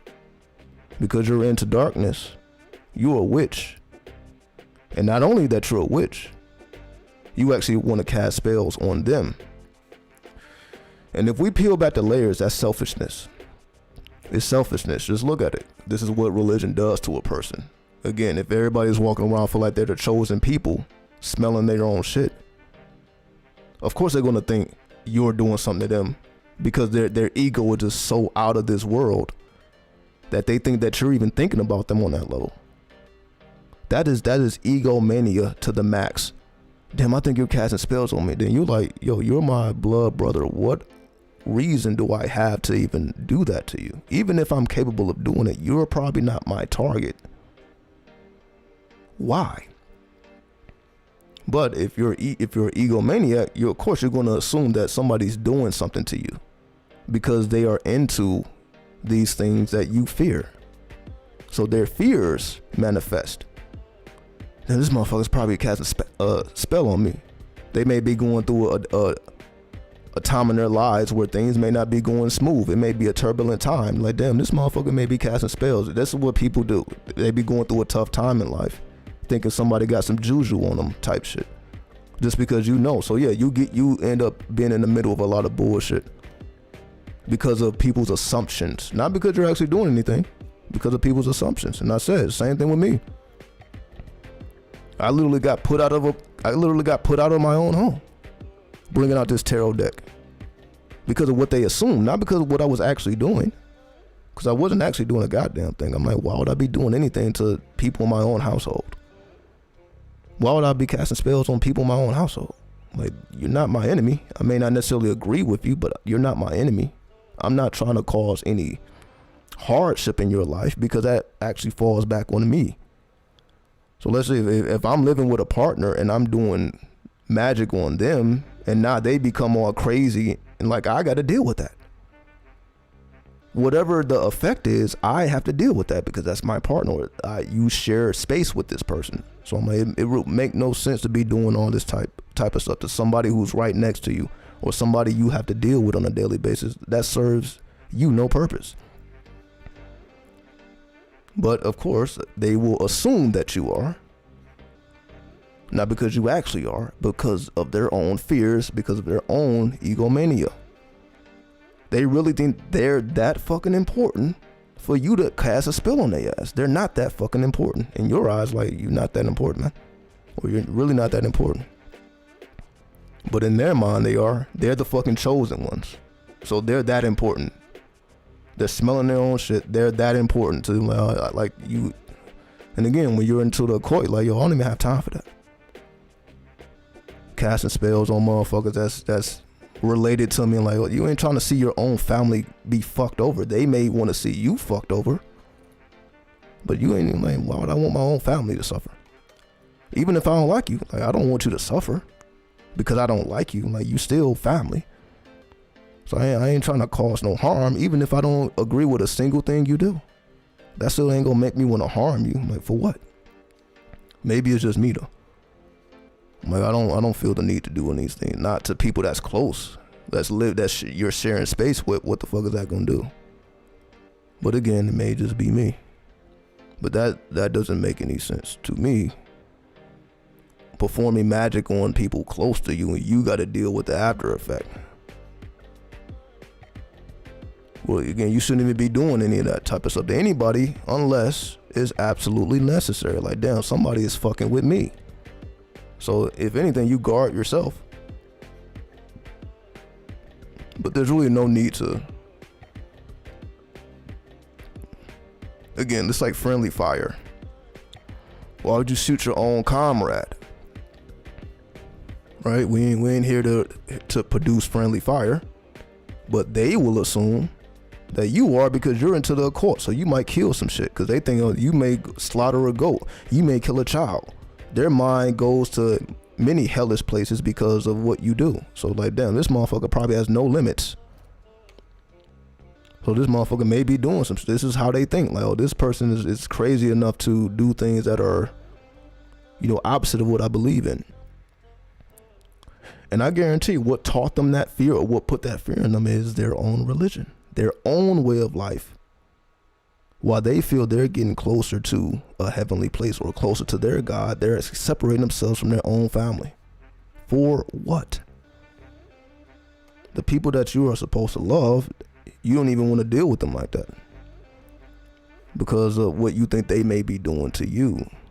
But in their heart of hearts, they're like, yo, I actually love you more than you love yourself, because you wouldn't do that to a person you got love for.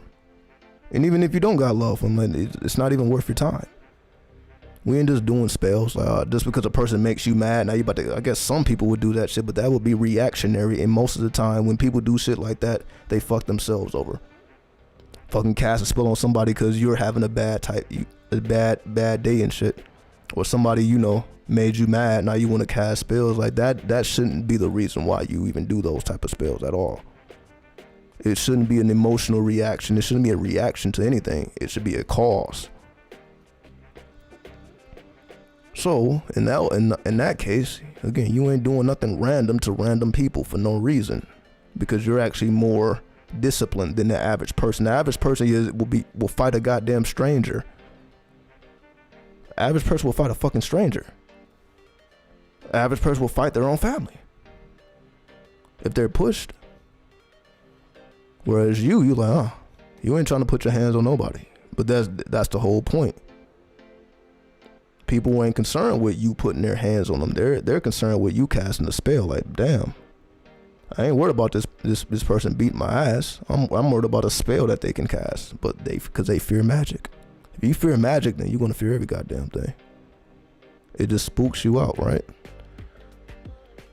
But in that case, I guess it's better to be feared than loved. If a person don't have pure love for you because they're generating fear of what you may be doing, that ain't pure love. So if they don't have pure love for you, it has been replaced with fear. I guess fear is better than love. It's better that they fear you than love you at that point. Because at least as long as they fear you, they probably gonna leave your ass alone, because they actually feel like, damn, I don't want to cause any, like, oh, this motherfucker really may be doing some shit. So if they gotta fear you because they don't have enough love, and it is what it is. All right, what else can you do at that point?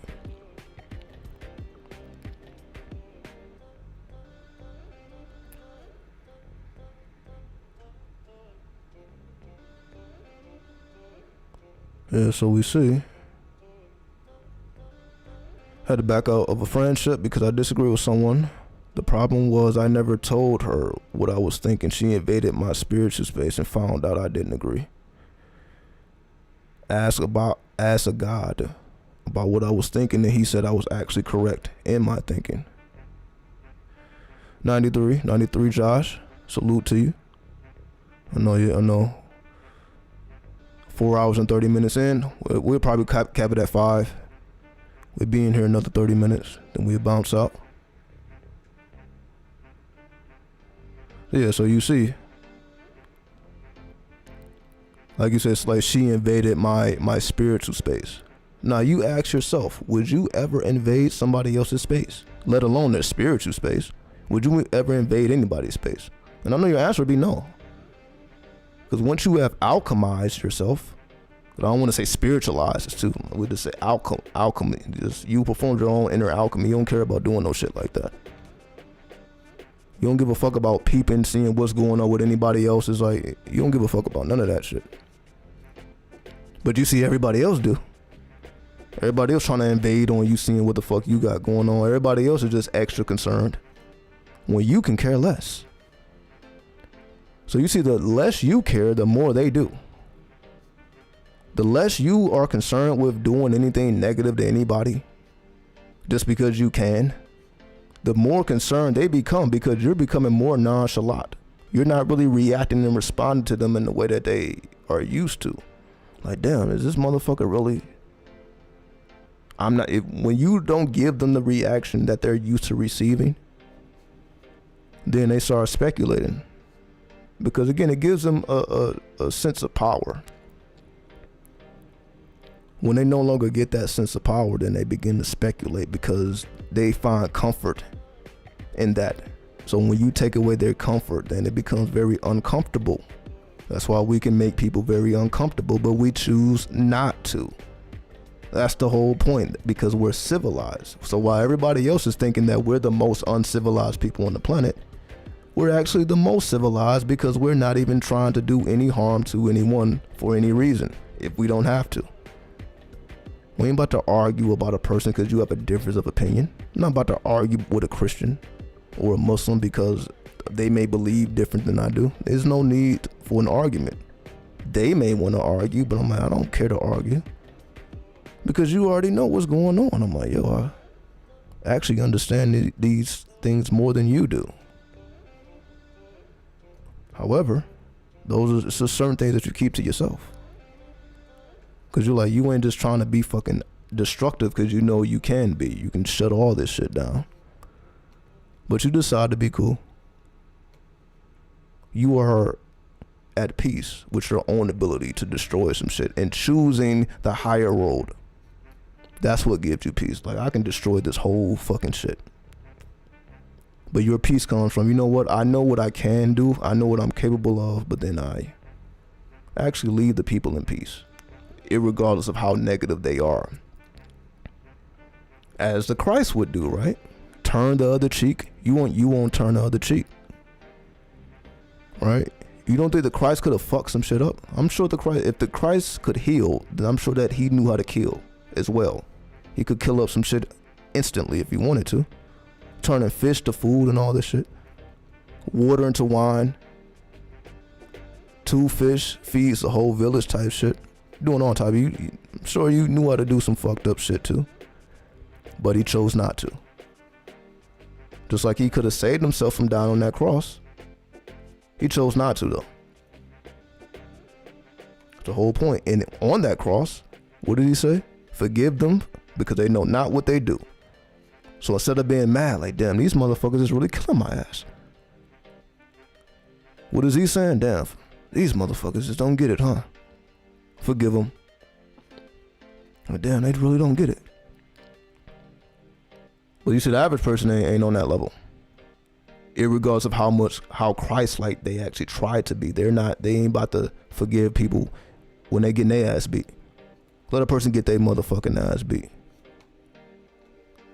Forgive them. No, they're gonna be ready to kill some shit. As we know, look at this generation. They ready to kill your ass. You put your hands on them. It ain't no forgiveness in their heart, but it's forgiveness in your heart. And that's what makes you special, because you have forgiveness, even when you shouldn't. Even when you shouldn't. That's how you know. You forgive even when you shouldn't, even when it's justifiable. Damn, I'm really about to do this. Nah, I'm cool. So, seems to me like the only people showing forth that level of discipline, I ain't gonna say spiritual people, but the people that nobody even know about, honestly. Because these people ain't trying to be known like that, honestly. They ain't trying to be known. So everybody's who's trying to be known, most of those people, again, they'll fuck your ass up before they forgive you. They'll fuck you over before they forgive you, because again, they're all about the image. They're trying to maintain an image. When you're trying to maintain an image, the last thing you want is somebody attacking your image. So you're gonna do whatever you can to maintain your reputation, especially those who, pay attention to 48 laws of power. Protect your reputation at all costs. That's one of the laws. Protect your reputation at all costs. So if you on that time, you're gonna protect your reputation at all costs, and that's how most people operate. So it is what it is. That's why you actually study the laws, not really so you implement them, so that you can understand how other people operate. That's why you study 48 laws of power, 33 strategies of war, art of seduction, the 50th law. What is it? Mastery. All these books. I think I'm missing one. No, I think that's it. I think that's all of them. But yeah, but again, these books are very popular books that a lot of people read. So if you know them, then they can't be used against you. That's the whole point. You don't know them because you're trying to become that. You know them because this is your defense. Like, oh, I see what you're doing. When a person's being extra friendly and shit, never outshine the master. Like, oh, that's what you're doing. It's never outshine the master. Like, oh, I see what you're doing. Like, you just become aware of what everybody's tactics. You're not fooled by the tactics, because you already like, oh, I read the same book you read. I know the same laws you know. I'm just choosing not to activate it, but I'm aware of it. So I can't be fooled. It's another reason why you study the darkness, black magic, the infernal mysteries, not because you wanted to be a destructive motherfucker, a demonic motherfucker. It's so you can understand it when it approaches you, when you come before. Like, oh, I see what's going on. And then you more so exit the room. You're like, oh, I know what's going on. It's time to go to war. That ain't you. Even though that's the average person. You know what I mean? They trying to go to war over some shit. You don't worry about that. If anything, you exit the situation before they even know that you know. Once you figured it out, you already then exited the situation before they even realized it. But again, this applies to everything. This applies to relationships and everything. 48 laws of power in relationships. You don't think these, people in relationships playing tricks on each other? They play tricks on each other all the fucking time. Tricksters. But you can't play a trick on somebody that know. But people be blinded by love. They're just so in love that they become blind. As they say, love is blind, right? People become so love blind that you don't notice the tricks. Because this person is not perfect. This person ain't fucking Christ consciousness, most likely. So what makes them above playing tricks? Just because they're in love with, fuck out of here, right? Just because a person is in love with you don't mean that they won't manifest their negative attributes on your ass. They will manifest their negative attributes on your ass. But when you already ahead of the game, like, oh damn. You study the charts, like damn, today is gonna be pretty frisky. Cause you already know, like damn, today is gonna be turned up. Alright, like I know somebody's gonna turn up or try to turn up. I'm gonna make sure to not respond, because the energy is there for me to respond. So I'm gonna get in my feelings because the energy is backing it up. It ain't, so they're in their feelings because the energy is backing it up. So if I get in my feelings, the energy is gonna be backing it up. So we just gonna be two arguing motherfuckers. Versus they allow themselves to be influenced by the energy and you decide not to. So while they were trying to start arguments, you already know, like, all right, let me get up out of here. You already know. You knew ahead of the game. It's the whole purpose of studying the occult. You already know the game. So again, it ain't about people, places, and things. It's about you manipulating the energy that you know is available to you. So if we understand the planets affect all of us, everybody's going to respond differently. We are all feeling the same energy, but we're going to react differently. So different people are going to react differently to the same planetary influence. So once you already know what the planetary influence is, you're like, oh, I see what the possibilities are. Shit can get pretty crazy around this time. So let me move on defense. Let me make sure I got my defense up. Instead of, me just being normal and I'm going to get, twisted up with everybody else. Something in the news is going to have you in your feelings. Somebody going to say something to get in your feelings. When you know that the energy is like, it's going to be something that wants to get inside your heart. So again, maybe something you read, something you see, something you hear. It's gonna be something that's just want to irritate you, and when you feel that, like, oh, this is trying to irritate me, all right, let me turn the page. All right, so you already know. Just forgive and use defense. Absolutely. Be the master of defense. That's what Floyd Mayweather says, right? As they call him the greatest of all time, right? Is he the greatest because he's the most offensive? No. They call him the greatest because he's the most defensive. He mastered defense. It ain't about offense. Again, it ain't about him just knocking people out like a Mike Tyson. It was about like, oh, you just, it's hard to penetrate and get a clean hit. Because that's about the defense. So that's what it is. Like, yeah, when your defense is up there, it's hard to hit you. So you don't take the Mike Tyson approach. You going for the knockout. You trying to knock him out in the first round. That's not the approach you take. You like, oh, I'm gonna be the Floyd Mayweather. I'm gonna dance with you for 12 rounds, and while you barely hit me, I'm gonna get a couple little snapshots in, just to win the match. And then you walk away just mad as fuck. Like, damn, how the fuck did I lose? You're not on the ground. You didn't get knocked out. You just got outboxed. Because you weren't able to penetrate. So you may have thrown more punches, but they wasn't clean punches.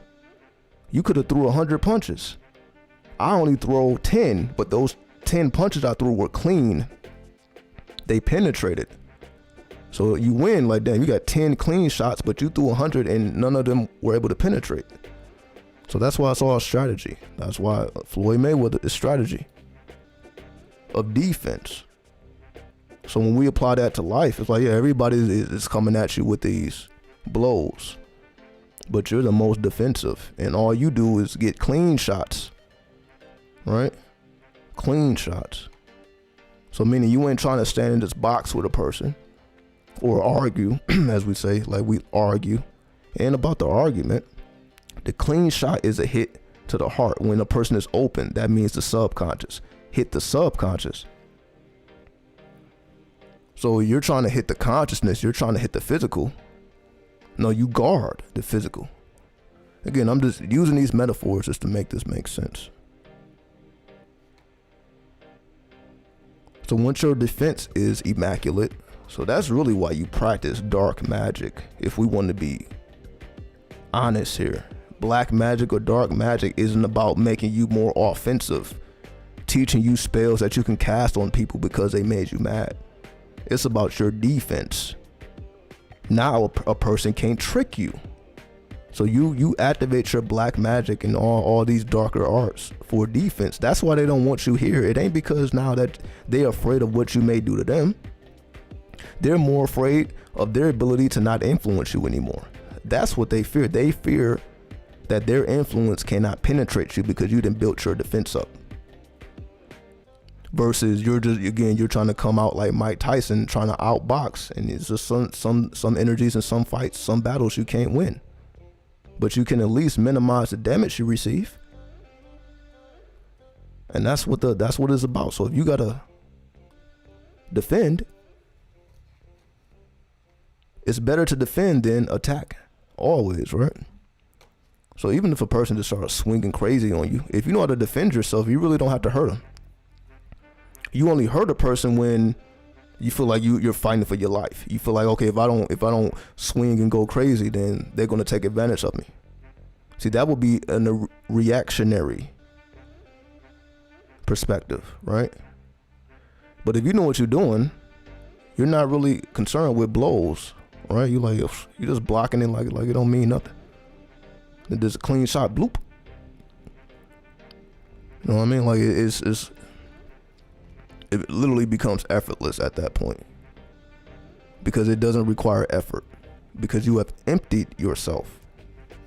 You're empty. You're not, in your feelings and allowing your feelings to go crazy because of the planetary influences. So you're just going crazy, just going with the planets. But when you have that defense ready, I see what's going on. So it's effortless at that point. Because again, a person trying to cause an argument, trying to do some crazy stuff, you already know I expected you to say this.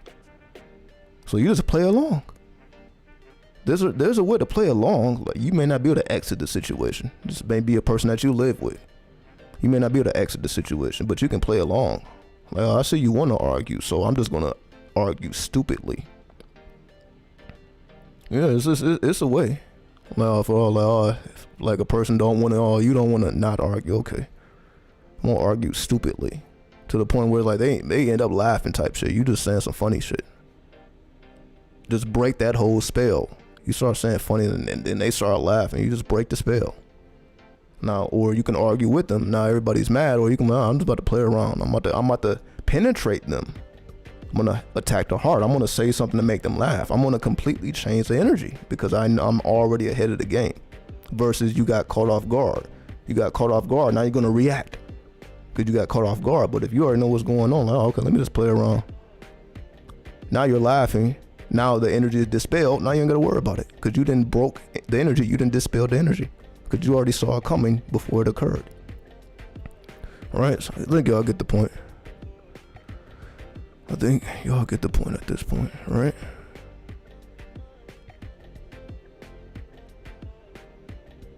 So this is why we study the invisible sciences, because it gives you a heads up as to what may be occurring.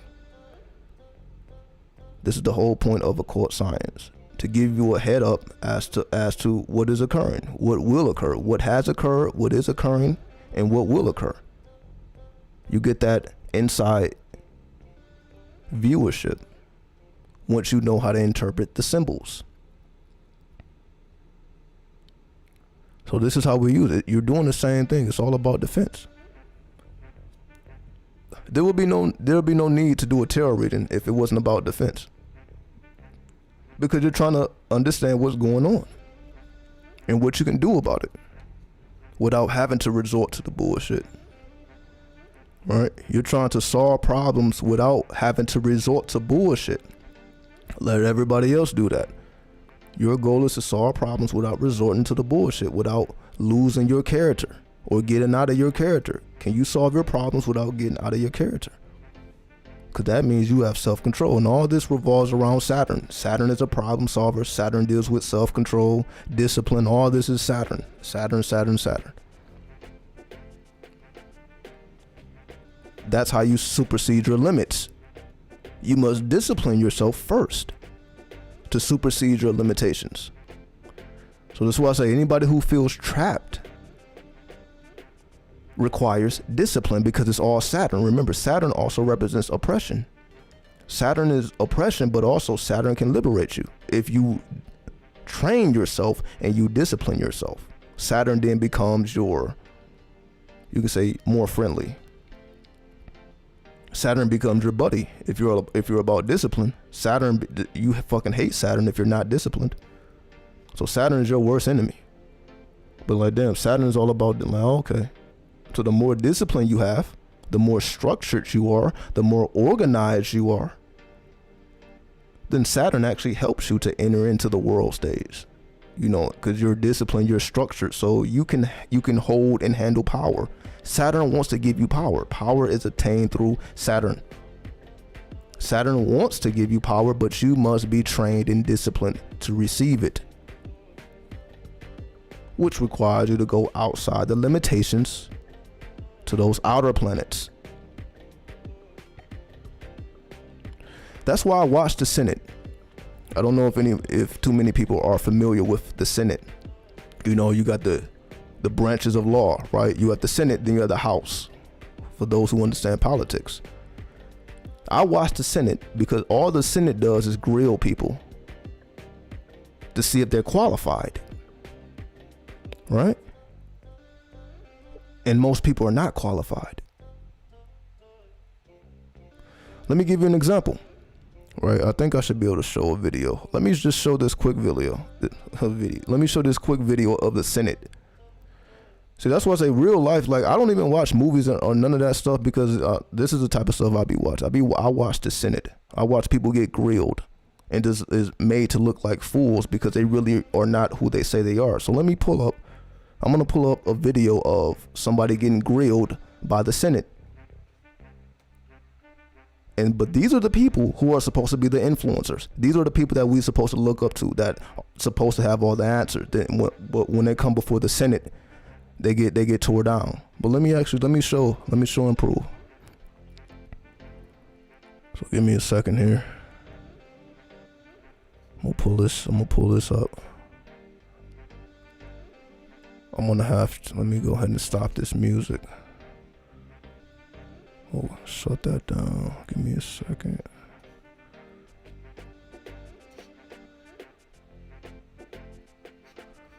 Okay, go ahead and go to YouTube here. Second. And I'll share the screen. 1 second, let me pull it up. I'm gonna type it in. Alright, let's see. And this will be the last thing. Just want to show y'all. And the reason I'm pulling this up is because I didn't really have faith in the law either, like most people, until I began to understand the Senate. Like all these judges, see, that's a different branch of law with the judges and all these enforcers of the government. Then you got the Senate. When I became interested in the Senate, I'm like, oh, I can see myself doing this because they operate differently. Yeah, you love watching the Senate, exactly, because you just see how stupid people are. But these are the people that's supposed to be leading us into the future, and it's like they hide behind the law. For example, the Senate just asks personal questions, but when you're a judge, you're supposed to, take your personal views out of the equation. So the Senate is trying to ask you direct questions. What are your beliefs? Do you think this is right? Do you think this is wrong? But it's hard for them to answer because, like, damn, I'm a judge, so I'm supposed to keep my personal opinion. So it's like it's hard for them to have a normal conversation. It's hard for them to have a normal conversation because they're just so embodied in the status quo and their image, to the point where it's hard for them to even be a human being because they are so educated and entrenched in their philosophy that they can't go beyond it. But let me actually pull it up so y'all can see what I'm talking about here and just how real this gets. Right, again, so let me go ahead and turn the music off here. Here we go. So I'm gonna type it in.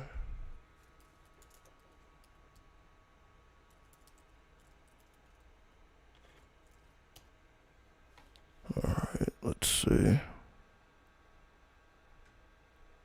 Here we go.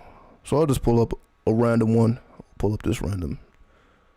Alright, so let me see if I can share the screen here. Window capture, let's see. See what we got. Safari. Here we go. Alright. So hopefully y'all can see that. Alright, let me go ahead and play the video. You full screen it. Tired of cold calling? Here we go with the bullshit. The easiest way to prospect. Here we go with the Simply bullshit. sign up for free. And congrats. Now you can reach. Alright.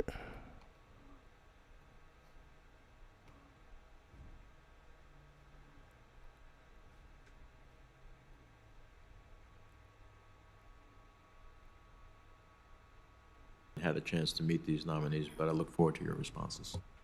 Thanks, Senator. Senator Kennedy from Louisiana is recognized. Thank you, Mr. Chairman.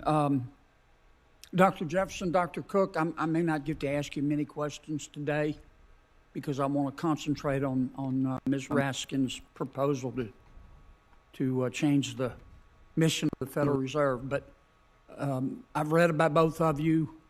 It's clear to me we disagree on some things in terms of our politics, but in America you can believe what you want. That's why it's such a great country. Dr. Jefferson, I believe you're at Davidson. You're a professor there? Yeah, there's no better place in America to get a liberal arts education. Dr. Cook, you are a Truman Scholar, and you are a Marshall Scholar. You were at St. Hilda's? Okay. You ever met a a Marshall Scholar that was a dummy? No, Senator. Me neither.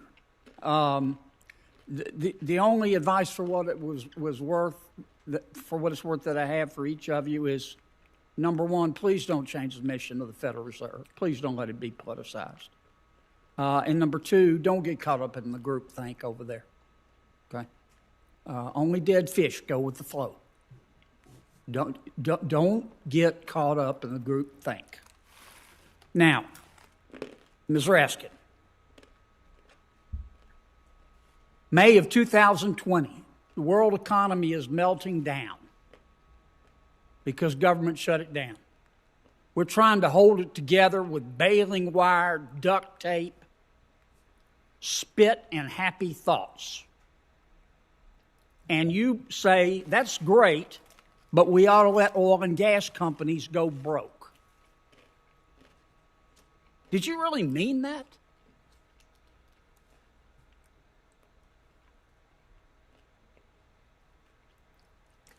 Well, thank you, Senator Kennedy, You're welcome. for that question.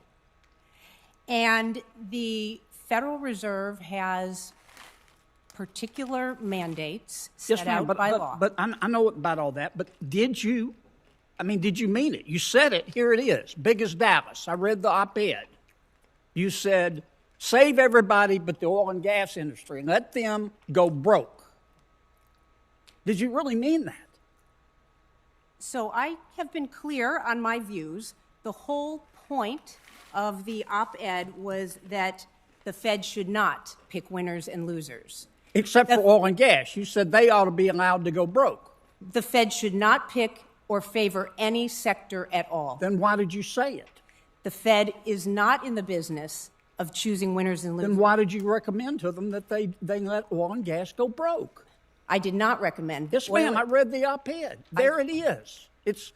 I'm not going to quote it to you, but Senator Toomey pointed out. Why did you mean it? Senator Kennedy, I want you to understand the role of the proper role of the Federal Reserve. The Federal Reserve should not be choosing winners and losers. Yes, ma'am. So you disagree with the editorial? The editorial was one that I wrote, and I wrote it in the context of the Federal Reserve's emergency lending facilities. This was a special program set up by the CARES Act, by the Congress, that appropriated taxpayer money. This was an issue quite unlike the issue of supervision. And you said don't give the money to oil and gas. Let them go broke, because in my opinion, they're bad for the environment. Didn't you? I want you to understand the context for that article. That article had to do with did not have to do with supervision and regulation. Dr. Raskin, you said it. You ought to own it. Okay, you ought to own it. Sorry? You said it. You ought to own what you said. I'd respect you more if you did. Let me move on to this business of allocating capital. Now, look, this is America. You can believe what you want, and I mean that. But I don't agree with your mission to politicize the Federal Reserve. I don't believe the Federal Reserve should be politicized either. Well, then why did you say it? Why did you say in this June 2020 piece, quote, federal regulatory bodies should allocate capital? It is not the role of the Federal Reserve in supervisory or regulatory matters in its functioning as... Then why did you write it? It was written in a context, Senator, that had to do with emergency lending. It did not have to do with the context of supervision and regulation. I feel strongly about charter schools, okay? If some president or some chairman of the Federal Reserve said, let's all get together and allocate capital away, lean on all the banks so they don't fund charter schools. You support that? I mean, you support driving oil and gas industry into bankruptcy. Do you think that would be the proper role for the Federal Reserve?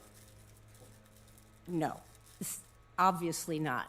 The Federal Reserve is not to get involved in allocating credit to any particular sector. So you changed your mind? I have made myself completely clear. The whole point of the op-ed was that the Fed should not pick winners and losers or expose taxpayers to undue Well, risk. well, did you, Senator Kennedy, your time's expired. well, no, you went 3 minutes over. Mr. I did, and so did Senator Toomey, but we need this hearing done by 11 o'clock. Well, can I ask Go to one you. more? No, you've already gone 2 minutes over. Senator Warner, you're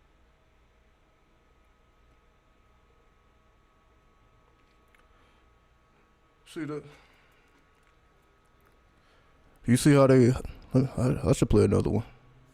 But this is just what the Senate does. People go before them with all this influence and all this power. Again, sometimes it's judges, sometimes it's influencers. You know, of course, whoever that woman was in a position of power. This was not just a random woman who made some crazy comments, and now she got grilled on it. And you see this walk back, and it's just the Senate is just trying to cut through. Like, did you really say it? Did you mean it? And then you see they just start dancing and dancing and dancing, and that's why I watch the Senate. Cause you see, like, you are able to just cut through it. All the bullshit, all this madness that people put on themselves, you're just able to just cut right through it. It's a Senator just fucking it all up. Let me show you another one. That's just one. Let me show you another one. Just because most people ain't even into this type of stuff, right? Because we already have convinced ourselves that, you know, the world is the world, the law is the law. But when you watch this, like, it seems like somebody's trying to get to the bottom of something here. And then you just see how much people are full of shit, basically. How they try not to answer direct questions and just hide behind whatever their, not even their beliefs, but whatever their position is. So if it's a judge, they're going to hide behind their position. If there's someone else, they try not to speak their personal beliefs. But anyway, I'll play another one for you. So I'm just showing you this just to show that these things actually matter. Again, these are actually people of prominence. These are people that are in positions of power. These are people who are dictating what is going to occur in our lives. So when these people come before the Senate and the Senate shows their true character, now you have no blindness as to who these people really are. Again, people like Mark Zuckerberg, everybody's been before the Senate. Most people of positions of power have been before the Senate. And it probably didn't go too well for them, as we see. Like, most of the time, it doesn't go well for people, because it basically, if the Senate calls you, they ain't trying to just have coffee with you. They're really trying to get to the bottom of, you know, whatever was done or said. So let me go ahead and play another one. It said Asha for senator. Like, if I in any government, yeah, I would be a senator. Just being able to cut through the bullshit. That's a position that I can actually see myself in. But again, I didn't know nothing about the Senate. Growing up, all you knew about is judges and, again, the people that's in front of us. We didn't really know too much about the Senate. So once I discovered this, I'm like, not only is the man making sense, then you just see how people respond to just some common sense questions. You're like, man, you can't even. But again, I'll show another one then. We'll wrap it up. So I just want to give you a little insight into, you know, the type of things I be into. So that way I'm actually learning. So it ain't just pure entertainment. It ain't just laughs and giggles. Just couple laugh, couple giggles. But I'm actually learning about, okay, how the country actually works and how the country is ran and actually how people feel about it based in the people that are in positions of power. Again, these are not just people with an opinion. These are people who actually can make shit happen. So when you see like, oh, these people, now you're like, okay, those people are full of shit. But that doesn't necessarily mean the law is full of shit. So I had to make that separation. I had to make that differentiation between the law and people that are full of shit. Even if they are using the law behind them, it may be the judicial branch. But again, the Senate is a whole different way. They operate in a completely different fashion. Again, I didn't know anything about this. So if this is something I'm introducing you to, you know, everybody isn't into the news and politics because it's mostly negative. So a lot of people don't even, you know, be into this type of stuff. But to me, the Senate is a good balance because, again, you're getting a little comedy, you're getting a little, you know, laughs, but then you're really learning, like, damn, these people are kind of weird. They get put in positions of power because they're nominated by, you know, Biden, the president. These people are nominated or recommended by other people, and then they come before the Senate because they're recommended basically as a nominee. So they come before the Senate to be questioned. But then when you see like, oh, these people kind of, how did this person get nominated? You start questioning yourself, how the fuck did this person get nominated? Then I'm like, oh, so it's not the law. You know, it's the corporations, it's the businesses, it's the companies. Because once they come before the law, it's like everything just fades when you come before the law. So again, all these people that for the average person is getting finessed by these people one way or another. But again, when they have to sit before the Senate, then the Senate just has a very beautiful way of dismantling their whole ideology. So again, I can watch that shit all goddamn day. But again, let me show you this one more. You know, just to inspire some thought. You know, so if you want to learn a little bit more about, again, this, if you're not in America, this would apply to your own Senate outside of America. So this gives you a little way to be entertained while learning about the law and how the law works and just how people think. Again, people of importance, how they actually think. And then you see like, what's real and what's not. So let me bring up something else. Let's see. And you see, you like, oh, yo, you went over your time, and they be going, and you see, they had to stop his ass. You know what I mean? You see, they had to save that woman. That woman got saved. Let's see. All right, I'll do this one. See, these two videos I just played came out within the last 24 hours. So these are, I haven't seen these myself. But again, these just came out, so these are not ones that I personally seen. But here we go. See what we got. There we go. Mr. Chairman, Dr. Jefferson, Dr. Cook, I may not get to ask you many questions today because I want to concentrate on Ms. Raskin's proposal to change the mission of the Federal Reserve. But I've read about both of you. It's clear to me we disagree on some things in terms of our politics, but in America you can believe what you want. That's why it's such a great country. Dr. Jefferson, I believe you're at Davidson. You're a professor there. Yeah, there's no better place in America to get a liberal arts education. Oh, wait. I think this may be a different version of what we just seen. So give me a second. Let me go back. Pick another one. Let's see.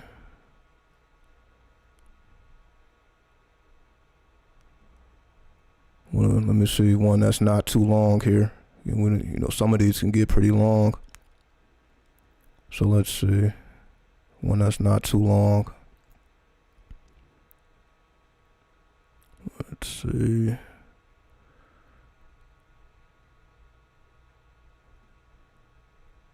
So for example, you see here, John Kennedy to Mark Zuckerberg. As we know, the head of Facebook. So yeah, why not? But this is NBC News. I don't know. You know, I'm not trying to show any goddamn thing. So I'm just showing y'all there's all type of people that come before the Senate. All these type of influencers and get their ass handed to them.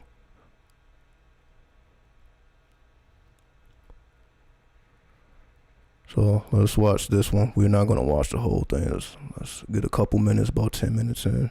Mr. Chairman, I have a letter here in support of Judge Barrett, signed by 281 graduates and former classmates of hers at the extraordinary St. Mary's Dominican High School in New Orleans.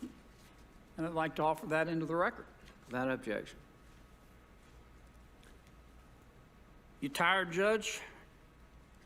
I'm looking forward to the end of the hearing today, I must admit. Me too. I'm still going to ask you questions. I was hoping you'd say you were going to yield your time, Senator. No, ma'am. A lot of my colleagues, and you as well, have talked about the oath that you will take if you're confirmed and sworn in as an Associate Justice of the United States Supreme Court. What's in that oath? What's it say? Well, that oath requires a judge. You know, I've taken the oath as a judge to do equal justice. Okay, so keep in mind, so this is a judge. So just keep in mind how she answers her questions. So you're going to always have to resort to Supreme Court prerequisite. And basically, this is just how judges try to hide behind the law. So here we go. To all, you know, without fear or favor, you know, regardless of wealth. You know, to fairly apply the law is what it boils down to not give preferential treatment or express bias in plain terms. It says you'll administer the law in an impartial manner without regard to your personal feelings, doesn't it? Yes, it does, Senator. It says you will support and defend the Constitution, doesn't it? Mm-hmm. Pretty serious oath, isn't it? It is. Are you going to take that oath and affirm it if you're confirmed? Yes. You're not lying. I'm not lying. I took that oath before I began as a judge on the Seventh Circuit, and I have not violated that oath, and I would take it again, and oaths are serious to me. Well, now, Senator Harris just called you a liar. She said that if you take that oath, you'll be lying, that you've already made up your mind on how you're going to vote on some cases, particularly dealing with abortion and the Affordable Care Act. Let's just cut to the chase. She said you're a liar. Are you a liar? I am not a liar, Senator Kennedy. All right, I want you to tell me again, look me in the eye, you're in front of God and country. If you take that oath, will you mean it? I will mean it. If I take that oath, I will mean it. You swear to God? I swear to God. And You'll- I have sworn at the Seventh Circuit, and I meant it there too. You'll never break that oath, I will not break that oath, no matter what your personal feelings are, no matter what my personal feeling, no matter what your religion is. no matter what my religion is. So when Senator Harris and her colleagues say you're a liar, they're wrong. They are. All right, let's see. You're 48 years old. You're an honors graduate of Rhodes College, an extraordinary liberal arts school. You're an honors graduate of Notre Dame Law School. You clerked for 2 distinguished federal judges. You've been a chaired law professor. You're a devout Christian. You've raised 7 children. I don't mean to wax too metaphysical here, but do you have personal values as a result of this? I would hope that no one would consider me to be nominated for anything if I had no values. Do you have personal opinions? Of course, I have personal opinions. Do you have principles? I have principles. It wouldn't be fit for office if I didn't. Let's suppose that we had a nominee appear before us. It happens to be a man in my hypothetical. And he said, I've been nominated for a federal judgeship, and I finished law school, but I hadn't cracked a law book since law school, since civil procedure. And I don't have any opinions. I don't have any principles. I don't read newspapers. I don't even read the news. I hadn't read a book since law school. I'm like Bluto in Animal House. I'm just fat, drunk, and stupid. I think the Germans are the ones who bombed Pearl Harbor. I think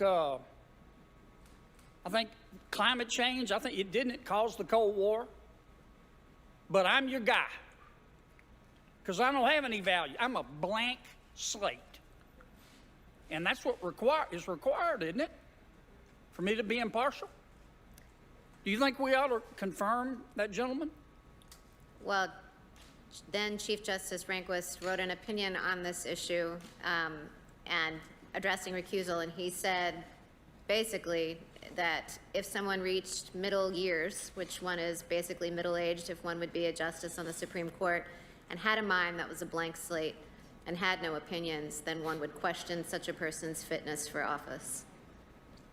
Well, my colleagues seem to think you're only qualified if you're dumb, if you have a blank slate, if you've never thought about the world. You've thought about the world, haven't you? I indeed have. You thought about the social problems facing our world, I have thought about social problems facing our world. economic problems. Sure. I don't want to know what your feelings are, but have you thought about the merits and or lack thereof of nuclear energy? You see that? You see, he hit over the curve bar. Have you thought about nuclear energy? You see, this is the Senate for your ass. It's gonna hit you with an absolute curveball. Never in a million years did she think she would be asked about nuclear energy. Let us continue. No, I really haven't. How about delved affirmative deeper into action? that one. Have you thought about that just as a subject? Yeah, Yeah. I've thought about it. How about climate change? I mentioned climate change. Have you read about that? I've read about climate change. And you have some opinions on climate change that you've thought about? You know, I'm certainly not a scientist. I'm not saying you are. I mean, I've read things about climate change. I would not say that I have firm views on it. How about, have you thought about the merits of a flat versus progressive income tax? I have thought fleetingly about that. Yeah. See, he's smashing her down. Like, you're supposed to be a fucking judge. You're gonna be asked these questions. You're gonna have cases dealing with these things. And you see just like, yo, this smashing. Let's continue. Things that I'm not a tax lawyer or an I'm not trying to economist. trap you. Sure.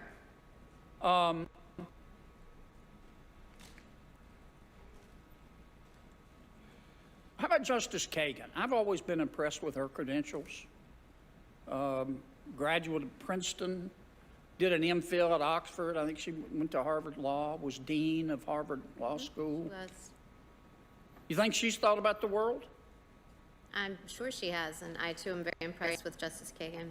Yeah, me too. You think she's thought about climate change and has personal feelings? I don't know. I mean, probably, but I can't really say what, Justice Kagan has thought or not about. Okay. Now, you have personal feelings about abortion, don't you? I do have personal feelings about abortion. Do you have personal feelings? Have you ever thought about how we deliver health care in this country? I do, but Senator Kennedy, one of the things... See how she's scratching that neck? Oh yeah, she's feeling the heat now. You see that?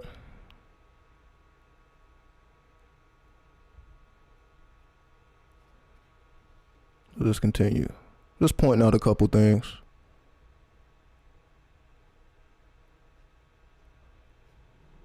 Yeah, she wasn't ready for any of this. Let us continue. About the judicial role that I've repeatedly emphasized in the hearing today is that I've got personal views and personal feelings on a range of matters, just like every human does, and just like every judge or justice on the court does. Well, that's what I'm getting at. Now, my colleagues say, and Senator Harris said, that even though you have a personal opinion about abortion, that you will violate your oath to put aside those personal feelings and fairly decide abortion cases. Is that true? That, I gather, was the thrust of what she was saying to me, yes. Is she right? No, she's not right. And let's talk about the Affordable Care Act. It's going to, California v. Texas. You've thought about the delivery of health care. Yes. You got 7 children. Spent a lot of time. You've probably been to an emergency room. Yes. You formed opinions about the delivery of health care. Are you going to, should you recuse yourself? Well, Senator Kennedy, any opinions that I have, everyone has opinions. Any opinions that I have are just not relevant to the resolution of a case. Right. Affordable Care Act case or anything else. And a lot of my opinions, are not ones that are expert, for example, in scientific matters or See how she's trying to hide behind the law? Yes, I have opinions, but as a judge, I need to push that to the side. So see how hard it is trying to penetrate into the core of these people. But again, these are the people that are in positions of power that we would have to actually have to deal with. Let's just say you have to have a court. You have to go to court and have a case. These are the type of people that's going to be overlooking your cases, who's going to be dictating, your future in some cases. Then when you see these people come before the Senate and they just fold up, but they're determining the course of people's lives. But before the law, they fold up. So it would seem to me that the superpower would be the law.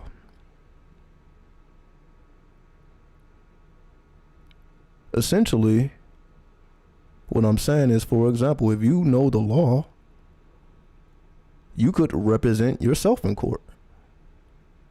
If you were qualified, and to be qualified, you have to know the law. So if you knew the law, you could represent yourself in court. If you knew the law, there's just certain things that you could do that a person that doesn't know the law could do. So to them, you will have a superpower. This is why they pay attorneys and lawyers, very large amounts of money, because to the average person, these people have superpowers because they know the language or the lingo of the law.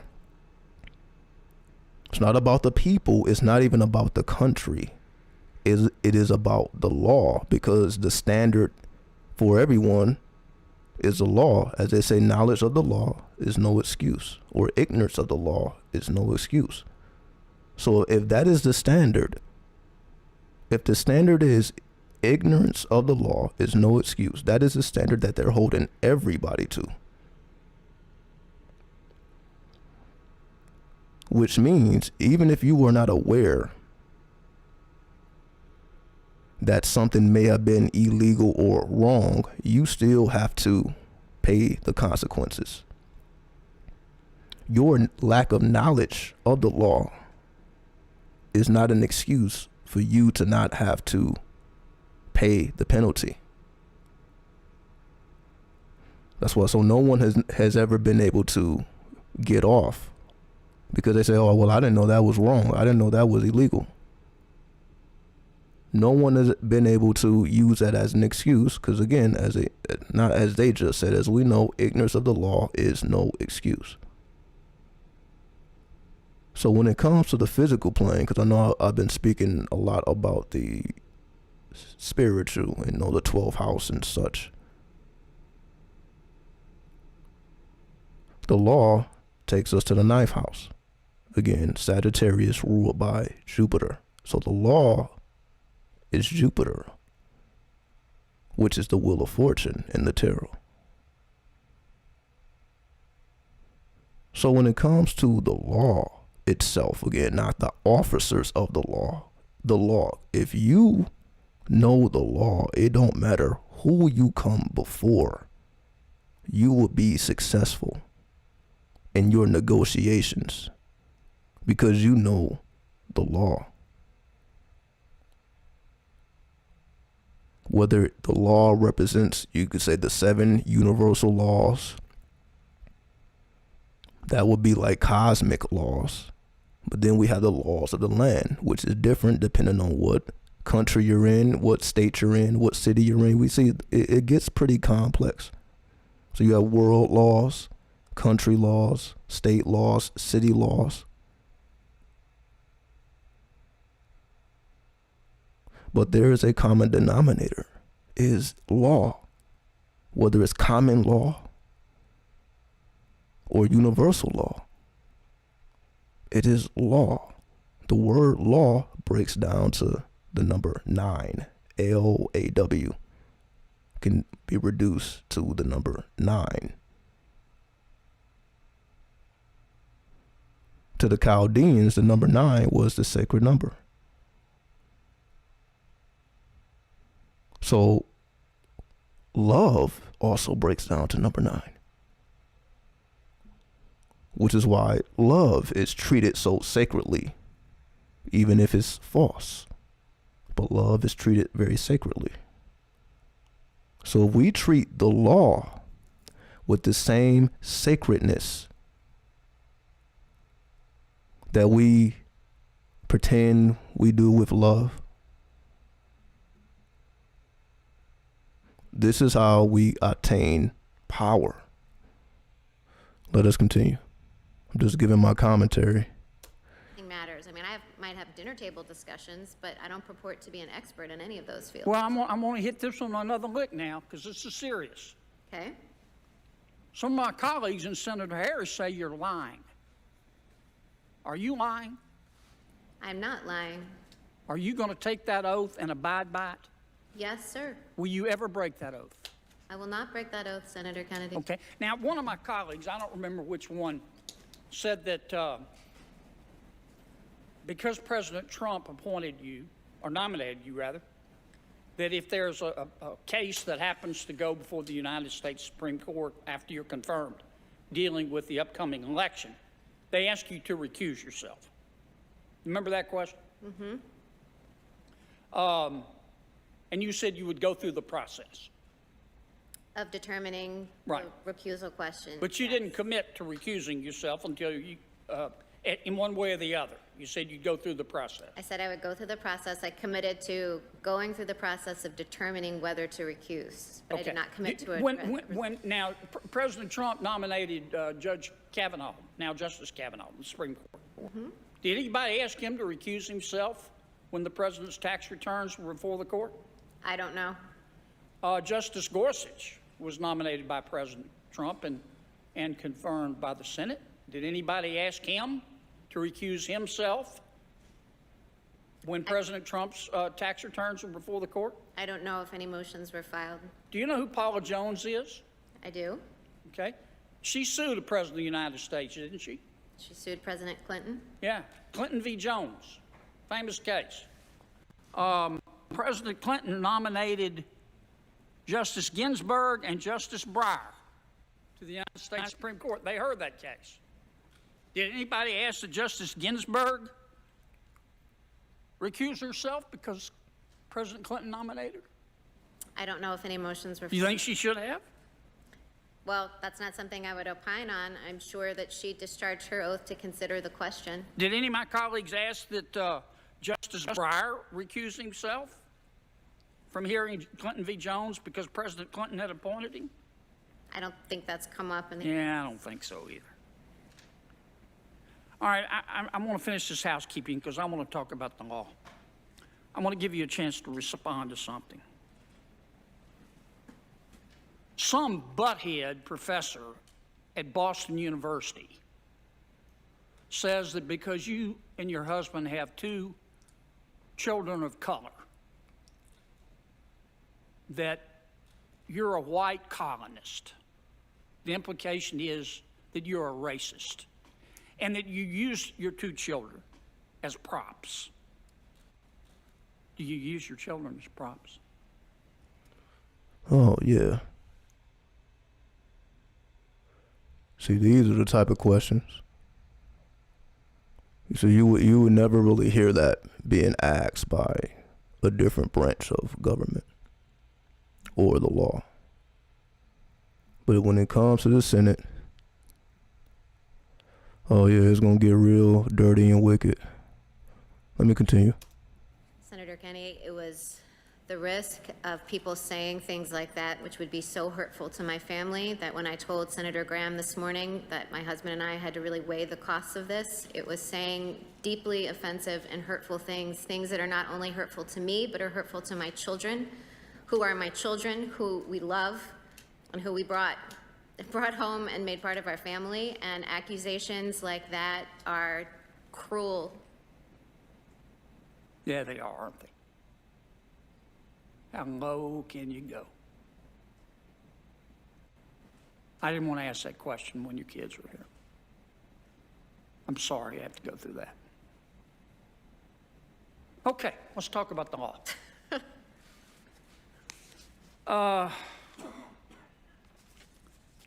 let's suppose, I'm not going to ask you how you're going to rule on a case.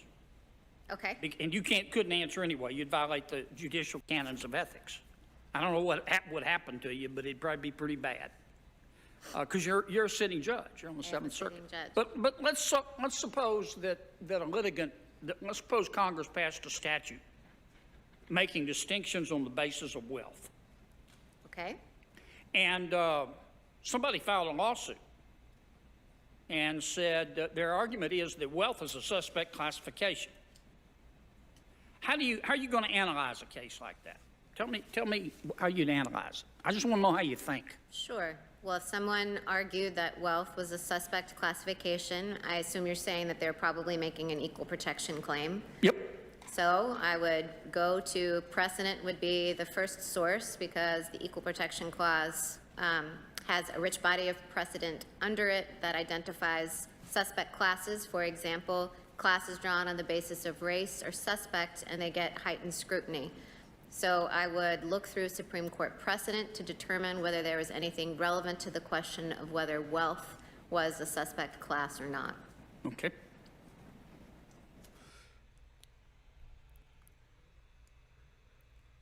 You see how they always fall back on president? I will go to president. I will see what the president is. President. So she basically said nothing. But this is what they do.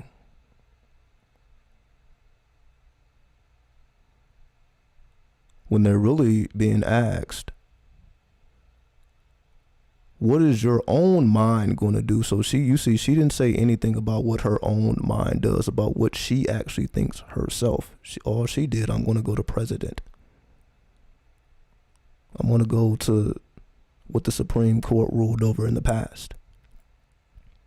So not one word of that was, well, how do you actually go through it on a personal level? What is your personal thought process? What is your personal alchemy? So let's see how she responds, or what the next question is. Familiar with San Antonio School District v. Rodriguez? My mind's getting mushy this many hours into the hearing, understand. so you might need to. Well, let me put it another way. Well, it's not a suspect classification, is it?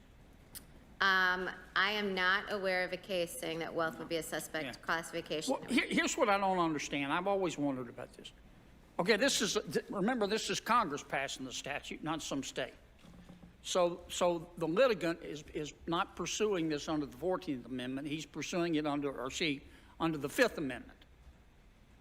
And he's making a substantive, he's making an equal protection argument, not substantive due process. That would be a fundamental right.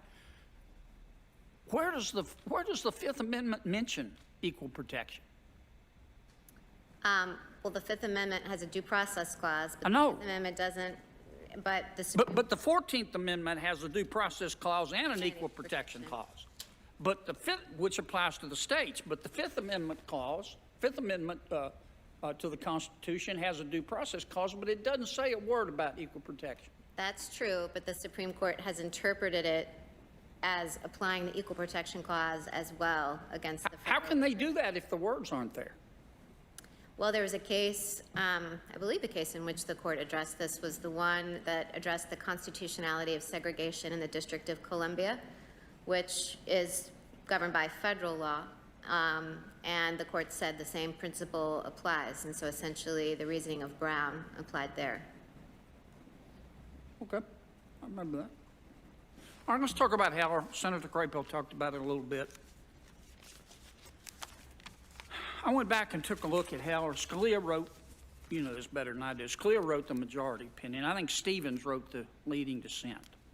And it was interesting, they both took an originalist approach, and I went back and looked it up. Scalia relied on, tell me what an originalist approach is again. I know there are different strains, but what's your strain? Sure. You take the Constitution, so in Heller, for example, what Justice Scalia did, and this is an example of originalism, he went back to the time of the ratification of the Second Amendment to figure out whether when that amendment was ratified, whether that right to bear arms was considered to be an individual right or one that was a civic right. Excuse me for interrupting, but considered by whom?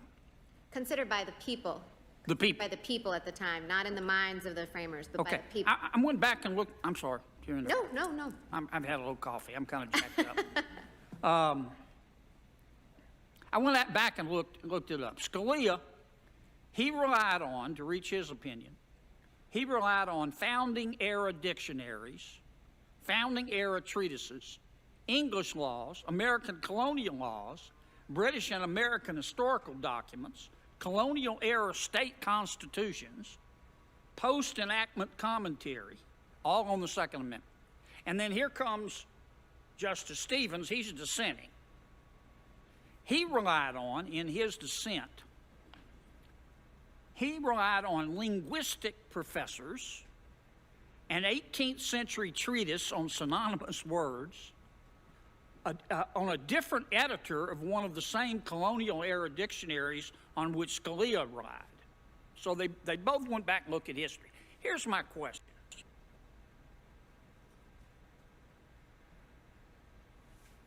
Since when did justices become historians? Let me put it another way. If this is the way we're going to interpret the Constitution, by looking at history, why do we need you guys? Why don't we just hire professional historians? Well, so justices and judges interpret laws, and we interpret texts. And if texts are unclear, you have to figure out what they're meaning. You see, the key word is interpretation. See, his question was, if we're just going to go back in history to see what's what is the purpose of the judge? And that answer was, it was very subtle. But that is exactly why they're there. For interpretation. So just think about it. They're not historians, so it's not like they know history like the back of their hand, which is why they have to do all the research. So literally what the judge is doing, or a judge, they have to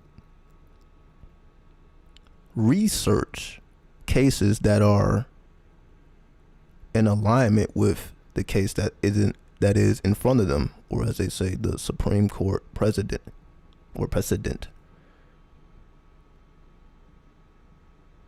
So they have to do research, then they have to interpret that data. So they are interpreters.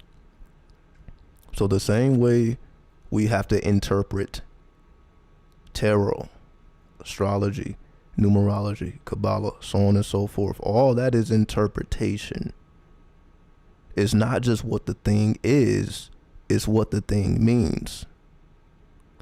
So a historian may be able to tell you, when the tarot, was invented, or the type of how the tarot has evolved,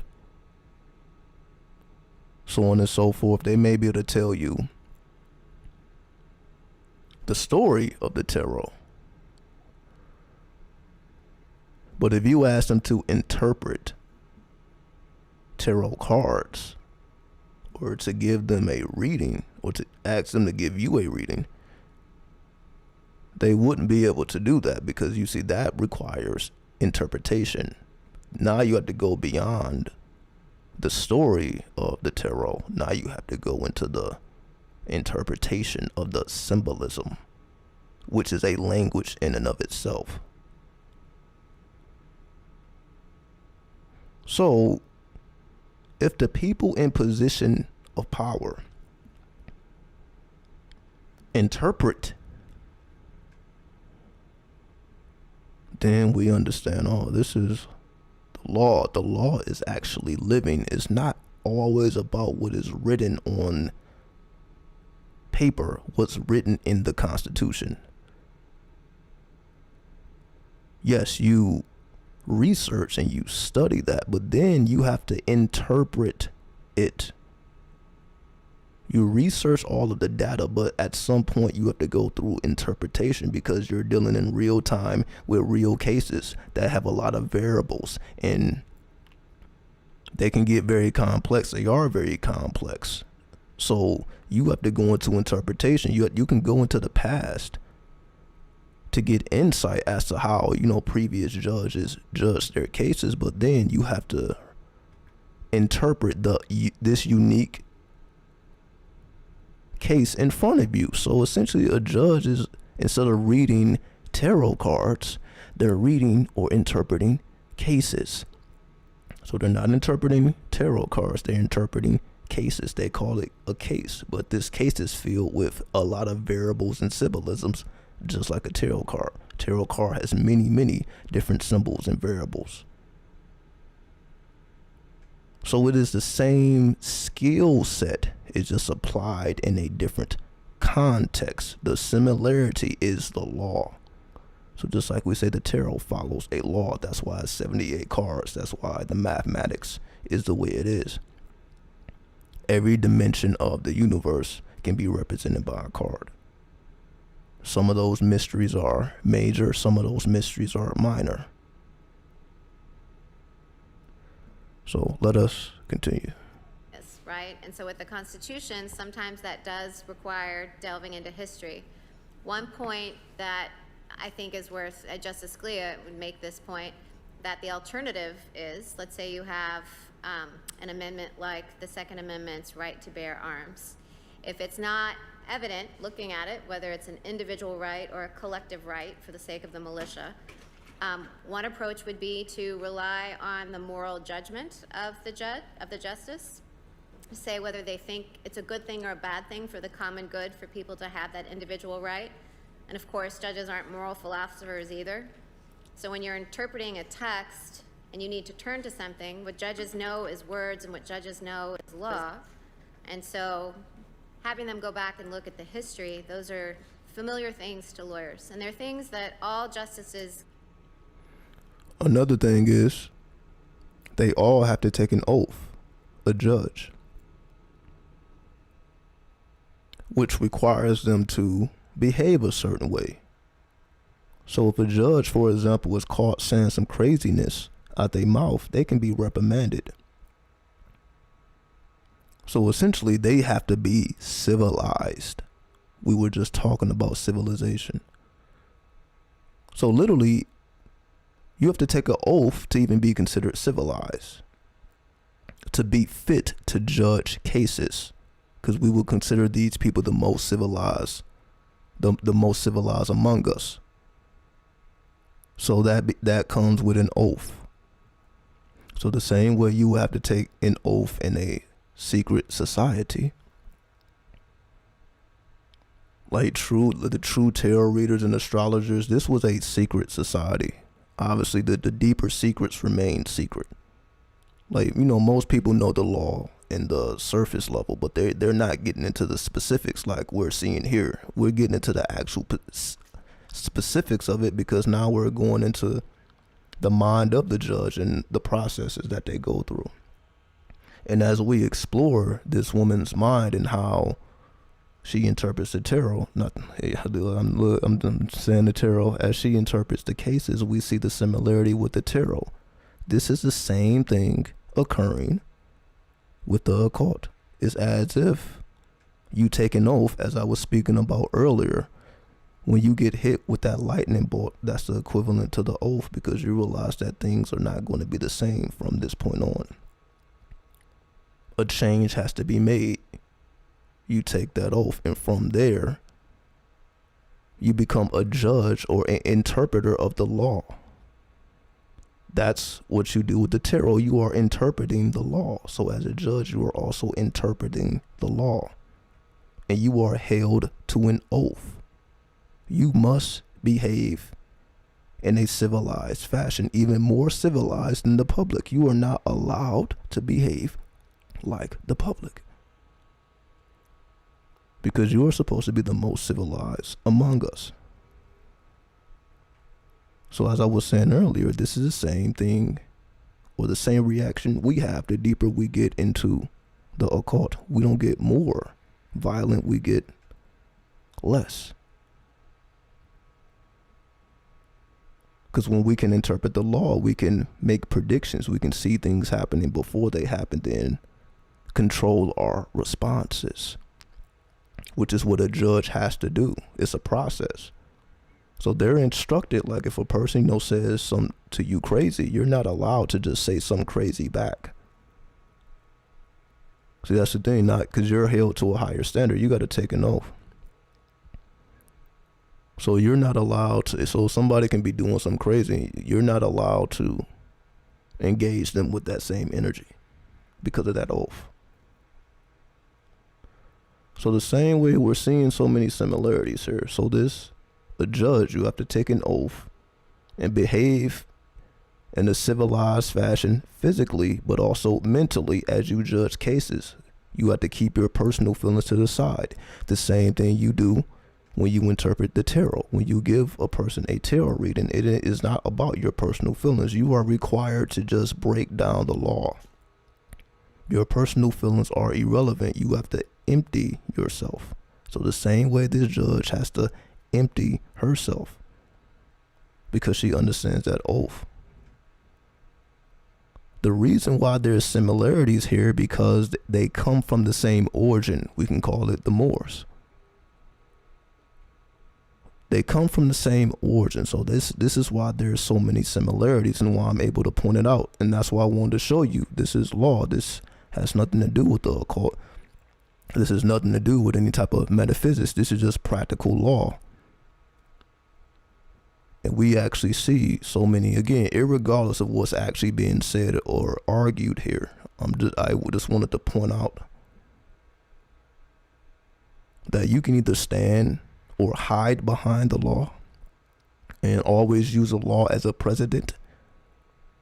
And again, I'll just use the tarot as an example. You can always stand by, well, Saturn is always Saturn, or the universe is always the universe, or whatever it means, it means. Versus, okay, every situation is different. Every situation is unique.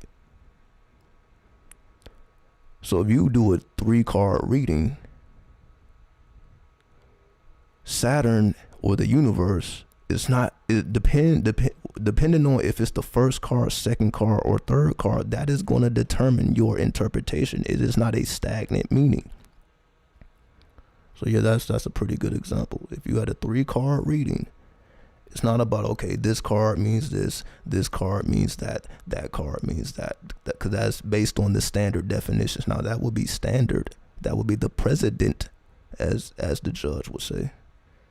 Okay, I have to look at the actual meaning of the card and what the card means. Yes, you do. But the uniqueness comes in, or when you have to apply your own mind to it, is, okay, I can interpret the universe however I want to interpret, or I can apply it based on the meaning. Like, you know what the card means. But what you have to do, because obviously the card already has its meaning. You're not doing anything special because you know what the card means. That's not how you use your mind. Your mind is used is, okay, based on whether that card, the world in this example, or the universe, is the first, second, or third, that actually has relevance of its meaning. Because the meanings are not stagnant. The symbols are not stagnant. Which means the law is living, the law is flexible. And we see this same manifestation in the tarot. In astrology, these living entities are not stagnant forces. The sun means that, the moon means that. Yes, that's true, but depending on where the moon falls or where the sun falls, you have to consider that you can't just keep, okay, well, the sun is vitality. If the sun is in Aries, that's extra vitality.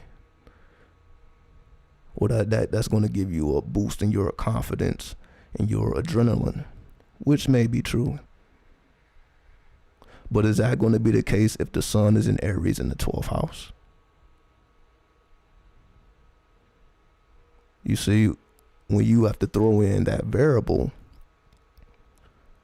The sun in Aries may give you vitality, but if it's in the 12th house, that doesn't necessarily mean physical vitality. In the 12th house, it would mean vitality towards divination. So you see, depending on the variables, the meaning becomes fluid. So let us continue. Consider, as I said earlier in the hearing, all justices do consider the history and the original meaning, and that's been true since the beginning of the court itself. Throughout the 19th century, this idea of originalism isn't new. So throughout the 19th century, throughout the 20th, the court has resorted back and looked to see what the original meaning is. It's just that I would say the difference between those who identify themselves as originalists and those who just consider it is the amount of weight that they give it. So all judges have to be skilled in doing it to a degree, because everyone agrees that as a matter of law, the original meaning matters. Tell me what the Ninth Amendment means. She said, as a rule of law, the original meaning matters. See, there's a lot being said here. In the average person, they just like, okay, that was a good, statement. But you see that as the mind ponders deeper and deeper, you see a lot is being said here. Because again, this is a sitting judge. So these are people who are under the rulership of Jupiter. Jupiter is a very vast planet. So Jupiter has a very vast and grand mind. So you can say, okay, well, the original meaning always matters. What that means is, this is why the original meaning, this is why we must combine all of the sciences together. The original meaning, so for example, the universe. We can say, okay, the universe and the meanings of the universe. The original meaning would then have to, okay, well, that's the Hebrew letter Tav. And the Hebrew letter Tav is between Yesod and Malkuth, or the moon and the earth. So the frequency between the moon and the earth is Tav, which is a cross. It represents a cross.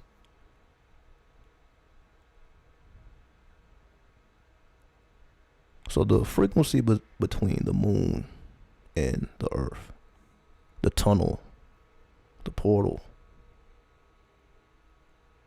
the moon representing the sexual foundation in the tree of life. So Yesod representing the moon, that will represent your sexual foundation. Because if we look at the tree of life, put on a human being, Yesod would be at the genital area. So it represents the sexual foundation, which is why, as I showed earlier, the naked woman on the universe card. So we see, when we take it to the original meaning, the original just represent, okay, before they were calling it the universe, what were they saying? Well, they were saying Tav, because it's all Hebrew letters. That's why the Hebrew matches with everything so precisely, because it was all one. You learned it all at the same time. They didn't separate all of these things as we separated here in the West. Everything is separated. We have to learn everything separately and put it together on our own. But in a sense, it makes it more original and more unique that way, if done correctly. Basically apply the law. If you apply the law correctly, you see like, oh, it all blends together. Even though we had to learn it separately, versus, because it would have been a different outcome if it was all learned at one time. But because we learned these things separately and for different reasons, once we put it all together, it is a unique formula. It becomes a unique equation. Because the path you took, just like I showed earlier, the tree of life, if you start at Malkuth, to get to Kether, there are many different ways to do so. You don't have to take the straight line. There's many different variables and variations you can take depending on what energy you want to bring with you. There's many different variables.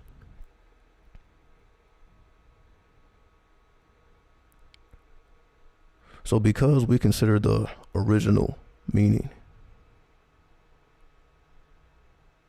connected to the tree of life, and again, there's various paths to the same destination. So either destination you want to go, it's up to you as to what path, but the law is the tree itself. The tree itself, you can say, does not change. The tree itself will represent the law. Your interpretation of this law, that's when your originality comes in. How do you interpret this law? So you consider the original meaning. What is your interpretation of what that means? What is the interpretation that the universe card stands between your sexual foundation and Malkuth, which represents your physical body? Why is the universe card there? Why is Tav there? Was that just somebody thought about that and placed that there? Or is it really what they say it is? This is the wisdom from a higher intelligence, whether we want to call that alien or extraterrestrial or God, whatever title or name you want to give it. The path between your sexual foundation and your physical body, as we called earlier, the serpent dance that we see on the universe card. Why is your sexual foundation Tav? Why is that there?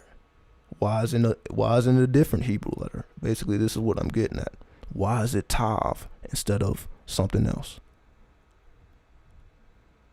Why is Tav the perfect equation to be there? This is what we begin to ponder. Once we have all this foundation or the original meanings,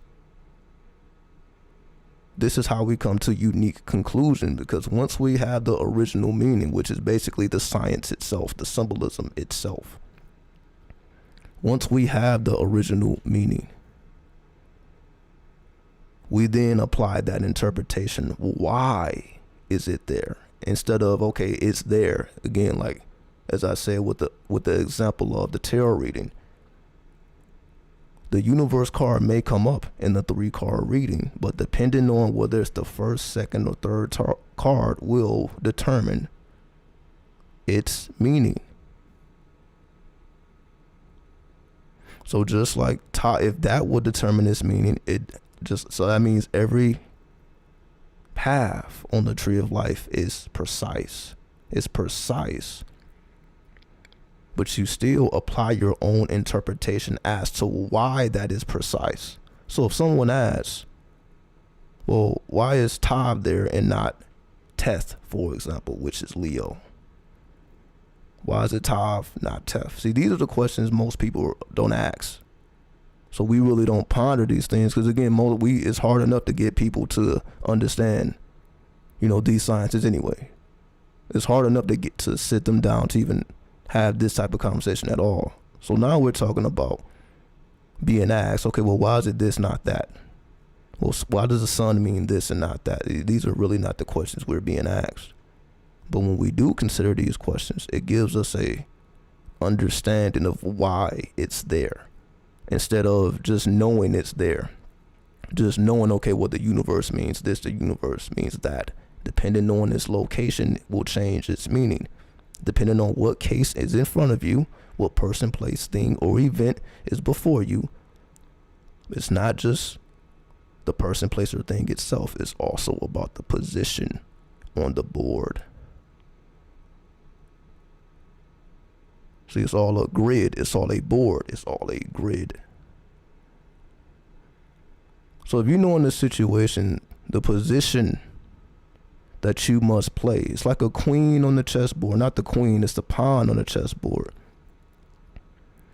Once the pawn reaches the other side, the pawn has a decision to upgrade to whatever rank it chooses because it has performed the alchemy. So it's a perfect example of chess.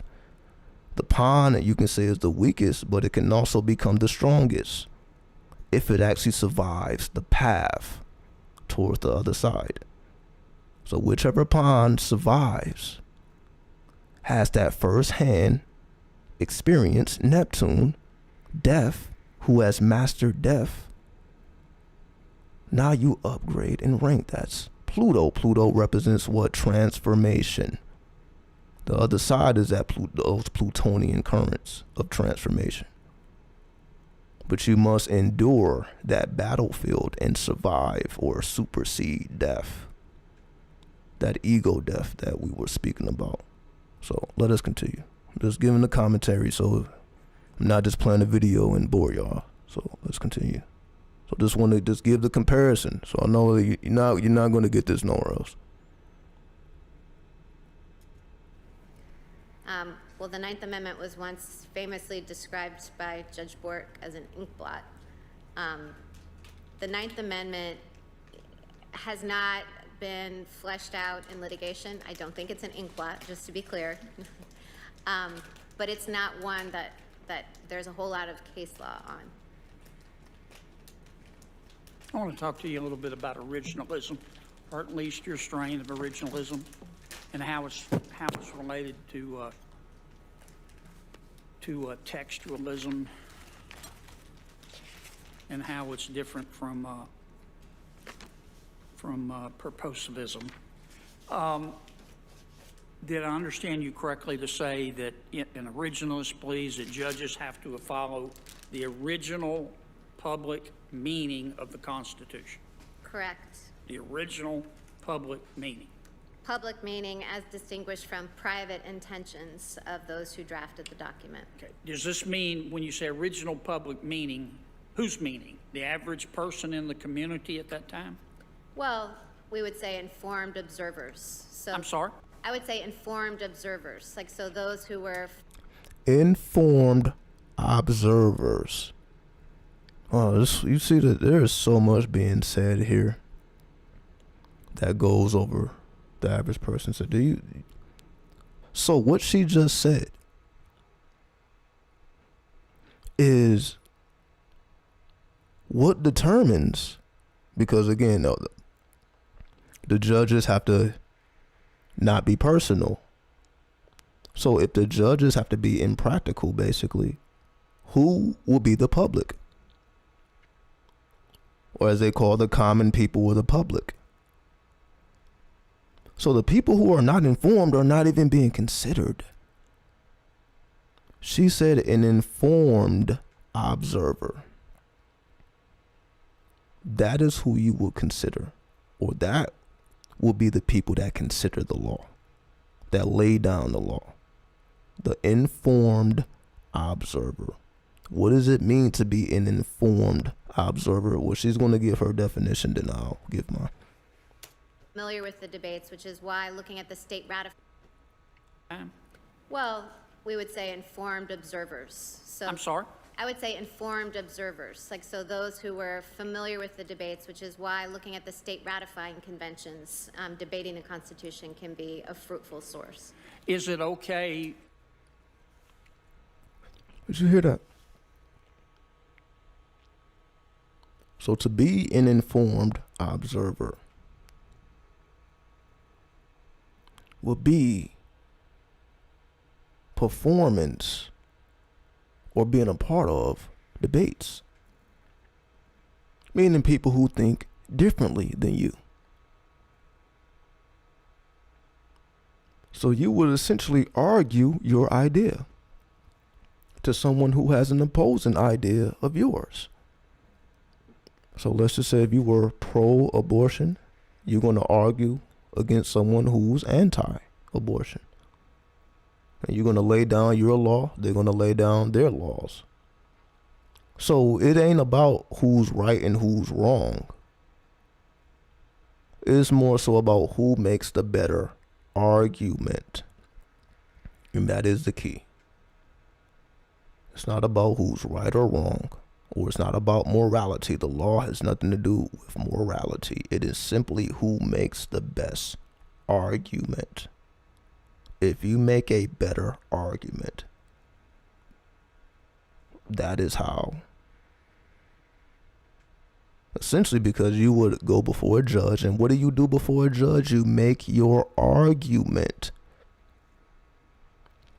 Yes, you are presenting facts. But when you are before the judge or before some type of anybody who is considered a judge or a medium, what do? You state your case. You make your argument. Both sides, you can say, are going to have actual facts. You may be suing a person and they're going to have facts as to why they don't deserve to be sued, why they don't owe you anything. Well, I feel this person owes me this. Well, they're going to have an argument that says they don't owe you anything. So it ain't about whether the person owes you or not. Because you just may feel like that personally. It's more so based on, are you going to actually make a better argument as to why you are owed this money? And the judge is basically there to see, well, who made a better impression? Who made a better argument? It really ain't about, again, whether the money is owed or not. Because, again, both parties, both positions will have reasons as to why they do or do not. So the judge is simply there to hear out each argument and then determine who made the better argument. And as they say, now they're going to do their historical research, because obviously a case is not decided in a day. So they're going to do their historical research. They're going to go through the precedent, so on and so forth, based on what has happened before. But then they have a unique case in front of them, right? The unique case is what's going on currently. So you're using historical facts, or as we would like to call, fundamental analysis. But after we have that fundamental analysis, then we have to apply the technical analysis or the interpretation. So once the arguments are made, you have to interpret the arguments. And based upon your interpretation, you then must make a decision as to whether the person is owed what they claim they're owed or not. So after the interpretation of the argument, then you make a decision. We are doing the same process with a tarot deck, reading an astrology chart, whatever form of divination we activate, we are doing the same process. The tarot gives us the argument. We have the spread. The spread is our argument. Then we must interpret that argument that's being presented before us. Then from that interpretation, we make a decision as to what we will do. As like, okay, cool. You understand it or you don't. You're going to apply it or you're not. You have to make a decision. Are you going to move on this interpretation, or are you going to disregard it?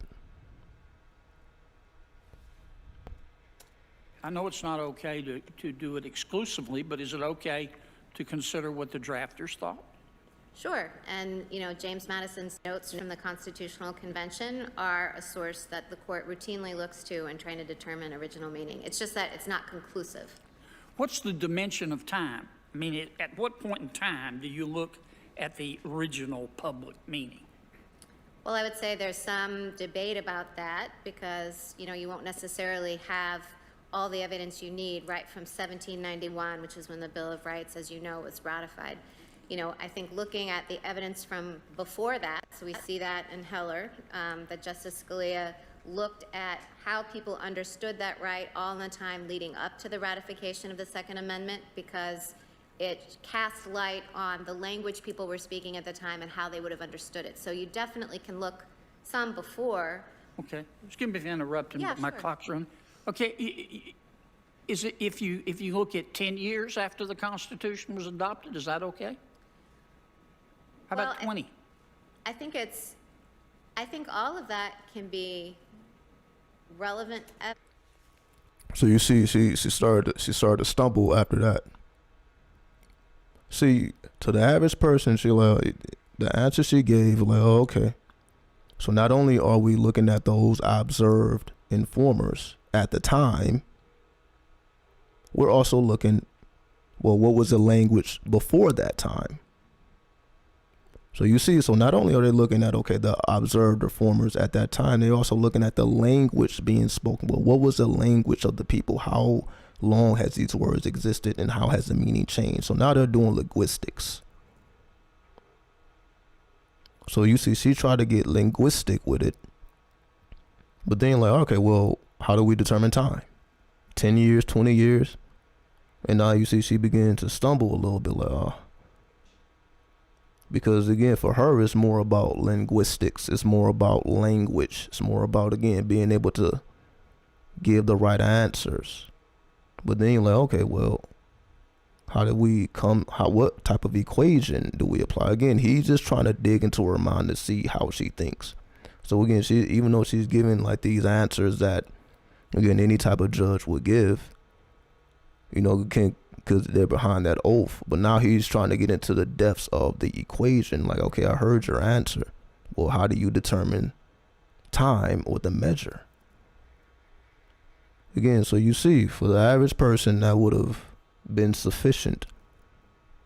They wouldn't have asked, like, okay, well, how far back are we going here? You're talking about linguistics. Like, okay, well, how far? Like, language has a very long history. Like, if you look up the history of words have a very long history. So you can literally basically what he's saying, like, okay, are you going to stop at English? Like, English was created at a certain time. Okay, are you going to the Germanic? Are you going to the Latin? So as I said, those are the type of questions, that we don't ponder like that. Like, we become sufficient with the linguistics, with the language. And that's, many people, like, you're able to speak the new age language. We're able to speak this language, and we become sufficient with the linguistics of it. Just being able to communicate with each other, other people that speak the language. So we become sufficient with the communication, the linguistics. But we didn't really focus on the mathematics to scale, which goes back to the hangman, which is the actual process itself. I mean, okay, well, what was your alchemical process to earn this language that you now speak? Because you had to undergo some type of process. If you had all these things committed to heart and you apply these things to your daily life, like, damn, what was your alchemical process? Most of the time, people ain't asking all that. That's the whole process. They like, oh, because they're impressed with the linguistics. But then that's all. Damn, how do you arrive at that conclusion? Because now you gotta think a little deeper. Now you gotta pull from a deeper place when they go into the, okay, well, damn, did it take you 5 years, 10 years? Okay, well, what were you doing in that 5 years? What were you doing in that 10 years? What were you doing in that 2 years? What were you doing in those 700 days? What were you doing in those 1,000 days? What were you doing in those 2,000 days? What was your daily, what kept you motivated? Now you got to go into your Akashic records to answer those type of questions. Now you're going into your unconscious mind, because you got to dig into your memory banks. You got to go into the memory banks to get those answers. Now you got to go beyond the linguistics. And because we're not, used to going into those memory banks, we would tend to stumble up a little bit. We wouldn't be able to just answer precisely and quickly, like with the linguistics. It'd probably take you a little time, because now you're thinking. So it's going to take you a little longer to answer that question. I think the farther that you get away from the ratification of the document, then I think the dicier it gets. Because we might say that, between 1791 and, 1801, that people had roughly the same understanding. But of course, as time passes, then attitudes can change. So I wouldn't say that there's a firm cutoff, but I think it's clearly the case that the evidence that's closer to the time is the most probative. Okay, what's the difference between a written? So you see, she still didn't give an answer. You see, like 10, 20, you see, she didn't speak a number. What did she rely on? Linguistics. And I got a piece of candy in my mouth, so Linguistics.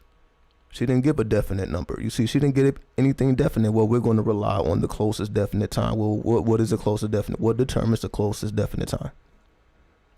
You see, she couldn't give a number. Linguistics. You see how tricky it gets? Linguistics. But you see, when you come before the Senate, it's like, you see why, you're not dealing with the average person anymore. Like, we want a number. We want a yes or a no. We're trying to get to the basics of it. And, you're trying to dance with the linguistics because you can fool the average person. But you see, it just don't work when you're before law. Originalism and textualism. Well, textualism, Difference between originalism and textualism. well, textualism is how we describe a method of interpreting statutes. So it actually, in many respects, is kind of like originalism applied to a statute.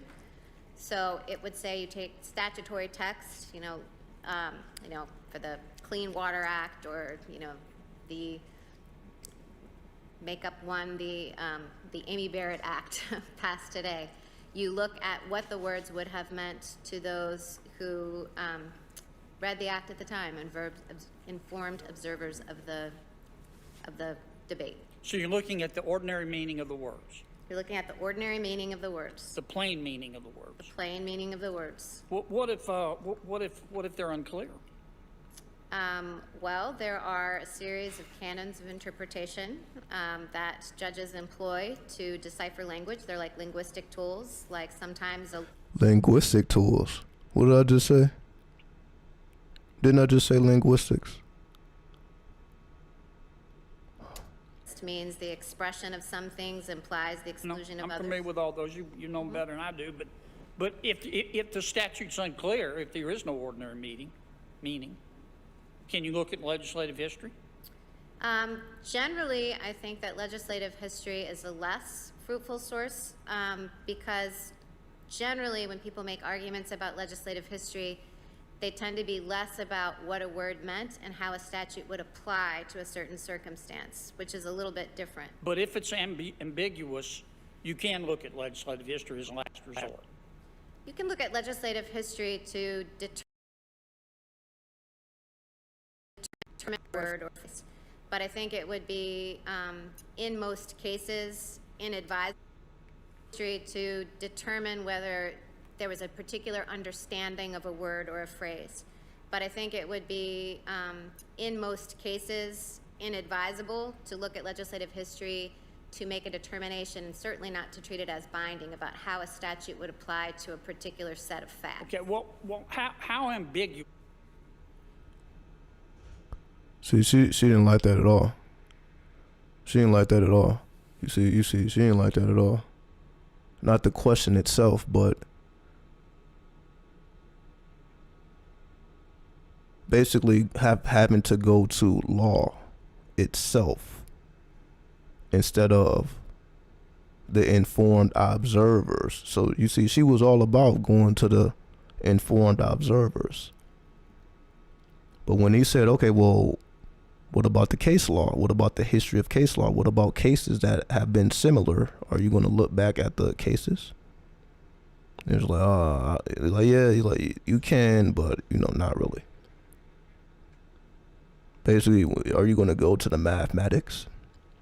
Are you going to go to the law, or are you going to the informed observers or the public who spoke the language, the linguistics?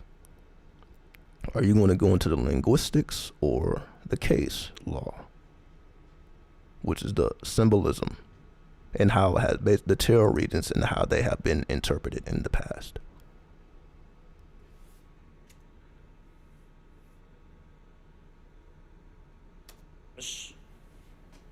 A lot of textualists say if the statute's ambiguous, if it's unclear, then I can consider secondary sources. How ambiguous does it have to be? 51%? 65%? How do you know how ambiguous? Let's not You see how he keeps throwing those numbers? Well, how do you determine that? 51%, 65. You see, he keep throwing them numbers at her. And watch how she doesn't use a number. Precise. It's an art, not a science, I would say, Senator Kennedy. Oh, look at that. Look at that. It's a art, not a science. Wow.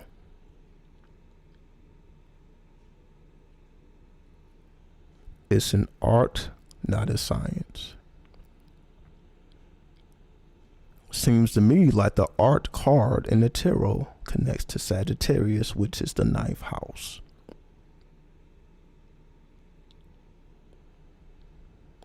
Some decks is temperance, and the Thoth deck is called art. It is the major trump in connection with Sagittarius or the 9th house. It's an art, not a science. So while he's trying to throw numbers, she's like, oh, it's art. It's interpretation. It's not mathematics. It's not science. So how do you truly define art? So even a judge is saying what she does is an art, not a science. So what a judge does is an art, because it is based upon interpretation, not determining equations and formulas. It is based on interpretation. So you see, this is coming directly from a judge. Again, this just goes over the average person's head. I'm just here to decode. Again, these are supposed to be the most civilized people among us.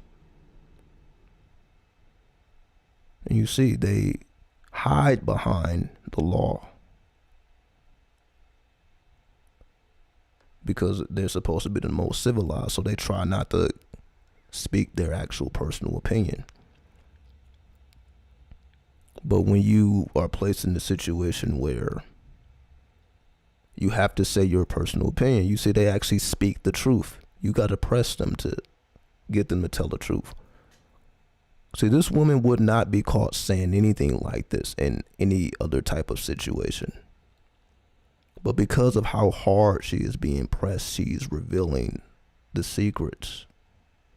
Again, for those who have the ears to hear, as they say, right? Because she's being pressed, and this is why I wanted to show the Senate. Because you see a lot of secrets get pulled out. You get a lot of secrets because they press and they press and they press. So even if they try to dance around the question, you're gonna get some type of truth. You're gonna extract the truth, even if it's not in words. It can be in reactions or their refusal to answer. You're gonna get to some type of truth. So in this particular case, she is revealing the secrets of what it means to be a judge beyond all of the study and all of that criteria and all of the things that the technicalities and going to law school, so on and so forth, is really an art. So that means all that schooling, that's not artistic. So when you're doing all that studying and all that training in school, that would be considered science and math, because you have to take tests, you have to pass exams. But in terms of what you're actually going to be doing, it's not a bunch of tests and exams. What you're going to actually be doing is interpreting cases or symbolism, which is an art. So that means it starts off as a science. Same thing with the tarot. Same thing with astrology. It starts off as a science because you have to learn what all these symbols mean. But once you understand what they mean, you then have to interpret them. So it starts off as a science. It's learning about the symbols, as you can say, scientific and mathematical, and the formulas and the equations behind them. But the actual interpretation is more of an art. So again, I just wanted to show this coming from an actual judge instead of my mouth. so that you can see the similarities. It's just applied in a different dimension. So what we do metaphysically, or as they say spiritually, they're doing in a practical level utilizing law. While we focus on cosmic law, their focus is practical law, but it's mainly interpretation. So if you can interpret a tarot deck, that means you can be a sitting judge, because it's literally the same thing. You're just doing it in real time. Real tarot cards. The actual people before you are just real tarot cards. This is a real board. You're not doing it with actual cardboard or wood, whatever the tarot cards are composed of. Living tarot cards. It's a live interpretation. They may not ever said that, but I'll say it just to make this very clear. And we have a couple more minutes of this, so let's go ahead and finish it out. You exhaust all the canons of interpretation, and that includes even ones that are not the grammatical canons, but are like the avoidance canon. You run through all of those, and then you look at the structure of the statute. And I think deciding when something crosses the threshold and becoming ambiguous, so you can consider canons like the rule of lenity or the avoidance canon, that's a very difficult question, and it's part of the debate about the Chevron doctrine. Okay. You familiar with the term purposivist? Yes. Okay. I think, you correct me now, a purposivist says, look, I look at the statute, even if it's clear, I can still look at secondary sources and try to figure out what problem the legislative body was trying to solve. That is so, yes. A purposivist would say that to be faithful to Congress would be to be faithful to the purpose of the statute. Yeah. And that sometimes the text doesn't align exactly with the purpose, and that in that circumstance, the judge should go with the purpose rather than the text. Now, everybody's a textualist now, or an originalist. But really, aren't a lot of our textualists really purposivists? In other words, they go, well, I looked at the language of the statute, it's unclear. So I checked off the originalist or rather textualist box, and now I can just go look at what problem Congress is trying to decide and do whatever the hell I want to do. There has been some academic comment. So he literally just broke down how they really play, because that's how they really move. Now, does every person does that? No, but obviously he's saying it, so it happens a lot, where you're utilizing the data and then bringing forth your own interpretation, but it has been personalized because you have added your emotion to it. See, once you add your emotion to it, or your subconscious, or basically you bring your ego into your divination, now you're trying to do things that end in your favor versus strictly dealing with the law at hand. So of course we know this happened a lot with judges. That's why we say the system is corrupt. There's a lot of judges that, that'll put you in jail, throw away the key, and you're not really guilty. Vice versa, some people will win that are not supposed to win. So there is a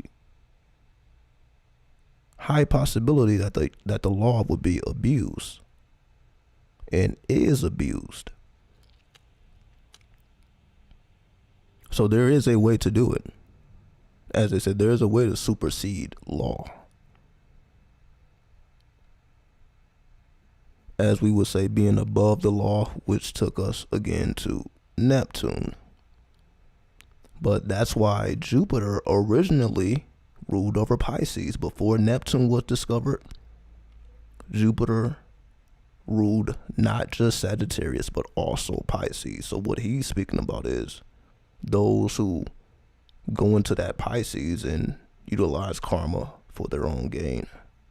Basically at the expense of, they're using someone else's karma or someone else's negative situation for their own gain. So that's why it's connected to the 12th house. So like I said before, a judge may give a faulty rulership for their own personal gain, or they're doing someone else a favor, or they're putting their own personal, they may gain. There's all type of deals being made under the table. There's all type of deals being made under the table. That's why a lot of people seem as if they're superseding the law, especially when it comes to the rappers. It's like they can get away with the most. Not that they get away, but basically because they have the money to pay the fee, they can pay the judges, they can pay the lawyers. Somehow they have cheat codes where it seems like that if they were the average person, they would be in jail, but somehow they're able to get caught with all type of stuff and still move around. Because all they have to do is pay that fee. Then that lawyer can get that judge to do them a favor. So although this person has every odd against them, according to the law, but because it ultimately is in the hands of the judge can supersede the law, because it is the judge's job to translate or interpret the law. So if you're doing a favor for someone else for your own personal benefit, you can supersede that law and rule in favor of yourself versus ruling in favor of the law. So that is a possibility. So that's why he essentially asks that question. Some people are able, some Jupiterians go into that Pisces instead of staying firm into that Sagittarius. So you see that as they explain, I'm just using astrology to explain these things because everything is interconnected, because it has the same origin. So the same people who gave us the astrology, the numerology, the Kabbalah, and all these things that we hold dear also gave us the law, or the fundamentals of the law. So if you understand these same fundamentals that you learn studying the tarot and beyond, you see that they go through the same process just without a tarot deck. They have an oath. So your tarot becomes your oath. So you may not be swearing on the Bible, but you bring forth the spirit when you do your readings and interpretations. That's when you call forth the spirit. So when everybody else called, do you swear to God with your hand on the Bible? You call upon the spirit with your hand on your tarot deck. Same thing. So as you judge a case or do a reading or an interpretation, you are calling forth the spirit before you do it. The same way they call on God. Just like you have to before you testify in court, you have to put your hand on the Bible and say that you're going to tell the truth or nothing but the truth. You have to perform a ritual to testify. They make you put your hand on the Bible and make a swear to God. So this court is very, very ceremonial and very, very ritualistic.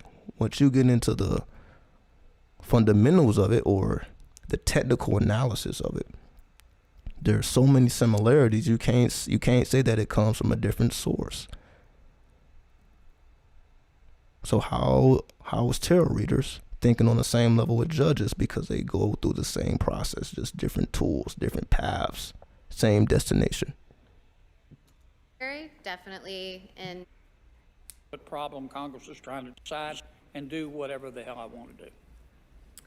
there has been some academic commentary, definitely in the last 5 or 10 years, saying that that's become kind of the new strain of textualism. You might know the case Holy Trinity. Yeah. Yeah, calling it the new. Been overruled though, hasn't it? Holy Trinity, you mean its approach to stretchatory interpretation and its yes. endorsement? Yeah. No, it's never been overruled, but it's fallen out of favor. But this idea of doing what you're saying, stretching to find ambiguity in text, the argument that some make is that it's kind of a new form of Holy Trinity, because rather than saying that the text is clear but inconsistent with the purpose, the argument is that the purpose renders the text unclear. All right, let me ask you a couple more. I want to talk about a state constitution. In Louisiana, we had a constitutional convention in 1973. We wrote a new state constitution. And we recorded everything. We got, I think, 14 volumes of transcripts, committee reports, anything you could possibly want to know about the drafting of the 1974 Louisiana Constitution. You're an originalist. Are you telling me to just throw all that stuff out?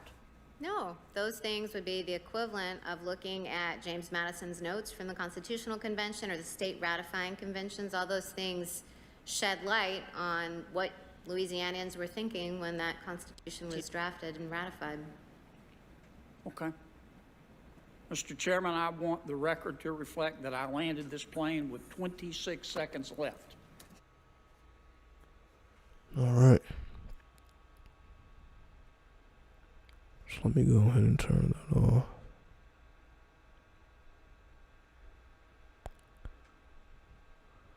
So, just wanted to give a live example, a practical example, how these things are interconnected. So, hold on. Eyes are kind of watery. Kind of rub my eyes, sorry.